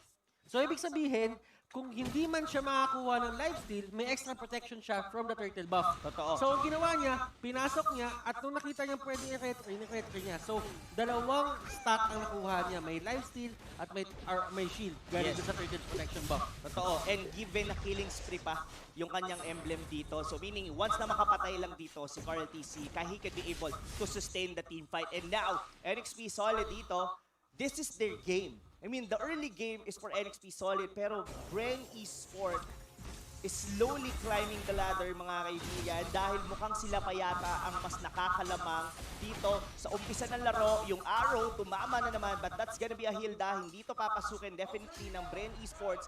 Ano na nga kaya ang kailangan gawin? Pero ang ganda nun, meron patulong doon si Lusty yata ang mawawala. Pinag-mintes yung ulti pero okay lang yon dahil hindi naman siya namatay doon. Carl TC habol doon kay H2O pero nandito yung tropa niya na si MB. Yung dragon doon, yun ang magpapapatay. Carl TC, masyado ka ng malalim, ikaw tuloy ang nabura. Ito yung kailangan natin bantayan. Maganda yung nag-iingat sa H2O. Kasi kung confident siya dun sa play na yon, malamang sa malamang, tumapak siya dun malapit sa range nung ulti ni Rusty. At tumama siya dun sa may pader. Pero dahil naging confident nga si Cardsy, pumasok siya dun para i-take yung kill kay H2. Yes. At dahil din na hindi niya dinatansya kung anong kaya niya gawing damage dun, respondehan siya ng dalawang tao pa sa side ng Next Play Solid. Yes, yes. At yun din yung madalas na nagiging sakit. Pero mamaya na yan, tol. Dahil dito, yung Lancelot ang makakuha ng pagong. Pero yun na pa, habol na naman sila dito. Look at Renny J, been able to sustain dito. Bren Esports, mukhang bawi na yata. NXP Solid, now going in sa Bren Esports. Ilista nyo na ba? Yun ang akala nyo. Dahil kayo ang mabubura. 3 miyembro ng Bren ang nawala. Ito yung NXP Solid na sumasabog eh. Ito yung NXP Solid na kayang-kaya nila mag-take ng mga fight at pipiliin nila yung mga tamang fight para sa kanila. And this is the NXP Solid na nakikita natin na nanalo doon sa may regular season. As you can see here, Renny J had access doon kay Cardsy. Ito ba rin naman isa sa mga pinaka-problema kay Leomord eh. Yeah. Kung hindi mabababa yung buhay ng kalaban, yung clean up at the early game, hindi rin ganun kaganda.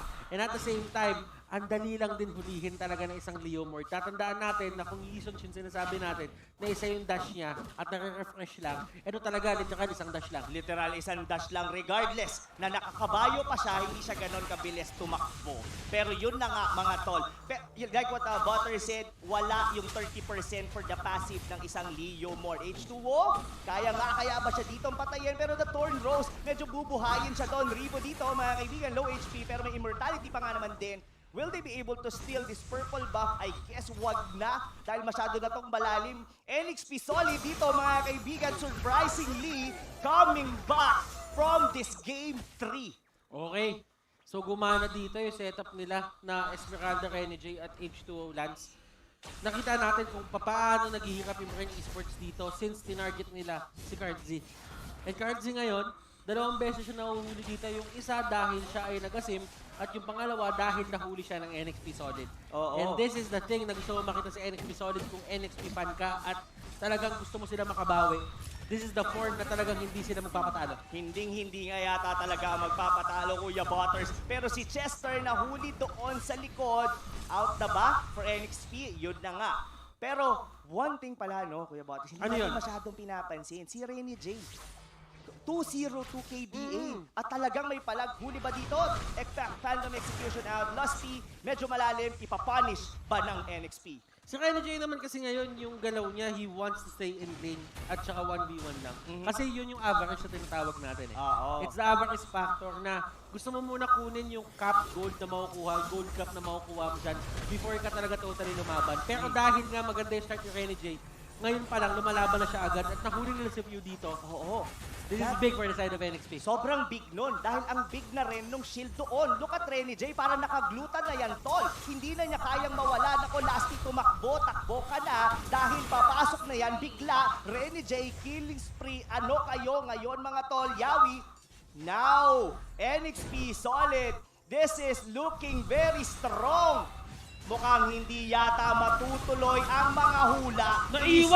Naiwan pa yung kabayo doon. Naku po, mukhang ginawang tapa na lang din. Talon doon with a falling star moon. Ubos, pati pantubos. Pero nandito, last insanity ni Kuya Moribo. Ang sakit, yung tubig, inapuyan. Pasma ang nangyari. Pero Renny J, hahabol sila doon. Pero disiplina lang, tol. Kaya natin to. And that is going to be Bren Esports.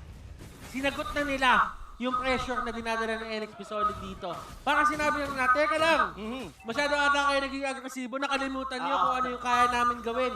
Kaya nilang makakita ng mga maliliit na pagkakamali at kaya nila palakihin yon. And yun yung pinakita nila sa NXP Solid. So NXP Solid, nasa kanila man yung lamang, kailangan nila maging maingat. Kailangan nila talaga. This is by far yung the lead na nakuha ng NXP Solid. The biggest lead indeed. And they don't want to give it off. Nasa kanila na to, mga tol. Sa mga sumusuporta sa NXP Solid, ito na nga kaya ba ang bawi nila for Bren Esports. Tingnan natin, wala pang Blade of Despair dito, yung side ni Cardzi ha. So that is Rebo. That was a very good Last Insanity. Last Insanity para sa wala. Pero na yung Dragon dito, medyo hindi makapagwala. Renny J nagmintis doon sa kanyang Falling Star Moon. Pero si Chester, masyadong makulit. Pasok doon. Yung si Lasty, tumalon. Walang tinamaan, mga tol. Rest Chester. Naku po, sino bang kukuha ng purple buff? And that's gonna be Renny J. Now, walang namamatay. Nagkaubusan lang ng skill. Pero I think NXP pa din ang lamang. Si Yawi dito, nabigyan ni Bill. Oo, no? Si Yawi, naawi. And Renny J dito, wala siyang gap close. So, automatic makikipaglaro si Few dito. And gusto lang ni Few dito makatama talaga ng arrow. Tingnan natin kung mabibigyan siya. Naku, Renny J tinamaan. Tinamaan nga talaga, pero makunat pa rin naman yan. Falling Star Moon na naman. Pero ito mga kaibigan, NXP Solid, though, na-pick off doon si Yawi, they are still on the lead. Dahil si H2O, ang ganda ng laro. Pero si Chester doon, though wala pa yata siyang power of wilderness. That's the reason na hindi pa masyadong masakit ang damage ng Hilda. Now, Rebo dito, medyo hinuhold na, wala na siyang piraga. Kaya pa nga kaya? Iniikutan na ngayon ng NXP Solid, they might want to try to take a Lord. Actually, kaya yung sinabi mo, na-realize ko din na si Chester pala, kahit maganda na yung start nila, 1-1-0 siya dito. So that means, hindi nga nakuha yung stack sa ultimate niya. So yung damage output niya, ngayon, is base damage plus 1 stack. Yes, 1 stack at kailangan mo ng 8, kulang pa sila ng 7. And for in this kind of state of game, mukhang malabo na mangyari yun. Kasi kung nakuha niya yung 7, yung 7 na yun ng mas maaga, baka kahit nga si Feud, manakbo na sa kanya. Oo, masasaktan talaga. With the pag in-spam mo yung 3 na yon from the Hilda. Pero, eto na, ngayon mga kaibigan, Kuya Butters. Match point for NXP Solid. Bren. Match point for Bren.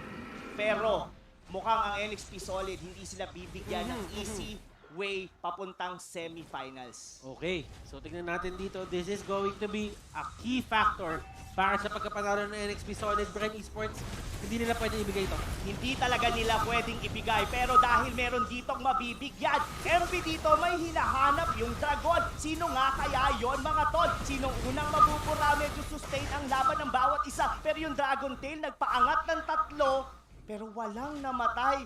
Ganon kalupit ang mga players natin dito, mga kaibigan. They're realizing their strong and weak points. Pero still, Chester dito, going in dun sa purple buff, ayaw nilang bigay ito kay Carl. But still, nakuha niya yun. Now, look at H2. Pero dito, sa laban na to, mga tol, nanggugulo sila dito. They're trying to zone pero tumulong na. Nandito na yung Lancelot. Pero si Wilda muna yung nawala. Sino ang bawal? Nawala si H2! Nawala nga talaga, pero may pabalik. Naku po, Renny J yata gonna be the savior for NXP. Yun nga kaya, pero yung dalawa miyembro, the TZ Brothers, here we go! Anong ginagawa mo rito, Esmeralda MB? Nag-dragon ka pa, umuwi ka na! And that is a costly mistake for the side of NXP Solid. Lord, ang mapupunta dito sa side ng Bren Esports. H2O. Nahagip siya ng sobrang dami skill sa gitna na hindi na nga natin siya nakita na lumabas sa Phantom Execute. Baka tuluyan na siya naglaho. Oo, nabura siya doon. I was thinking doon na they're just using it na mag-zone kasi nakita ako si H2O trying to chip down the Lord. Pero mukhang in-all-in nila. Look at here on the Gillette instant replay, mga kaibigan. Pasok doon, Chester siya yung unang nawala. They've been consistent on trying to get that purple buff pero medyo na-overcommit yata sila this time. Okay, so si H2 doon, ang minamatay niya talaga before yung fight na yon is yung Lord. Oo Nandun na siya sa area Tinitake down yan And napakaganda nung iniisip na yun ni H2 kasi nga, ginamit ni Carl Z yung retry niya para ma-secure yung purple buff. So ibig sabihin, in retry fight, there is no way naman nanalo yung Bren Esports kasi nga wala na silang retribution in the first place. Oo, is that a miscommunication for the side of NXP? H2O eyeing down the Lord pero the rest of the members go doon sa may buff. Pero mamaya na yon dahil history na yon. Pero dito, yung Lord buhay doon sa may top. Renny J still holding on dito sa gitna. Hahabol pa nga kaya hindi nila kaya rito. Si Renny J, they could be able to take down the Lord. Yun na nga, nabura na bigla. Pero may ejector. Napakaganda pero that's gonna be Rebo. Nag-last insanity lang paalis. Hindi nyo kaya akong makukuha ng ganun lang mga pre. Pero ito na, NXP Solid able to defend the first Lord na binato sa kanila ng Bren Esports. And nakikita nyo yung minions dito gumagalaw na papunta doon sa side ng NXP Solid. Ito yung opening na hinahanap ng Bren Esports kanina pa. Currency dito, umabot na siya ng level 15. Nasa 15 minutes na tayo dito. Ibig sabihin, nakuha niya na din yung mga items na kailangan niya para out-carry etong H2O Lancelot na nakikita natin dito. Totoo. Pero dito Doc Rebo, pumasok with the last insanity but MP just used the Black Dragon para i-shove away dito the rest of the member of Bren Esports. I think Bren Esports still not capable to end this one. Pero the Phantom Steed dito ni Carl TC, nilabas niya na, ginamit niya pa, talon doon si Renny J. Sustain na naman ang laban. Sino ang unang mabubura? Look at Renny J. Nasa gitna na walang Rebo dito. Pero Rebo with the last insanity, ang sakit ng damage. Naku po, si Yawi na lang din ang natira with H2O. Paano na kaya? Unti, makakabasag na ngayon ang Bren. Ito na nga kaya, pero out na muna sila dito. Ladies and gentlemen, this is gonna go for a very late game. NXP Solid still holding on. Okay.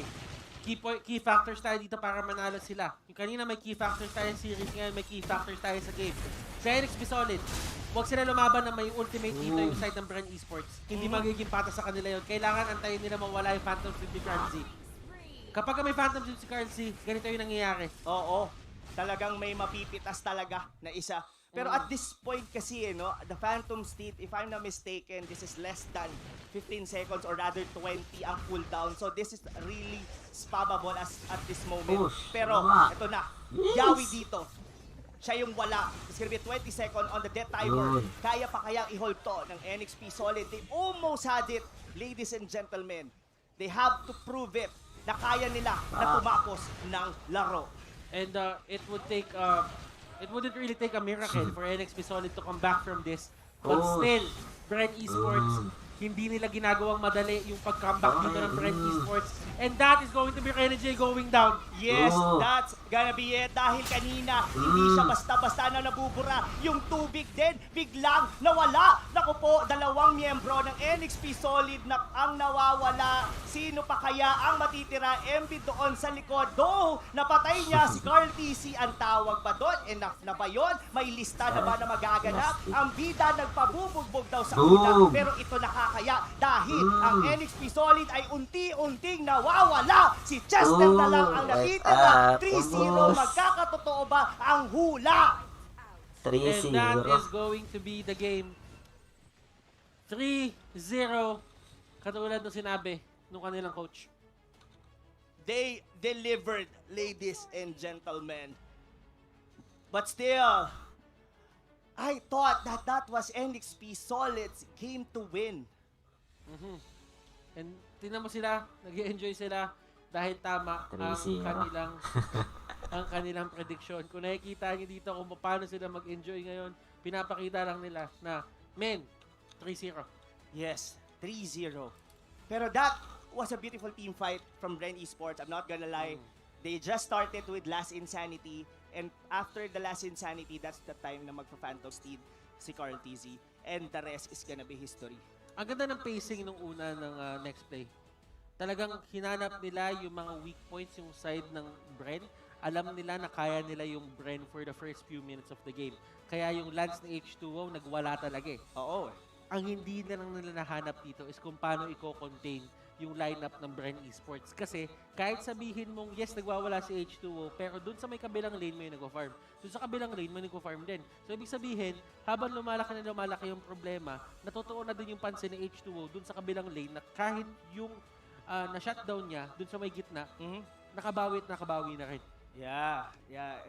That's partly a little miscommunication on the side of NXP. Pero again, mga kaibigan, for the team of NXP Solid as well with the supporters, this gonna be their final series or rather match to play because they're already out for the MPL Season 6 playoffs. And of course, congratulations to Bren Esports moving on to the semifinals, going against tomorrow for Onic PH. Pero ito na sabihin ko, it might have been a very controversial season for the side of NXP. Yes. Pero remember, hindi kayo makakapasok dito sa MPL nang basta-basta lang. Mahirap ang daan papunta sa MPL and you guys really deserve it. Maraming salamat sa pagsali and we hope to see you ng Season 7.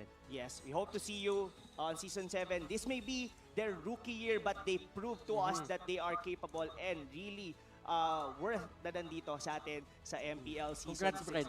Congratulations once again, Bren. Bukas, mainit na naman ang mga magiging laban. Though ngayon, puro sweep ang nangyari. Atin munang pakinggan ang ating solo analyst, Rockhart. Anong meron dyan? Pinagalitan kami ni